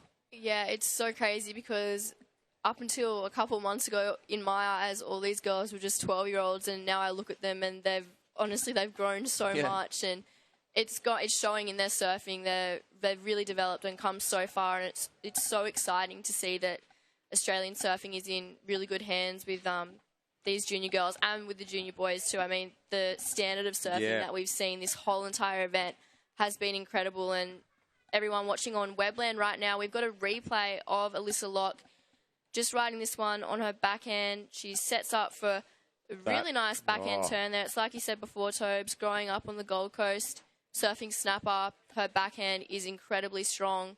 Okay, we're listening. India Robinson in the blue. There's 10.5 minutes left. You're sitting in second. You need a 5.91 to hit the lead over Kiani Dobbin in the yellow. Alyssa Locke, your last ride, a 6.07. So you've increased your lead. A 6.67 will see you hit the lead over Kiani Dobbin. So Alyssa Locke, you need a 6.67. And Macy Callaghan in the pink, you need a 6.57 to move into first. But India Robinson just requiring a 5.91. Your last ride was a 4, not enough. So meanwhile, here goes Macy Callaghan now, Callie, and winding in at the bottom, snapping a really good forehand turn in the face, and just finishing with that whitewash turn there. So Macy Callaghan, a good first turn for her, a lot of speed and power in that. Yeah, she's really got that forehand carve down pat, and I think it's her go-to turn. The judges really love it. She always gets rewarded for it, and I mean that wave didn't allow her to do much. So I guess if it was a different wave and the wall kept going, she could have got a great score because that opening turn was fantastic. But judges locking in a 4.63 for that last ride, Macy. You're still looking for a 6.57 to take the lead. You're in fourth place. It's surfer in black, Alyssa Locke in third. You have a 6.13 and a 4.83. You're looking for a 6.61 for the lead, and it's India Robinson. Surfer in the blue, you have a 6.83 and a 4.83 as we see her up and riding now. Quick in and out. She's looking for a 5.91 to overtake Kiani Dobbin. Yeah, surfer in the yellow. You could see India on that one in the blue. She just sort of took off. She knows she needed a decent score and just straight away hit the eject button, realising that that's not going to do it for her. So it is a bit of a trickier paddle out too. So as this tide pushes in, you're better off conserving your energy. As we see Macy Callaghan in the pink on the southern end of the bank. That nice forehand wrap turn to start. Bit of a snap in the pocket. Looking for this chip shot on this oncoming left. And bouncing off that one, and the wave filling in. So Macy Callaghan, a couple of turns there on a forehand. She's chasing those scores, as Callie just read out, to move on into the lead over Kiani Dobbin in the yellow. There's 8 minutes on the clock, and we had Stewie up here in the previous final, and he was saying that, 8 minutes, well, in conditions like this, it is still time to get one or two waves, or two if needed. And, I mean, I think I'd be feeling the pressure. Yeah, 8 minutes. It's still fairly early days. Anything can happen. And once it comes down to the wire, there's two mindsets out there. Obviously, if you're in the lead, you're not wanting any more waves to come through. You're hoping the ocean's going to go flat. But you can imagine that the other three girls are just going to be praying and hoping that waves and waves and waves come through, and that they can get the opportunity to overtake the lead. So they're nerve-wracking feelings and emotions from both ends, and I'm sure the girls out there at the moment are experiencing just that. Yeah, well, competitive surfing is a lot about controlling your emotions. Last to pink, a 3.8, not enough. Macy, to improve your score. Still chasing a 6.57 to move into the lead. Alyssa Locke, you still need a 6.61 to move ahead of Kiani Dobbin in the yellow. And India Robinson, you're still needing a 5.91 to move into the lead. Kiani Dobbin with 7 minutes on the clock. It's starting to really get down to the pointy end. 16 Girls Final in the water for those of you who have just joined us. And this is the 2015 Skullcandy Grom Open presented by Coolridge. And two surfers up and riding. Great turn there from Macy. Backs it up with that finishing manoeuvre and rides away cleanly. Alyssa Locke a quick in and out. We saw India Robinson also get a quick one. But Macy Callaghan in the pink. Yeah, that wave didn't really allow much room for manoeuvres, but she managed to squeeze in two really well-surfed turns. So she was looking for a 6.57, and it's going to be really interesting to see what the judges give her. At the moment, she is sitting in 4th place, but she is such a strong competitor. She has 2 Australian titles under her belt. She's runner-up here last year, and she's a hungry competitor, and unfortunately that wave only coming through at a 3.8 for Macy. So Macy, you're in 4th place still, looking for that 6.57. It's Alyssa Locke in 3rd. Alyssa, you have a 6.13 and a 4.83. My mistake. So Macy, well, that was your previous of last wave, your 3.8. Your last wave is still coming through. And it looks like it's going to be a game changer here. Macy Callaghan with 5.5 on the clock has just locked in an 8.3. So Macy Callaghan, enough to push you into the lead. You've got a throwaway score of a 6.17 to improve on. Kiani Dobbin in the yellow. You're now in 2nd place. Looking for a 6.48 as we see Alyssa Locke coming unglued with the wax on that first turn. Right on 5 minutes. So Kiani Dobbin, you need a 6.48 now to make your way into #1 spot. India Robinson, who's up and riding now. What's she got here? Just flaring that first forehand carve, and she's looking for this inside double-up section, working hard. She is not going to make it, and the body language there, not sort of too stoked about that wave, not cooperating. India Robinson now needs a 7.65 to move into the lead over Macy, and Alyssa Locke needing an 8.35. For those of you in Webland, we're going to a replay. This is Macy Callaghan's 8.3, and she starts off with winding a nice forehand roundhouse and then backs it off with that closeout re-entry manoeuvre and riding away cleanly to claim the 8.3 and the lead. Yeah, so Macy read that wave really well, and it's been a seesaw battle this final. I think all girls at some stage have held the lead and constantly swapping places. So with 3 minutes, 50 seconds on the clock, we are coming down to the wire, but with the scores these girls are throwing down, anything is possible. We've seen 2 waves in the excellent range ridden, and all girls have at least 1 wave in the good range. So the current situation, it's Macy Callaghan in the pink in the lead. You have a 6.17 and that last ride of an 8.3. Yellow, Kiani Dobbin, you're in 2nd. You need an 6.48 to move up into the lead. You're looking to better a 4.73. Blue, India Robinson, you're in 3rd. You have a 6.83 and a 4.83. You need a 7.65 to move up into the lead, and it's black, Alyssa Locke, in 4th place with a 6.13 and a 4.83. You are looking for an 8.35 as we see her just going a little too hard on that section there. So with 2 minutes and 45 seconds on the clock, the girls really scrambling for waves with heat leader Macy Callaghan slashing it back to the foam and belting it off the top again. Really stylish surfer, and looks like she's going to try and get this inside link up, Tobes. Well, she could be going for the victory lap with 2.5 minutes on the clock. It could be a little early to call that, but Macy Callaghan making her way all the way through this inside. Looks like Kiani Dobbins up and riding behind her. So possible last wave for her as she hops over this little double up inside section, snapping a couple of good re-entries there to finish that ride, and the wave filling up on the flats. And a quick one there from India Robinson in the blue. Alyssa Locke in the black out there also with 2 minutes on the clock. Looks like Alyssa's paddling into this one. She's found a bit of room to move.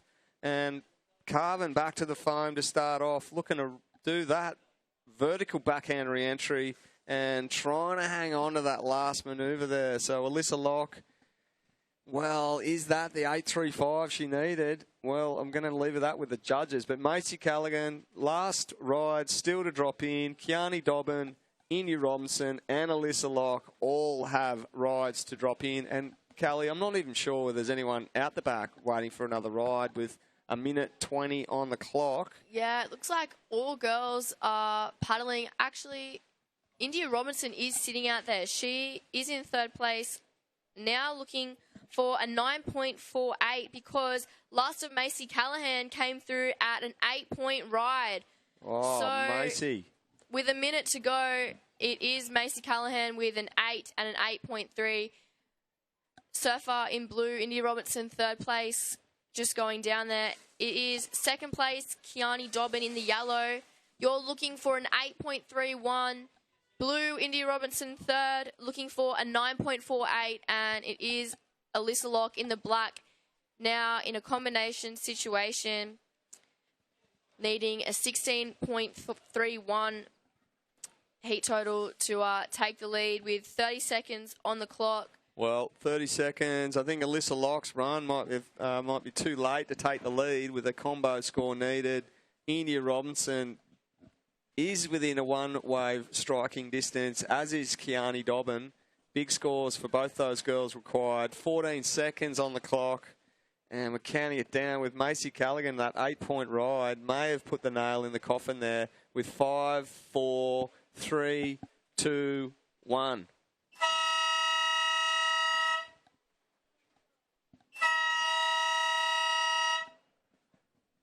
Well, Callie, that's the final siren for the 16 Girls Finals here at the 2015 Skullcandy Grom Open, presented by Coolridge.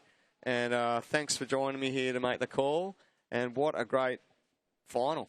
16 girls. Oh, I'm happy to help. Thanks for having me, Tobes. It's been really exciting watching. All right, we're going to get this next one started. We've got the 16 Boys Final.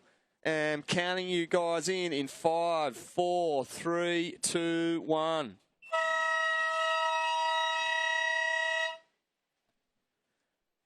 All right, out in the water, we see in the pink, Reef Hazelwood. Kahu Butler's in the black, Joel Wood's in the blue, and Darcy Crump in the yellow. Just like to hand off to Crispy and Tez to make the call for the 16 Boys Final.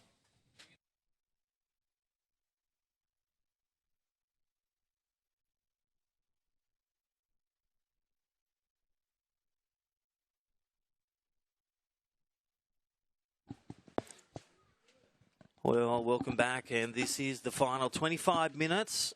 Shout out to all those on Skullcandy land around the world, and I'll tell you what, lots of hits and lots of support from around the world.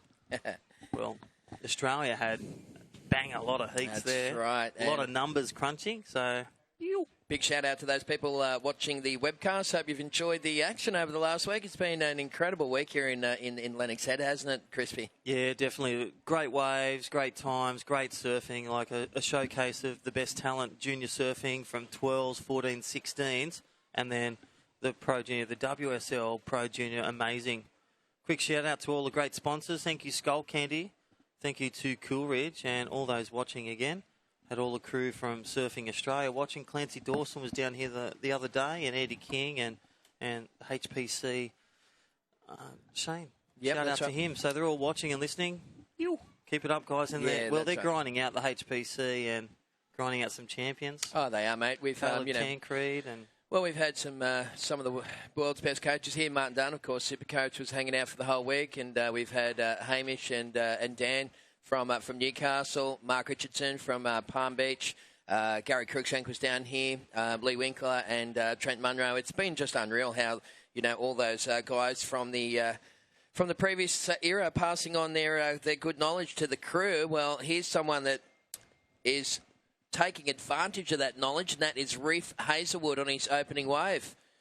All right, so Reese get a little score in there.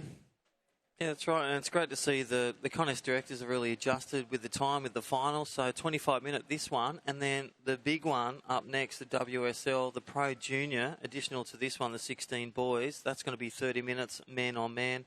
Jacko Baker and Cody Robinson. That is the man. Yeah, that's going to be unbelievable. There's the little hashtag we've been using throughout the event. Of course, Skullcandy Osgrom Open. And if you do post any stuff, then make sure you use that hashtag. It all ends up in the same bin and we can go and find stuff easy. Okay, Kihu Butler, first wave 5.5. Reefs Hazelwood, Pink's first wave 3.17. And Joel Wood in the blue singlet opened up with a 1.23. So just the fellow in yellow, Darcy Crump, waiting to open up his account in this second last heat of the day. 6 days of non-stop action is about to come to a grinding halt here in Lennox Head. Yeah, definitely there, Tez. And it's flown past a bit like the aerial surveillance as well every morning, and the helicopters. Would like to say a big shout out to them and thank you, T&G, surveillance, and the local lifeguards as well, the jet ski support. And I think Billy Hessen as well and the family and his son doing a great job. And, well, the extra precaution, and thank you. And a shout-out to Ballina Shire Council. The Mayor, Dave, he'll be here for the Prezzo. He will. Don't forget, that'll follow. That'll be live streamed on skullcandy.com. And again, situation update, under 16 boys. So just winding through the first 4 minutes. First wave exchange, Kehu Butler in the black in the lead of 5-5 first wave. Good start. Reef Hazelwood, a 3-1-7 in pink. Joel Wood, a 1-2-3. And Darcy Crump waiting for his first little crumpet. All right, the man in yellow, yet to get away. 4 minutes is gone. What else? What are some other highlights you've had here? Like classic waves, and you can check on the website Skullcandy, all the wrap up of the Groms, like win, lose or draw. What a great way to spend your school holidays, Tez. Yeah, mate, it's been unreal. It's really lived up to hype. Of course, this is the first time that both Crispy and myself have been lucky enough to call the action here in Lennox, and hope get to call up again next year. Yeah, so, let's hope it. Let's keep it clean. Hopefully, fingers crossed, we'll be back again. But it's been a fantastic experience, and as I said, this contest really preceded itself and by reputation. So it's lived up to hype. Darcy Crump, you need a 5.51 to go into the lead. Right now, 5 minutes have slipped away. It looks like we're watching Reef Hazelwood, and down the line there, Joel Wood as well. But on screen for the webcast crew, that is the goofy footer. And Reef just getting a little caught up in the suds on that one. You can see Darcy just waiting out the back. And as we just pan wide there, trying to pick up, it was blue. Joel Wood got himself a bit of a wave, but I don't think it was too much to ride home about. Yeah, nice little tag at the end. I was just watching it on the third eye, and I'll tell you what, so Joel Wood, stand by for that one. And also Reef Hazelwood. Nice little exchange. Beautiful exchange. Hey, we've had an iPhone has been handed in. I've got it here in the commentary booth. It's got a password on it. So if you come and open it up with the correct password, I'm sure it's going to be yours. Come and see us here at the commentary booth. Well, they are on Facebook, and they do play Clash of the Titans. Yeah, I Clash saw of the that. Clans, so... Yeah, Grommets. So some kind of grommet phone, I think. Also, 8-ball pool, isn't that what you like? Oh, yeah, that's what I said. What a classic. Come and show. I won like 300,000 last night. That's not your phone, is it? No, it's not mine. Maybe we should unlock the coins. Well, we've got a winner. Can you open that for me, mate, in front of me? Yep. Yeah. Oh, there we go. Winning a mobile phone. So lots of giveaways too. And again, how's all those grommets yesterday and the previous days? Lots of giveaways. Thank you, Shaper Fins. Yep. Thank you, Emery Boards, for having it here. We've still got some stuff to give away at the Prezzo. And what have we got? Emery board and a Gunter Ron board. Yeah, that's right. All thanks to Summerland. And, of course, the crew from Surf, Dive and Fish have had their cool little tent set up here. They got a banner on the side of it with a little hole cut in the thing. Yeah. I can't tell you the amount of times I walk past and seen people sticking their head through there, having a laugh, taking a photo. Hopefully they've used the right hashtag and they could be walking away with a brand new Gunteron Lunatic model here this afternoon. Alrighty, scores coming in. I'll just drop that first one. Kehu Butler, a 6-0. That's your backup, 11-5 combination. And I'll tell you what, Kehu Butler is sitting with two good scores in the lead of 5-5 and a 6-0 surfer in black. Reef Hazelwood, your second one dropped in 3.17. He's got a pair of them. Sits him in second, requires a 8.34. Good score at the moment. Here we go for Darcy Crump. Yeah, well, Darcy Crump, once again, just giving that one a bit of a thump. And we've got 18 minutes on the clock. We'll get those scores in and give you a bit of an update. But just one more heat remaining after this one. We're going to see an incredible clash with the two natural footers. They were just lighting it up in the semi-finals, weren't they?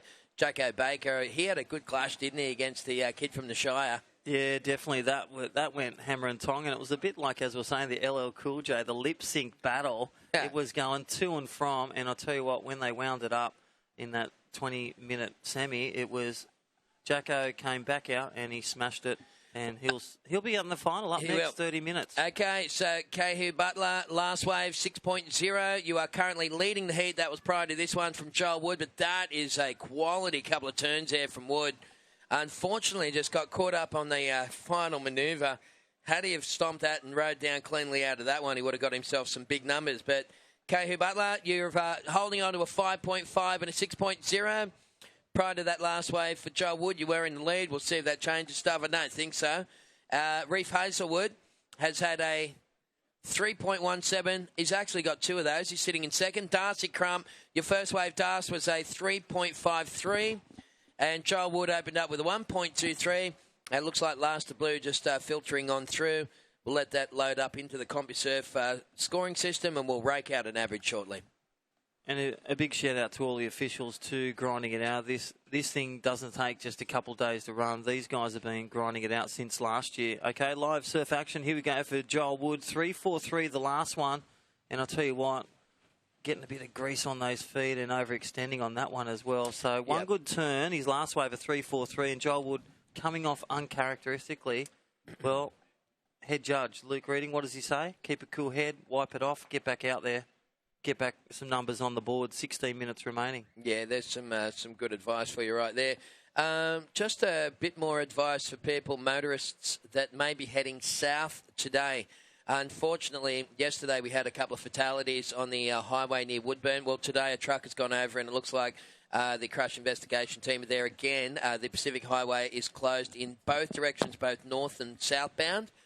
Indefinitely, so you might have to do a little detour around the back there and go through via Casino and onto Grafton that way. You might be able to avoid it, probably put another half hour on your trip, but otherwise they are saying now that they may open the southbound lane and let traffic through on a stop-go situation, but with school holidays winding up, that's going to be a nightmare going through there, so just a heads up for motorists heading south. And maybe even stay an extra night, or, you know what, just drive safe and take it easy. So, last to black and not your top two. You're still in the lead. Last to pink as live screening. Darcy Crump looking for his second wave and coming off. His heat leader on the main screen right now. And look at this, looking very strong, just whining and dining on that one.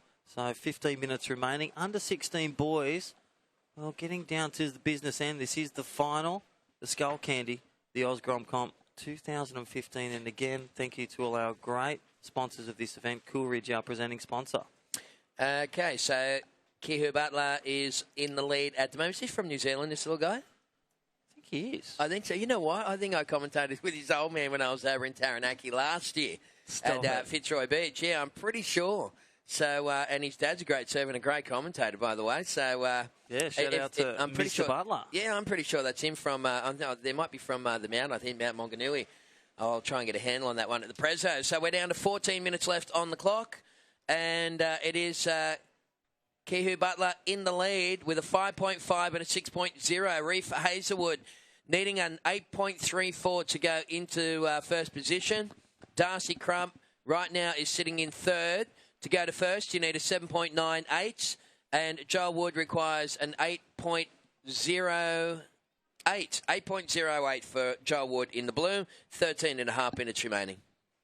Well, it's all about the win in the final, and I'll tell you what, the man in black is holding the reins of this heat. A 5.5 and 8.0. Darcy Crump looking for a good score. Now, this is a bit better from him, and, well, just getting shut out of the equation in yellow. He's currently sitting in third. And just tapering around the midsection, so needing an excellent score on the scale. And again, thank you to the great judges, all the judges grinding out 6 days, all the officials.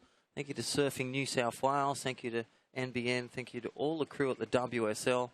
I'll tell you what, don't forget the 30 minutes well, put your stuff in the microwave and grab your Denny deck chair, because up next, the WSL Pro Junior, that is going to light the show to finish, well, a wonderful 6 days here at the Skullcandy 2015, the Grom Open. And I'll tell you what, all the mums and dads, all the kids, all the volunteers at Lee Bar Board Riders, Flight Centre, all the sponsors that we'll talk about, we've been talking about, this has been one of the best junior comps that I've been at to date. Yeah, that's right, and that's why they come from far and wide around the country, and in fact, from from right around the Australasian region, Tahiti, Japan, New Zealand.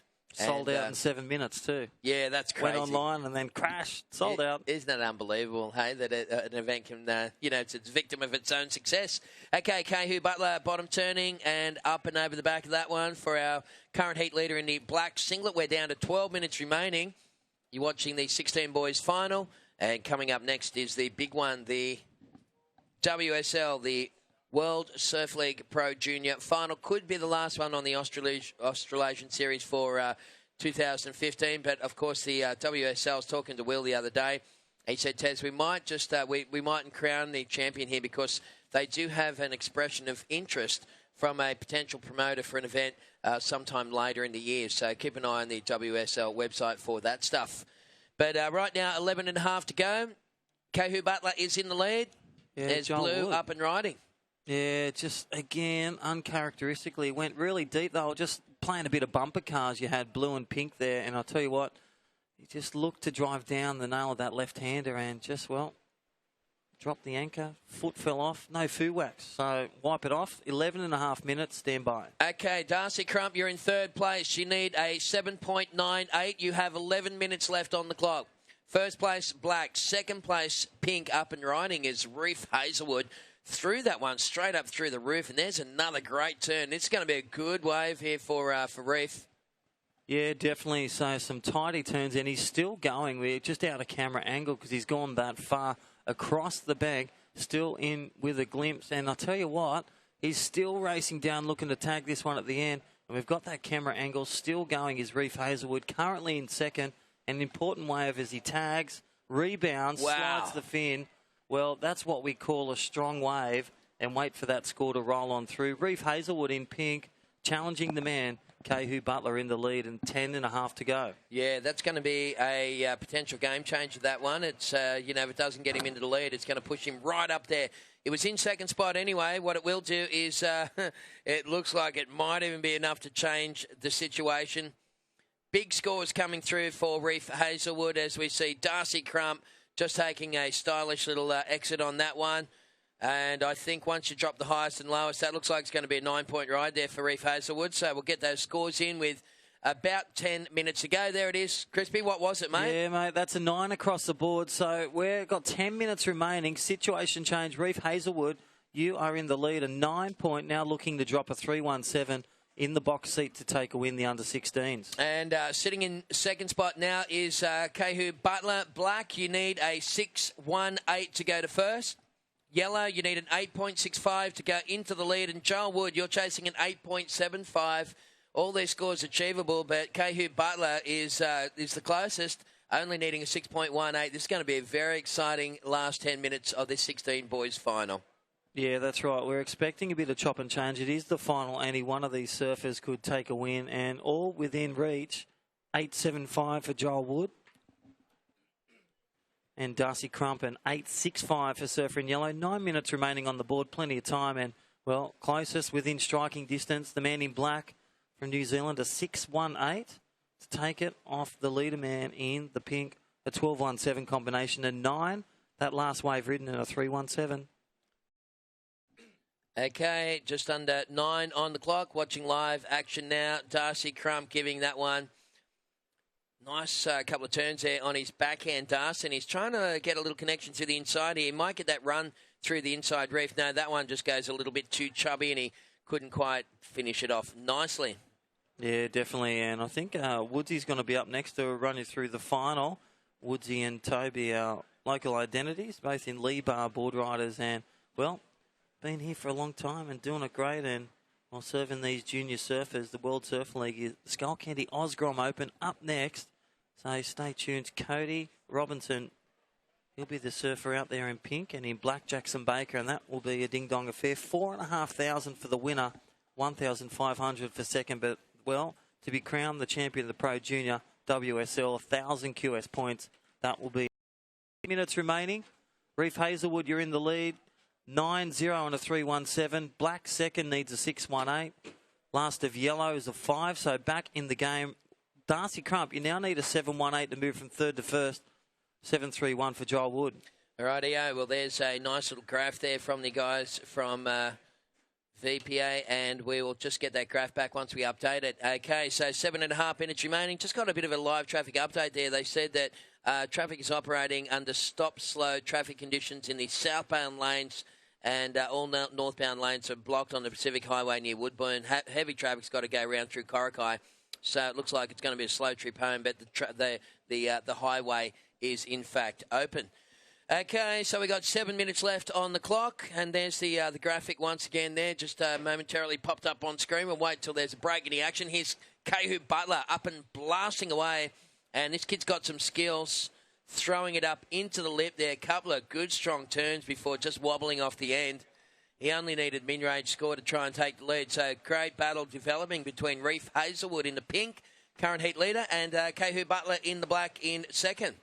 Yeah, that's right there, Tez. And just a reminder, the Pro Junior, the 30-minute heat up next, unlimited waves, priority disc system. That is amazing up next, our next heat. Rightio. Last wave scores for Darcy Crump was a 5.0. And last wave scores for Kehu Butler, a 6.6 situation change. I think Kehu was duck diving then. Last wave black, 6.6. Kehu, you've gone back into the lead. Situation change. Black first. Reef Hazelwood down into second. And Reef, you only need a 3.61. How is this for a battle? Darcy Crump is needing a 7.61. And Joel Wood, you need a 7.74. And it's just on 6 minutes on the clock. This thing is wide open, Crispy. Well, definitely like that bacon and egg roll this morning on a bit of Turkish bread. It was a bit of a heart starter, and this under 16s, they're doing well. Kehu Butler in the lead is black. Here we go for the fight back. Reef Hazelwood, nice looking wave. He's got to get busy as he sets it up, carves around, starts to get vertical, and that's what the repertoire they're looking for. Wow. And again, banging for bucks. All right. And there we go. Yeah. Game on. Reef Hazelwood, you know stand that. by. That is going to be an absolute situation change right there. So Kehu Butler going to go back down into second. Reef Hazelwood was only chasing a 3-point-something to take the lead, and you don't have to be Einstein to work out that is going to well in and truly eclipse that. That's going to push him into a pretty significant lead, because prior to that, Reef Hazelwood was hanging on to a 9.0 before that wave. So we're coming down to just on 5 to go. Competitors in the Pro Junior Final. You guys can paddle out, and good luck. Well, this is a great example of junior surfing. And again, be on the best waves, do your best turns. You're going to get your best points. Reef Hazelwood, your previous score was a 9-0. Stand by as they roll in these numbers. And look at that. There it is, a 8-7-7. We have a new leader with, well, a combination 17-7-7. 8-7-7, last to pink, back in the lead. And he's now looking to drop that wave. He's got a 9 and an 8-7-7. Yeah. What a combination to grab now. Yeah, that's right. In fact, everyone else is in combo land, fellas. You've all gone out to a two-wave combination to win this thing. So Reef Hazelwood with 4 minutes on the clock. Kehu Butler needing a two-wave combination of 17.78. So effectively, Kehu, you need to match his scores, really. You need a 9 and an 8.9. So effectively 2 9s is what you're kind of chasing to win this thing. So Reef Hazelwood looks like he's on song to take victory here at the Skullcandy. Well, here we go. So Joel Wood currently sitting in fourth. Again, they need 2 excellent scores. They've got to go big with, well, some fin wafts and releases like that.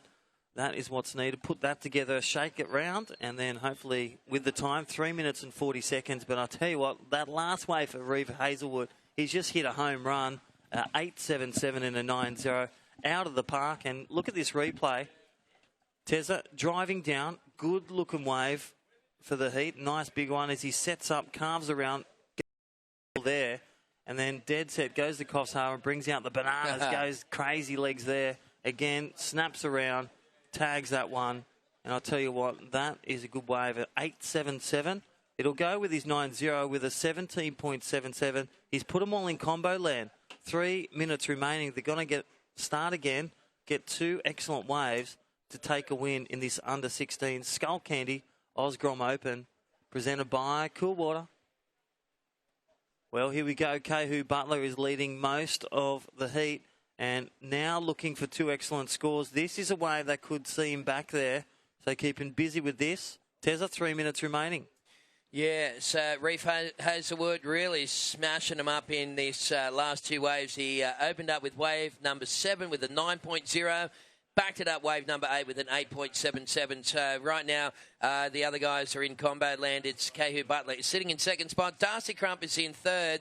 And Joel Wood is in fourth. It's all scores are going to first at the moment, fellas. But looking at the 2-wave combinations, Kehu Butler is sitting on a 12.6. Darcy Crump is on 8.53. So let me have a look here. Darcy's probably going to get... Well, actually, that just blew out a little bit, didn't it, Crispy? Last wave scores for Kehu Butler, 7.3. So still in a combination situation. And 2 minutes left on the clock. It's Reef Hazelwood, way downtown. Second place, pretty solid, is Kehu Butler. Third place, Darcy Crump. Fourth place is Joel Wood. Yeah, that's right there, Tez. Good call. And Reef Hazelwood just, well, grappling and getting the 2 massive scores in the back end of this heat. He started with a 3, got a pair of 3.17s, got a few throwaways, 1s and 2s, and here he is. And it's like it's a victory lap. The man currently leading the charge, and it's got everyone in combo land. Well, nice little air reverse, and look at him spin around. Well, just overcooking that one, but it doesn't matter. A minute and a half remaining. You could say that he's sewn it up like Granny on a nice little woolen rug. And I'll tell you what, a minute and 20 seconds remaining. Reef Hazelwood is dominating these under-16s here at the Skullcandy. you just keep coming out with him, don't you? Okay, we got 1 minute left on the clock. Just the one heat remaining here. Today we had, here's a bit of a replay actually from...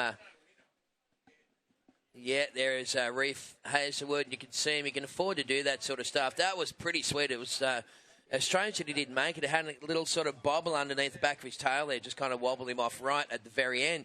So Reef Hazelwood heading for victory here, folks. 40 seconds left on the clock. Kehu Butler, great result for him.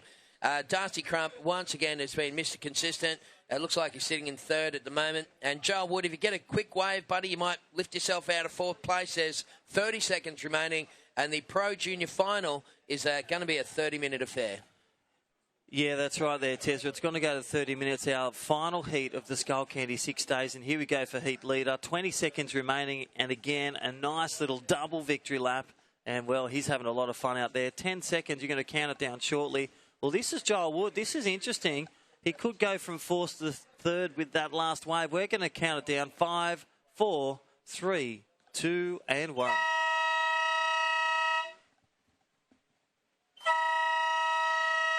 All right, well, the rain is coming in. It is a cold and wind-blown day here at Lennox Head, but I tell you what, red-hot action there from Reef Hazelwood. He took that one out ahead of Kehu Butler. Third place went to Darcy Crump, and fourth place went to Jolie Wood. Yeah, well done to the under-16s divisions and all those finals from the 12s, 14s and 16s, boys and girls. Well, get yourself strapped, grab your dandy deck chair, even Nana's blanket, and I tell you what, grab your rain jacket as well, an umbrella.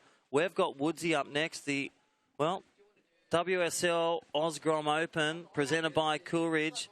Cody Robinson, Jackson Baker. Cody's out there in pink, Jackson Baker in black. 30 minutes. We're going to call them in 5, 4, 3, 2, and 1. Alrighty, welcome back, Woodsy and the local man, Toby, to take you through this final heat of what has been, well, a showcase of the best junior surfing here at the Skullcandy Grom Open. And we've loved it. Thanks for having us, Woodsy and Toby. And I'll tell you what, we can't wait for the next Skullcandy to hit us in 2016. Yeah. I just started, I just put my watch on. I'm counting it down till next July the 3rd.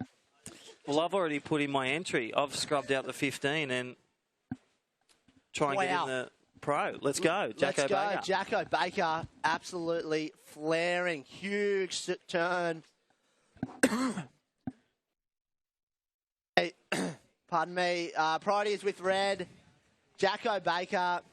Jacko Baker. Toby, he just came to play. He was, well, he's been up since, 2 a.m. needing dough, and he's come straight into the Pro Junior final, and he's baking bread, and he's looking at a replay. Here we go. There he goes. Run us through it, Woody. Oh, love that first turn. Nice big bit of spray, and this one, douche. just really nice timing again in the pocket, and throws it up for one more little fun climb. So wheelie to finish. Jackson Baker probably got a little bit of telekinesis from Simon Baker, the medalist. I reckon.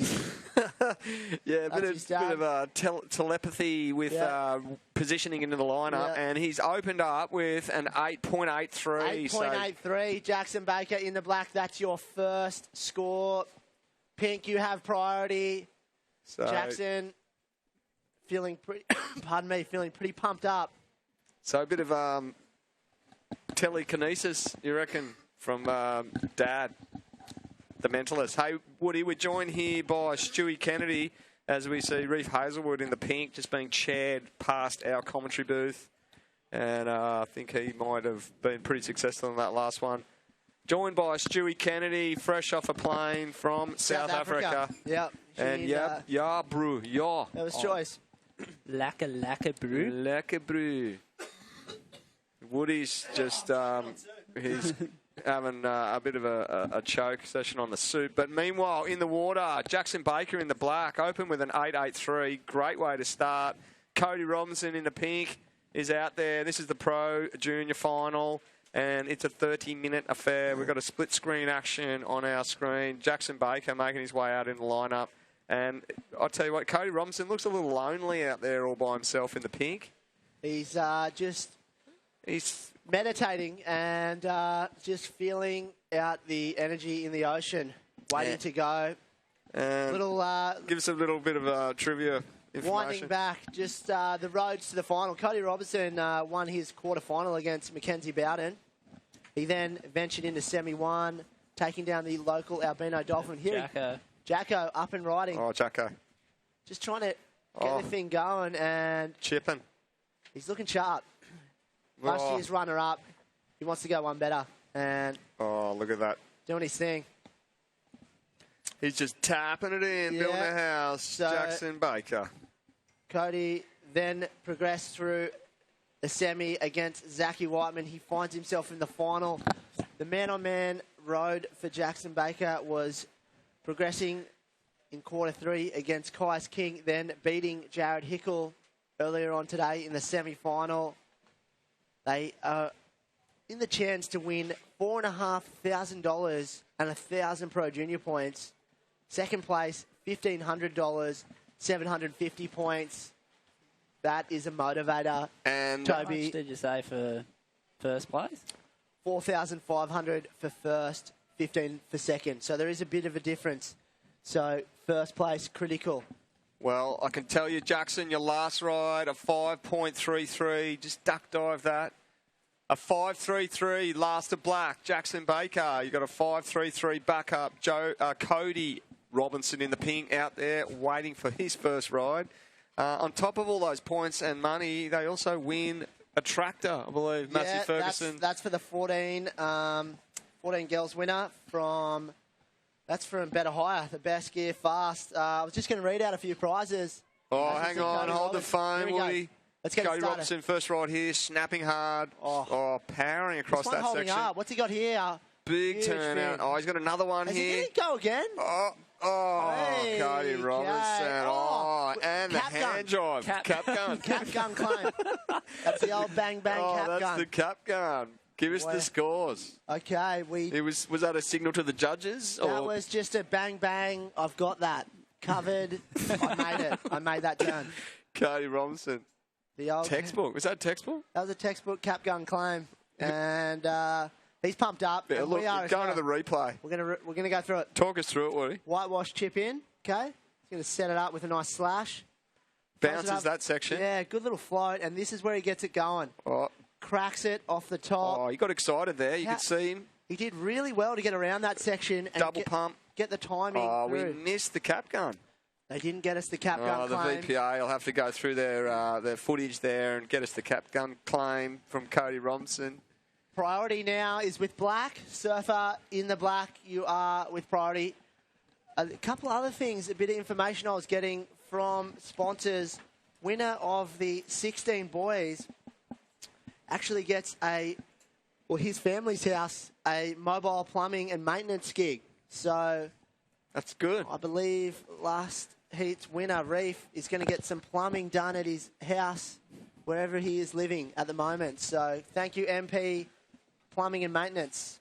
That's a handy prize. Well, as we see the score dropping for Cody Robinson, it's looking like the judges are going to pay. I think the points are in the cap gun claim. Yep. Bang, bang. Points are coming through. It's going to be close to, well, it looks like it might rival Jackson's first ride. So just stand by. Quick results through for the last of the 16 boys final. Fourth place going to the boy in blue, Joel Wood. Third place in yellow, Darcy Crump. In the black, Kihu Butler, and taking it out, Reef Hazelwood in the pink. Reef, he gets the plumbing. Reef Hazelwood does get the plumbing. Oh, look at the scores. There it is. Woody, give it. 8.63 and 8.63 for Cody. He's not going anywhere. Cody, it's actually really close to Jackson's first ride, an 8.83 to an 8.63. Jackson Baker just getting the nod on that first exchange. And we've just been told that the judges really want to get these scores right. They're watching plenty of replays of all these rides here, the Pro Juniors, and they've just split that first exchange, given Jackson Baker a little bit of a nod there for that first wave. And Jackson Baker got the 5.33 though back up, would he? He has. He was playing the game quickly, ready to go.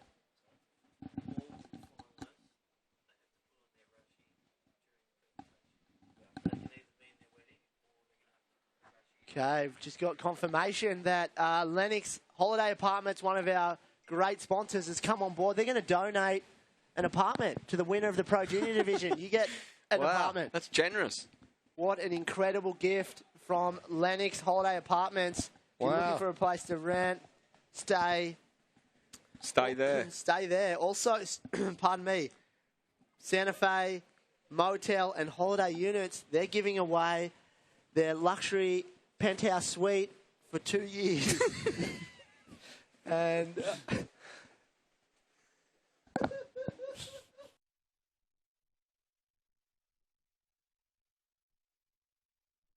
thank you, Santa Fe. Well, that's a long stay at a motel. So that's Santa Fe Motel Holiday Units. Thank you so much. Okay, well, look, Jackson Baker out there in the black. He's looking like he's found some space, actually, far away from Cody Robinson. There's a fairly big split between these two surfers, at least 100 metres. And Jackson Baker, the man in black, has priority. And I don't know whether the priority is really going to come into play if they're that far apart. How far apart are they? Oh, at least a couple of K, I'd say. Yeah, okay. Well, okay, there's probably, just looking out and just using a bit of a graph from the beach, they're probably about 87 metres apart, so probably completely different peaks. So like 3 great whites away? Or? Yeah, I don't know about that, but they're pretty far apart. And it's going to come down the wire. It's going to be both mid-range 8s. Yeah, well, 20 minutes on the clock, and Jackson just getting a slight nod over the first wave exchange between these two guys. With 20 minutes on the clock, this 30-minute final is not done yet by any means. And Jackson Baker with priority. What's going through his head? What's going through Cody Robinson's head, Stu? Come on, bring us into the surfer's perspective. Bring us into the mind of a competitive surfer and what they do in between waves. Yeah, what would he be What's focusing Cody doing? on? What's Cody doing? What's he repeating in his mind? Well, they've both got pretty similar first scores, and when you're sitting in first place with a 8.83 and a 5.33, I'm sure Jackson doesn't really like that 5.33, and he doesn't want that for his counting's backup score. So I'm sure Jackson's probably going to be aiming for another similar score to his first one, and Cody's probably being patient as well and going to be doing the same. And I think the patience game is going to win this one and picking off the right one. Just selection. Selection would be critical.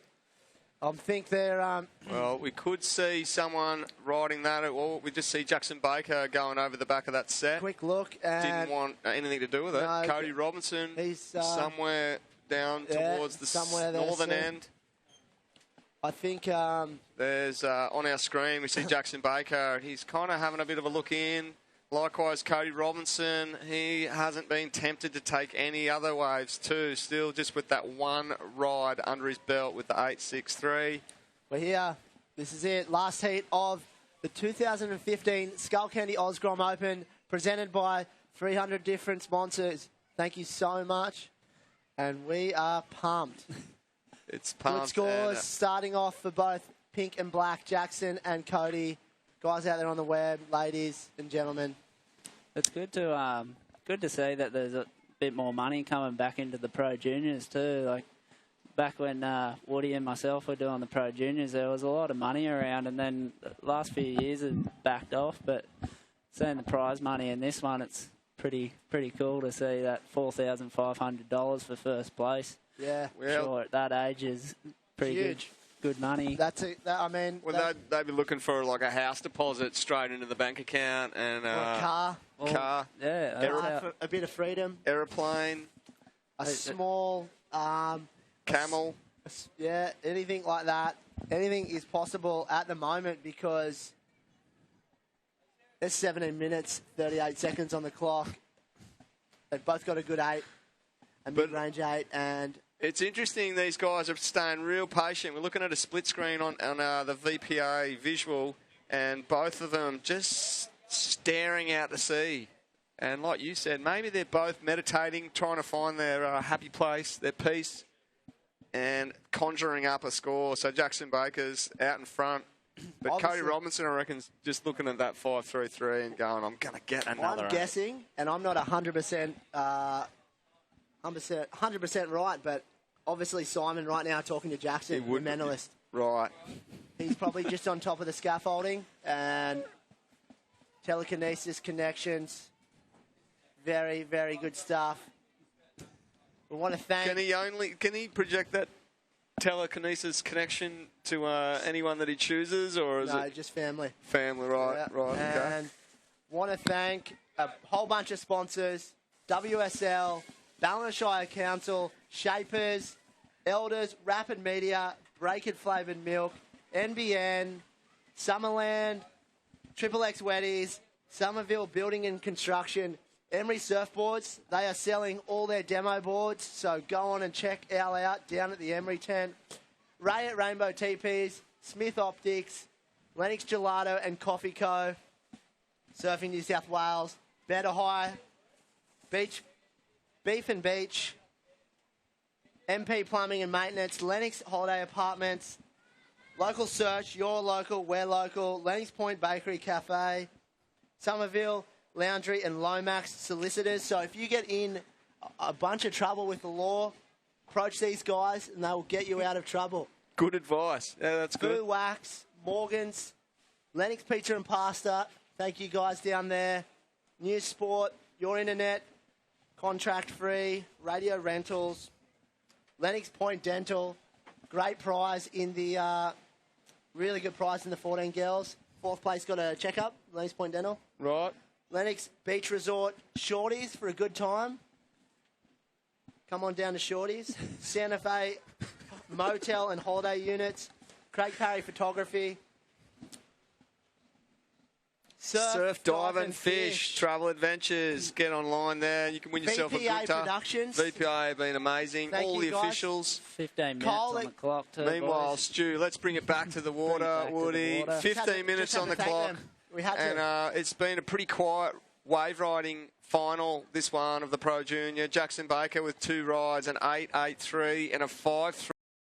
Sitting, well, momentarily in the lead. Cody Robinson in the pink, just with an 8.63 and just that one ride. So if Cody Robinson gets a 5.54 at this stage or better, he is overtaking the leader, Jackson Baker. And we've talked about this just before. I mean, Jackson Baker wouldn't be feeling very comfortable with that 5.33, and I'm sure he's looking to improve it. And they've been both really patient here, huh? I think I also want to thank Lee Bar Board Riders for getting involved. with the second place prize for the 21 and under Pro Junior division. They're actually going to get the surfing countdown clock from Lee Bar.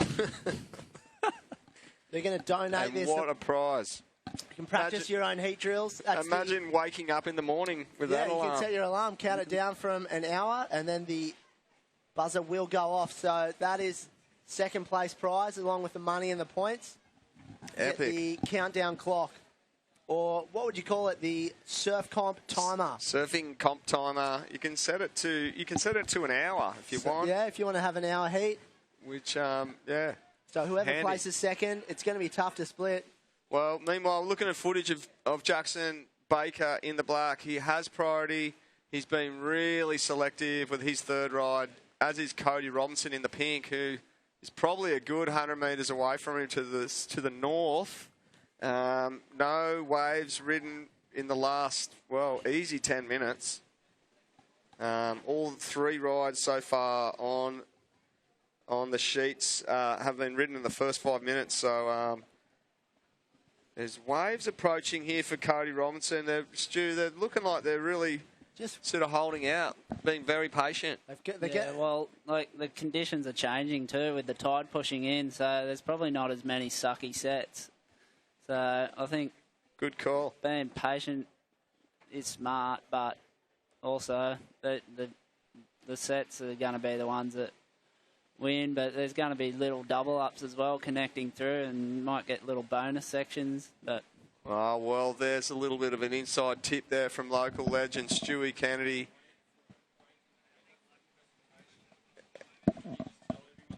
And as we wait for these guys to get their next waves, we've just been told that there's going to be a little break in the proceedings after this final. Yeah.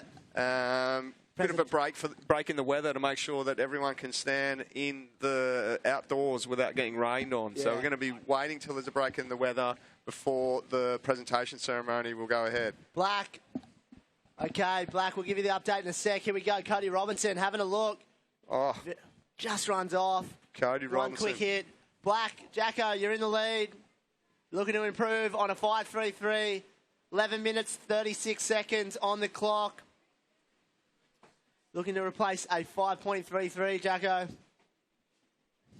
So Cody Robinson waited for a good 10, 15 minutes for that second ride, and we'll wait till a score comes through. He just got that one hit in before the wave sort of closed down on him. He was probably looking for a bit of a closeout manoeuvre. I think he would have wanted it one more extra turn. Didn't get the opportunity, did he? Under the... It was a 3.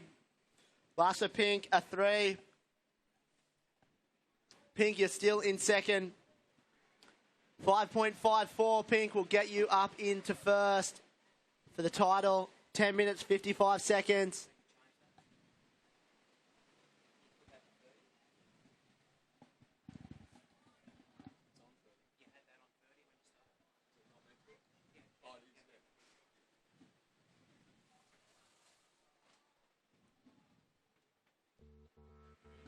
Okay, well, Cody Robinson with a 3.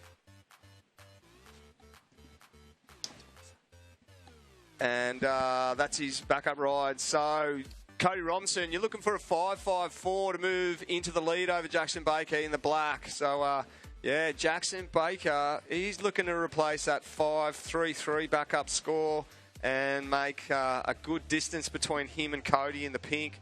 Looks like Cody is sticking to that southern end of the competition area, and Jackson Baker moving further to the north. And as you said, Stu, as the tide moves in, those suckier sets are going to become way more infrequent. Wave frequency is going to be very, very slow. So we've seen, the lineup's changing as this tide moves in. Got to thank Coolridge. I really want to thank Coolridge for coming on board.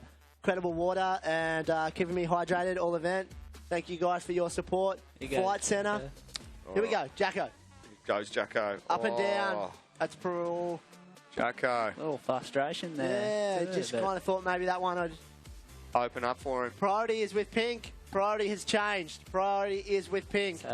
He's having a paddle anyway. Doesn't even bother him. Cody Robinson. Meanwhile, here he goes. trying to get in front of this lip. Beautiful first carve, boys. Cracks it again. Another crack. Oh, three. Forehand hacks on the face and in the lip to finish. So that's third ride there from him. Base dancing. Base dancing. Base dancing by Cody Robinson. Very good surfing, and it's tightening up. That's going to be borderline, I think.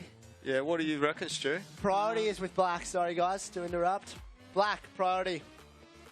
Yeah, I don't know. Jacko's just was a little bit bigger and big, steep end section, so it was a little bit smaller Cody's wave, but he got 3 turns in. I think Jacko only got the 2 on the 5.33, and here we go. Here's Cody, the replay, Stu. Replay. Nice big first hack turn, and then it goes a little bit fatter, and then he gets that quick half turn, and then little snap at the end.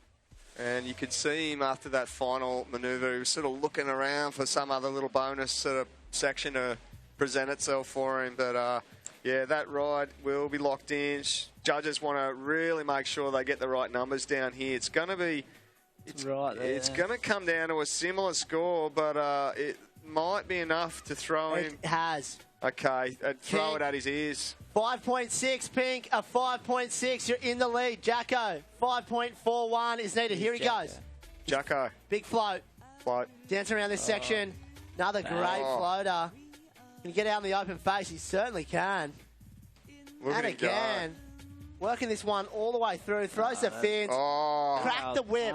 That's a whip crack. Whip crack claim. Crack that whip. These guys have been watching too many CTs. Claim. It's...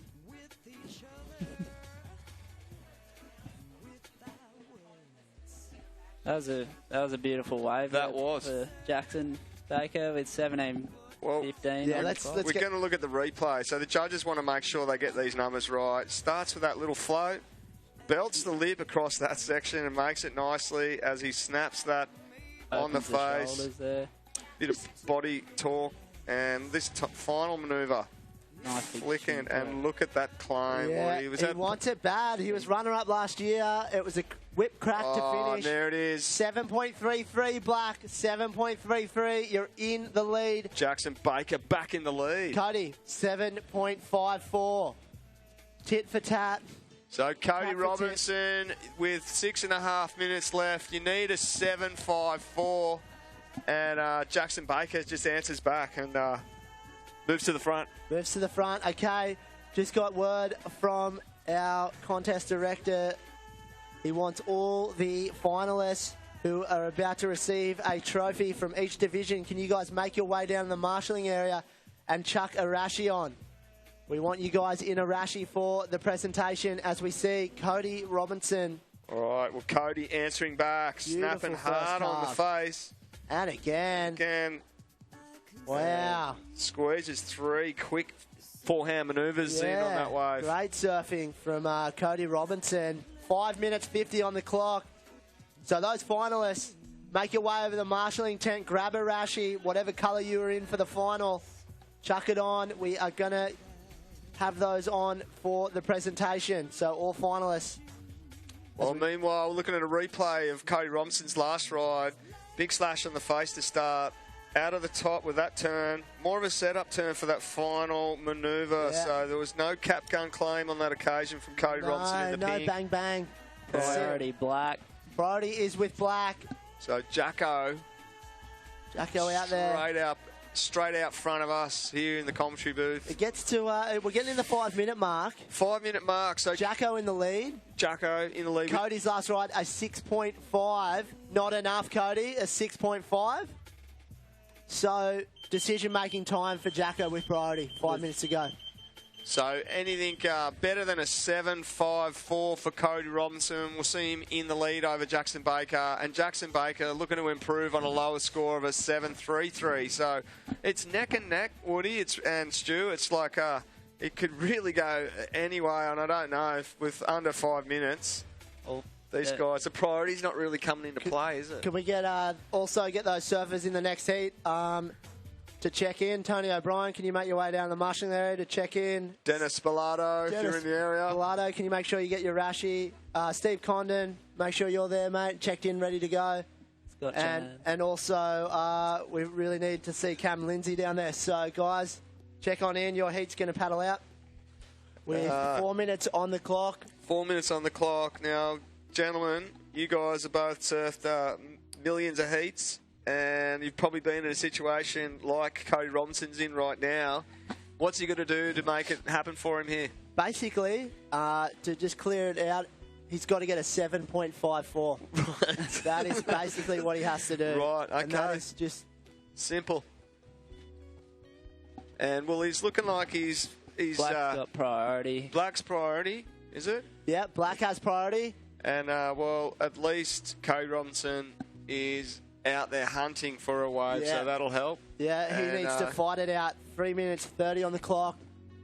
Interesting, they have moved a lot close to each other, so the priority might come into play in the last I think it will. Decision-making time for Jacko Baker with priority. Well, it looks like Cody Robinson's making his way closer to Jackson Baker in the black, who are both moving further to the south. So finally, in this 30-minute final, we're seeing priority perhaps come into play.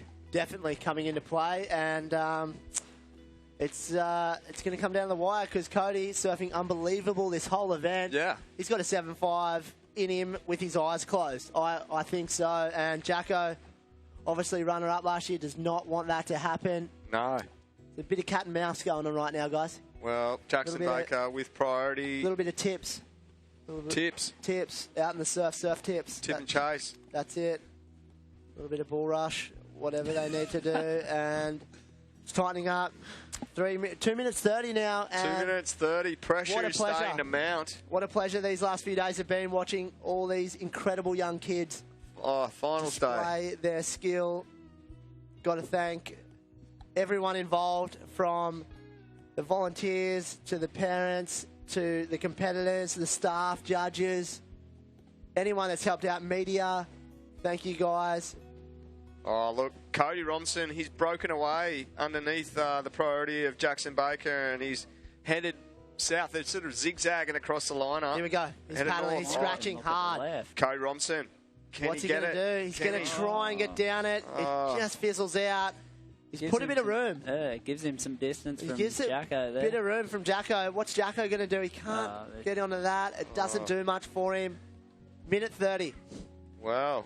Question is, would have that wave given Cody Robinson the 7.54 that he may have needed to get into the lead over Jackson Baker? Touch and go, but opted for the left. A bit of a change in tactics. Just wanted to get on a wave, and here we go. He might have another roll of the dice at this left as it's rolling in. Jackson Baker's nowhere near it. No, Taker's the went underwater, that one. That went backwards. Just swallowed it. The old pub backwards wave. Tricked him. Minute now on the clock. Minute madness. Cody Robinson now needs to dig deep and pull out of the bag a 7.54. Jackson Baker trying to hold him off with priority. Another little lump here Jacko's having a look at. Oh, there's a lump. Here we go. What do they got with 45 seconds? Let's see another look at Cody Robinson. Cody having a paddle. Eyes peeled on the line up. Here he goes. Last roll of the dice. Nice first snap. Is this one going to hold up for him? Huge Larry. Wow. Was that a half cap gun claim? I think it might have been. Double cap gun, wasn't it? And he's going to keep it going through this inside and try and make the link. Get a bit of high tide link. He might get another. Where is he? We've lost him on the computer. Got him out the front. Nice little hack. He's still going with 19 seconds. Got another section here. Going to finish it off. Little fin throw. Put your hands together. Cody Robinson under priority. Needing a 7.54. 7 seconds. Count it in. 5, 4, 3, 2, 1.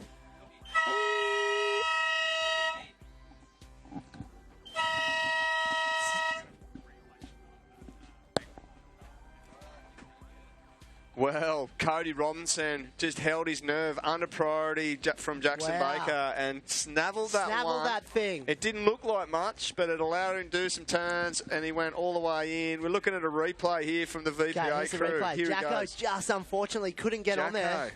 Dipping off the back. Look how excited Cody is. He He's knew it was his last chance. Quick snap there, but this is the money turn. Comes at it. Big Larry fin throw. Love front, that turn. A little claim, and he thought, nah, I'm not done yet. There's a link in there somewhere. Unfortunately, he didn't get the visual of the rest of that ride, but he went all the way in, and he sealed it off pretty nicely.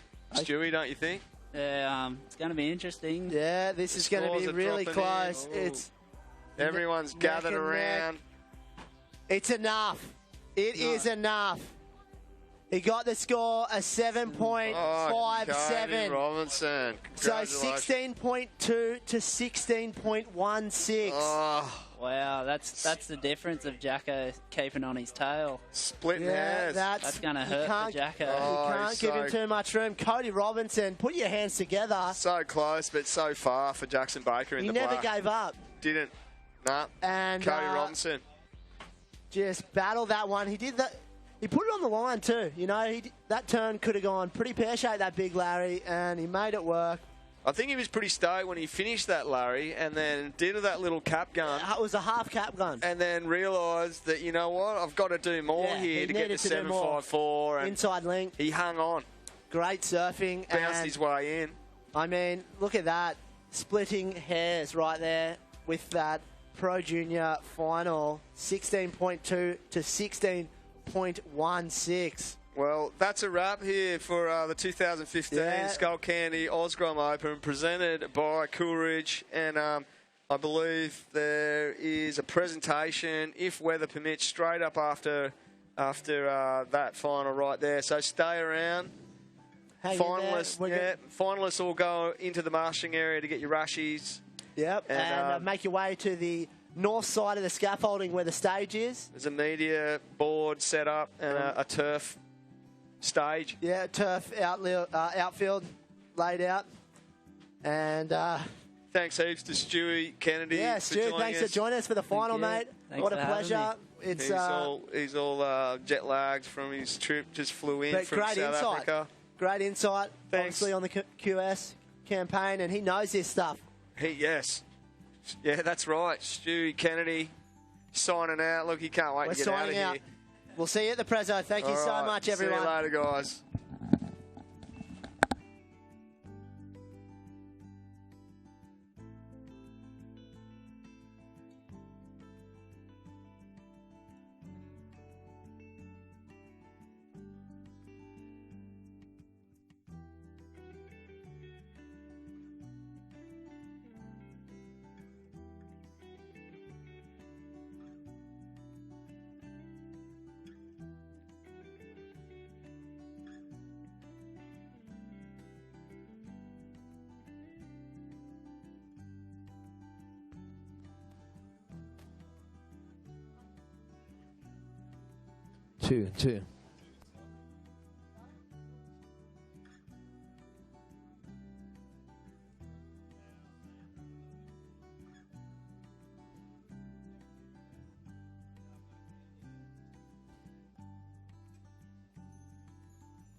Two.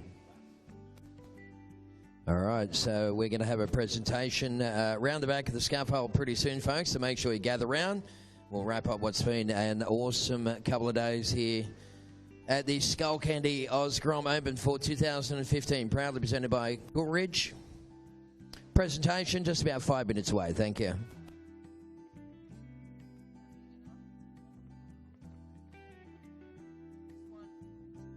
Two.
All right, so gather around, folks. We'll do the presentation in the next couple of minutes. Thank you. Well, there's a bit of a break in the rain.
Two.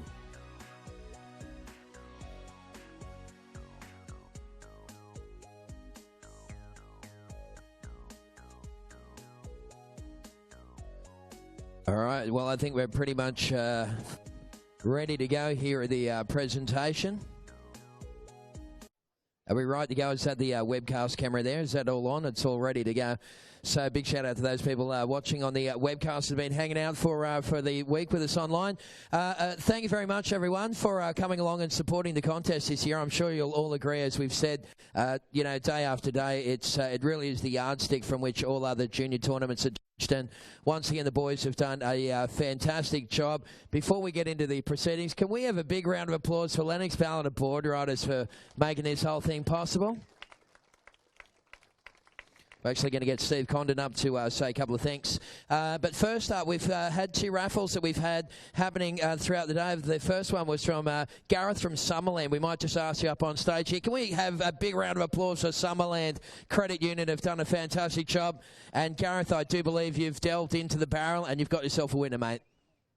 We do. And thanks everybody for your for coming along to the event. It's been absolutely fantastic, and congratulations to all the competitors. So our winner of the board today, we've got Archie Allen. Archie Allen. Is Arch Allen here? You don't have to be here to win it, Gareth. You will just get it to Archie. Is Archie Allen in the region? Redraw. There's no redraw.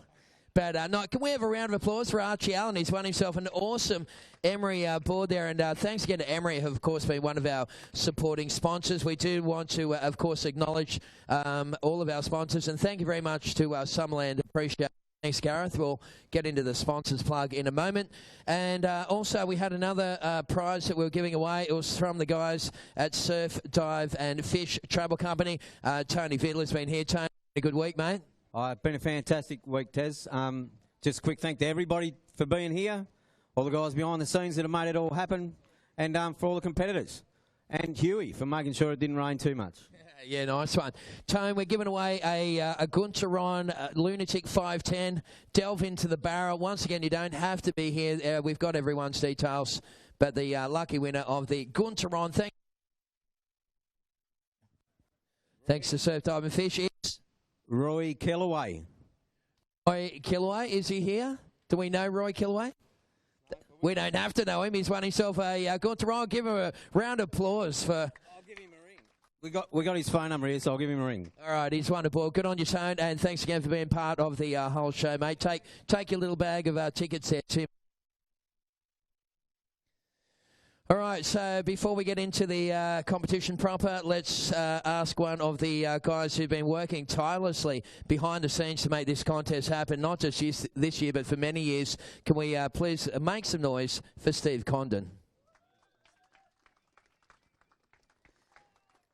Thanks very much, Tez. I'm just up here really just to say a couple of special thanks to people that haven't been thanked so far. Obviously, the clubbies, Lennox Surf Lifesaving Club down the end of the beach here. Cano has rallied the troops down there, done a fantastic job after the issues of late last week with the coordination with Air Team, TNG, and the fixed council put up there to keep all the kids safe, which was paramount in our minds after Thursday, Friday last week. So thanks very much to the clubbies. To Sue, Marianne and Donna in the Marshall area, tireless job. Double bank day is always a little bit frantic. Fantastic effort again. Down here at 6 o'clock every morning till the end of the day. Long days for the ladies, so thank you very much. To Nicole, who coordinated all the junior support staff, thank you. Nicole's been working tirelessly behind the scenes with areas that we don't cover off in our skill set as event coordinator. So she's done a fantastic job. So Nicole, thank you very much. This year, first year, we've had the event sanctioned by Surfing New South Wales. Luke Madden and Winnie down there, Luke especially, has worked really, really hard with myself, Tony and Johnny to create the Pro Junior, I suppose. That was sort of our vision 4 years ago, to put that on top of the junior division so that we did have a pathway all the way through. Luke, Haley, Ethan, and everybody else from Surfing New South Wales, a really, really big thanks, especially, again, after the events of late last week. They were really instrumental in being very proactive to make sure the event went ahead and did a lot of work behind the scenes. Haley stayed up here all week. Ethan's been all over the media. It's been excellent, so thanks, guys. Luke Reading, back for his 4th year in a row.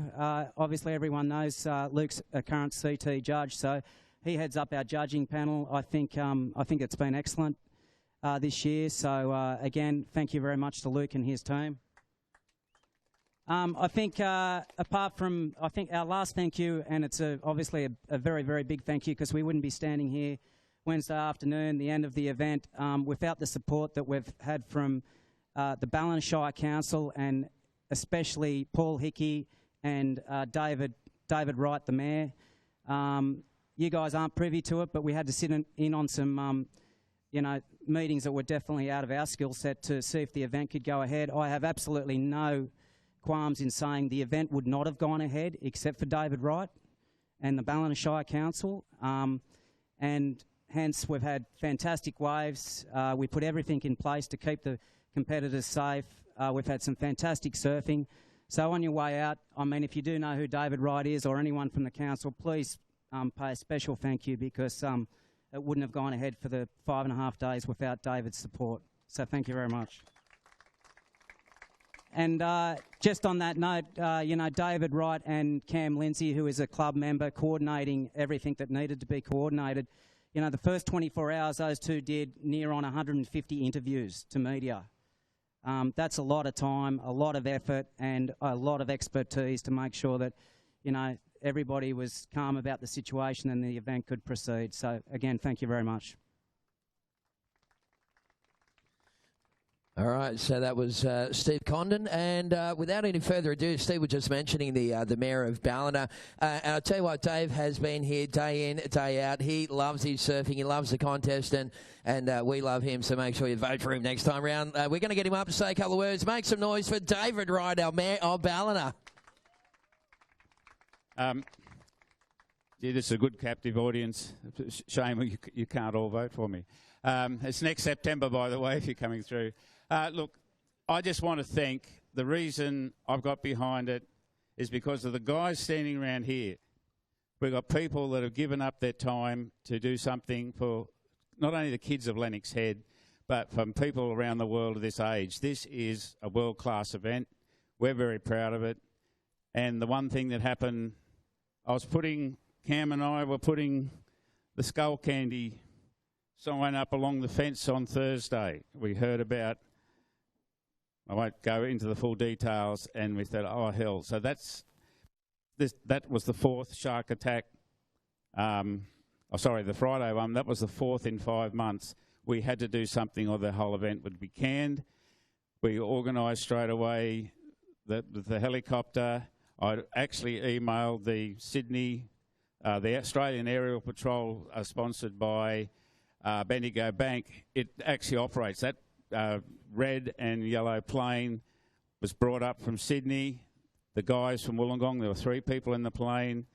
They volunteered their time, and without them, without the helicopter, and without the yellow and red guys standing down the back there with a red hat on, that's the Lennox Head Surf Club people. On Sunday, I think they had 12 guys rostered on. Saturday, 9 guys rostered on. We're not sure how much all this is going to cost because to make the event go through, but to see you people here, to see the fantastic surfing right into the last 15 seconds or whatever that last event, it's been great. The people at Lennox, all the businesses that have supported it, that have just turned up with either fruit or drinks or whatever, and of course to Skullcandy and to Coolridge and all these people here. Without that, this wouldn't take place. Let's let you know that if you want to come back next year, you better get in early because it's going to be bigger than better. Next year, we're going to sit there with a drone over the top, so you'll be able to see all the views. That's gone, has it? No. And also, we'll have a large screen on the back of a semi, and you'll be able to watch the pictures that have been taken by these fantastic guys in the van over there. They've been stuck in that van the whole time, delivering the pictures, and they're world-class pictures going right around the world, and that's why we support it. The council supports it because these pictures are going to so many countries, and you can pick it up on your phone, you can pick it up on your TV, or whatever you want to do on your computer. So, look, I won't talk anymore, talk far too much. I just want to say without the guy over there, and the guy over there, and the guy down here, and the guy there, that's just a few. This wouldn't take place. So they're the real heroes. All I had to do was try to find some money. So well done, guys. And see you next year. Good on you. What a top bloke, hey? That's Mayor David Wright from Ballina Shire Council. Okay, so that's enough for the proceedings. Thank you very much, of course, to our major sponsor, Skullcandy. We'd also like to acknowledge Coolridge, of course, our presenting sponsor. Thanks to Flight Centre, who really came through with some cash this year. And, of course, the Ballina Shire Council. One big last round of applause for all of our sponsors, and we'll get into the presentation. Thank you. Okay, so the under-12s division. Did we have some little rippers in this division this time around? These guys might be small in stature, but their moves were just crazy big. And we're going to start from fourth position in the under-12 Boys Final. It looks like Steve Condon has got the very cool trophies as well, by the way. In fourth position, let's give it up for the kid from Avoca, Lennox Shell. Come on down. Good on you, Lennox. Just stand there on the stage with your trophy, mate.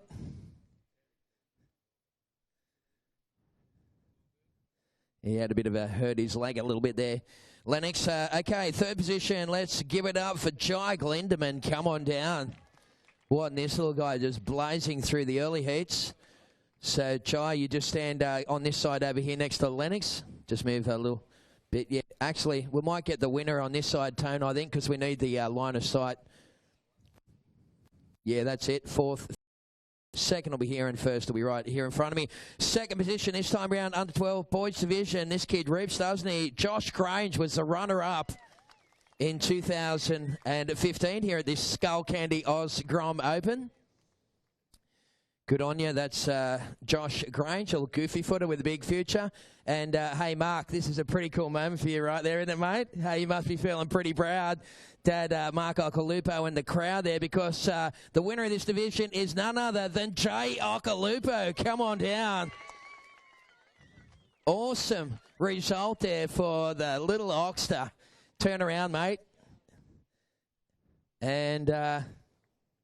What a good result that was there for Jay Ocalupo. That is a quality field. Fourth place was Lennox Shell. Third place was Jai Glindeman. Second position was Josh Grange. And taking it out was Jay Ocalupo. Hold it up, mate. Hold that trophy above your head like a champion and make some noise for little Ocky. Yeah, good stuff. And Jay, also, if you can just turn over that way and just hold the trophy up. There's some people over that way who want to get a bit of a shot of you, mate. And we might just have a talk to Jay as well. How you feeling right about now, big guy? Yeah, I'm feeling really stoked. It was a fun final for the boys. They were ripping. Mate, you got a pretty proud dad over there as well, eh? Yeah, it was good that he came up from the Goldie. Yeah, awesome stuff. Anyone else that you want to thank, Jay? All my sponsors, my coach, Richo, Surfing Services, they've helped a lot with my surfing, getting it from last year to this year. It was a big improvement. And, yeah, my parents and everyone for coming down. Well, there you go. He's a little professional, just following in the footsteps of his old man. Good on you, Jay Ocalupo, and well done to all of our 12 finals. Give him a big round of applause, folks. Future of Australian surfing is in pretty good hands there. Finally, the sun comes back out. That's good stuff. Yeah, cool moment, wasn't it? For the Ocalupo family. Okay, under 14 girls division. If we can get the girls ready to get up here. The young ladies in the lineup ripping this time round. They get the nice pink skulls for the girls. Fourth place under 14 girls goes to Nixie Ryan. So let's get Nixie up here.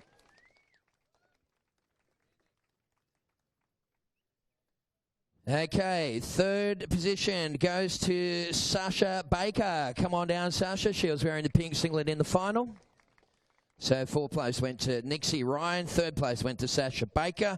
Second position runner-up in 2015 was Holly Williams, who was ripping it up throughout the early rounds. Good on you, Holly. Great to see you surfing so well throughout the tournament. But the winner in 2015 here in the under 14 girls, or 14 and under girls division, all thanks to Skullcandy, was none other than Zali Kelly was the winner.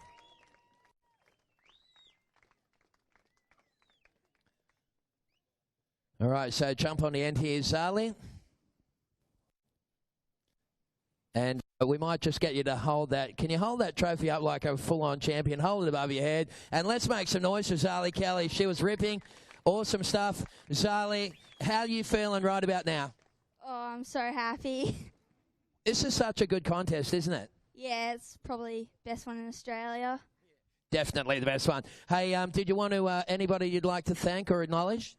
I'd like to thank Mum and Dad, my brothers, all my friends, all the other competitors, Billabong, Al Emery for shaping me such great boards, everybody at Lee Bar and the crew, and yeah, and my coaches, Richo and Woody. All right, well, there's another one for Richo. Congratulations. That is Zali Kelly, winner of the division. Another big round of applause for all the girls on stage. Thank you.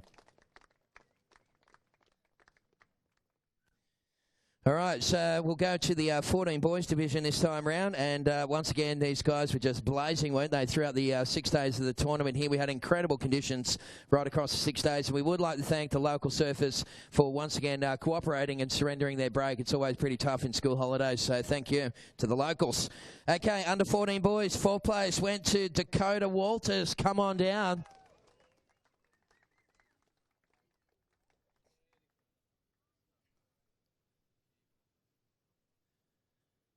Good on you, Dakota. Good stuff, buddy. 3rd position, under 14 boys. Give it up for Taj Watson. Taj Watson. All righty, so 4th place went to Dakota. 3rd place went to Taj. How cool are these names? 2nd place went to Keanu Miller. Come on down. He was the runner-up. They come in all different shapes and sizes and colours. Good on you, Carney. Thanks for shaving too, by the way, mate, on the way. And the winner of this division in the 14 and under boys division, give it up for Mikey Madonna. How good was that kid surfing?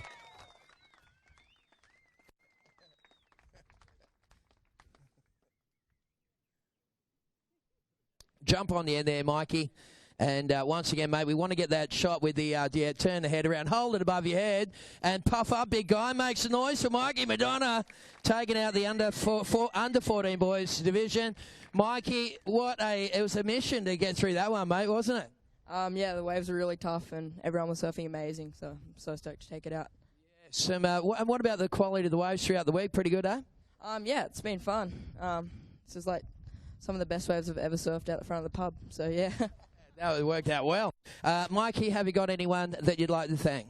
Yeah, definitely to Saliba and all the crew surfing New South Wales for putting on the event. My dad, my mum, my coach Richo, and just all my sponsors. Well, that's about it. Let's give him another round of applause. Mikey Madonna takes it out ahead of Keanu Miller, Taj Watson, and Dakota Walters. And, wow, Richo. Is that 3 in a row for Richo? Super coach.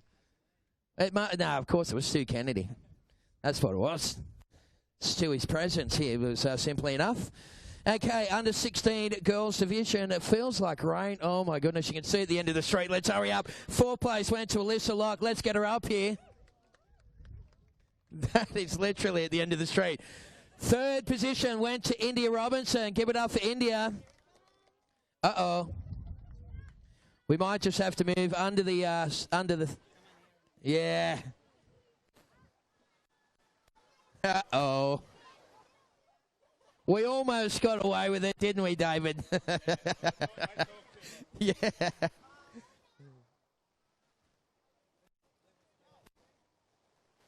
All right, hang in there, people in Webland. We are just experiencing a crazy little shower here at the moment. We're going to try and ride this one out.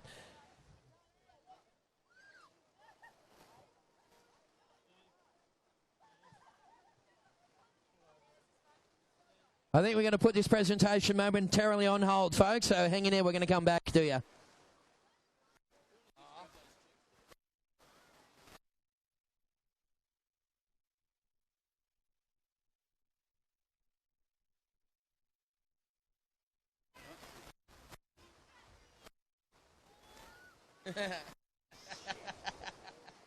What a classic.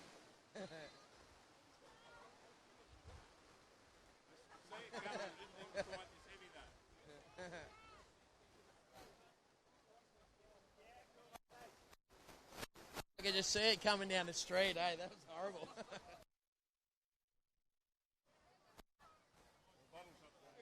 All right, so we're on hold here, obviously. Hang in there, folks.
All right, folks, we made a decision. We're going to just charge ahead with the presentation because we could try and reset up in the hotel and stuff. But look, we're all here now, so let's just get on with it, shall we? So we'll just clear the stage a little bit, and we'll get the under-16 girls finalists.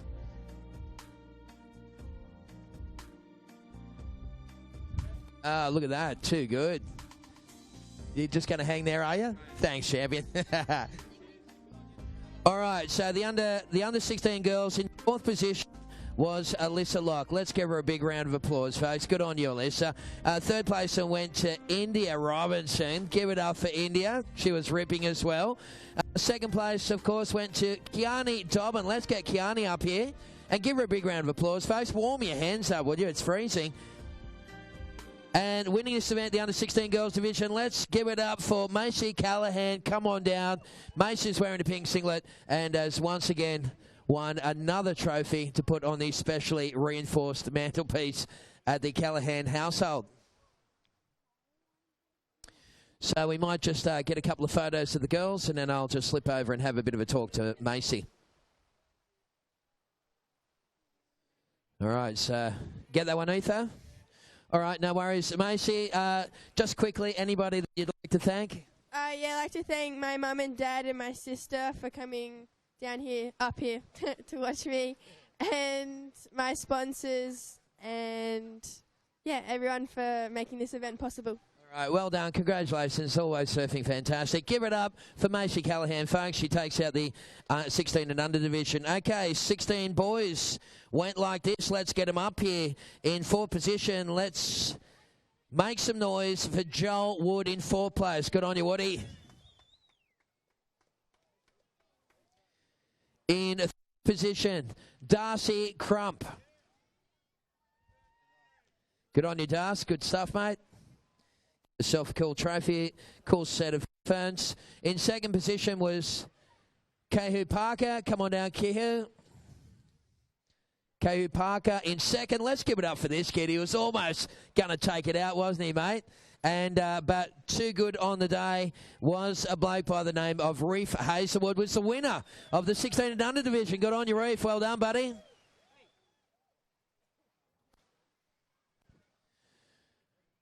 All right, so we just got to get the photo. I'll just jump out of that shot right there. Just those people watching the webcast there, we're just trying to hang in with you right now. Reef Hazelwood, I think they got their photos. Hey, Reef, congratulations, mate. What a little souse you had with this kid. Yeah, it was fun. I was a bit scared at the start, seeing Kerry in first, but I got there. Well, mate, you've won yourself $1,000 here at the Oz Grom Open. So have you got anyone you'd like to thank? Yeah, definitely Richo, my coach. Yeah, fourth win for the day, so he'd be pretty stoked. And Mum and Dad for bringing me down, and sponsors and everyone that put on this event, so all the officials and judges. It was good. Yeah, good on you, Reef. And, mate, just before we go, Kehu, congratulations, mate. Great result. Are you from Mount Maunganui? Yeah, that's me. Okay, yeah, I commentated with your old man over at Fitzroy a couple of years ago. Oh, yeah, no, he's a bit of a cracker, but, yeah. Yes. Mate, congratulations. You've done well on your trip over here. Yeah, cheers. Thanks, heaps. I'd like to thank Skullcandy as well and all the competitors. So, yeah, thanks for putting on a comp. Yeah, good on you, mate. What a great bunch of kids. Give them a round of applause, folks. That was the 16 finalists in the boys division. Off they go in a blaze of glory. Good on you, fellas. Love your style. Hello, mate. Get out of here. That's him. That's the man himself. Okay, and that takes us through to the final four in the pro.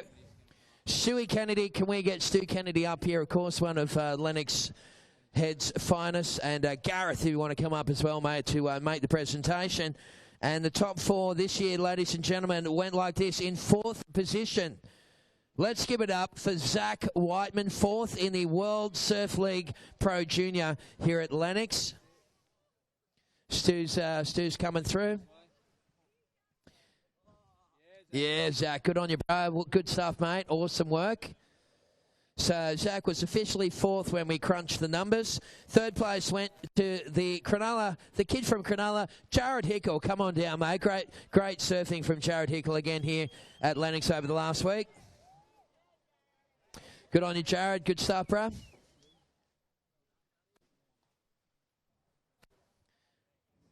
What a final that it turned out to be. It came down to the wire. And you know what separated these guys was 0.03. That was the difference after that last wave. So that is just crazy close. But second place this time goes to the kid from Merriweather, Jackson Baker. Let's give it up for Jacko.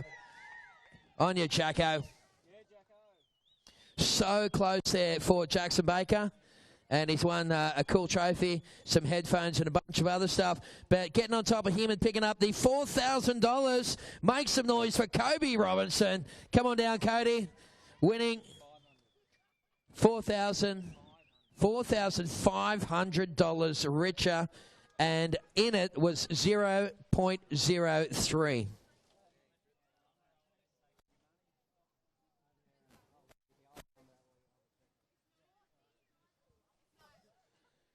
All right, so, well, Cody Robbo, we might go for the money shot first. Cody, hold that check above your head. Just jump out the front there, yeah. Jump out the front, hold it up, and let's make some noise for Cody Robinson. He won the WSL event here as part of the Skullcandy Grom Open. Yeah, so, Cody, mate, that came right down to the wire, didn't it, what? Oh, God, I just can't believe it. Still speechless, but... I mean, it was just so close. Mate, anyone that you'd like to thank in particular? Yeah, definitely my family for all their support. Adam Robbo, my coach, for believing in me all this year and all the past years. And I'd like to thank God and just everyone that's been supporting me along the years. And, yeah, thanks. Yeah, good on you, mate. Nice stuff. It would be remiss of me to not talk to Jacko. Jacko, that was so close, bro. Yeah, stuff happens, and I've got two seconds in a row, so... I'm a bit old now next year, but I'm still happy with the best result I've had all year, so yeah, I'm still happy. Yeah, good on you, mate. You're absolutely blazing. Anyone that you'd like to thank in particular? Yeah, just my family, my mum, my dad, my sister, and the Madonnas for the hospitality while I've been up here, and Lee Barr and all the crew and Surf and WSL for running the event. It was a good event. Well, you've had a stellar career. Good luck on the next chapter of your career. Yeah, thank you. All right, that's Jackson Baker, runner-up. Ladies and gentlemen, I do believe that is pretty much it as far as 2015 goes. Bummer about the weather. Fantastic waves. On behalf of Lennox Ballina board riders. Macy Callaghan, we have your big check here, by the way, if you'd like to come back for that one.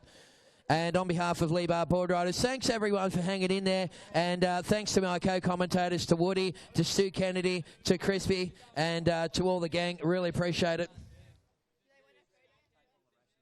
We're going to get all the rash vests back off those people. Please bring your rashies back. Have yourself a safe drive home, and we'll look forward to a bigger and better event in 2016. Thank you.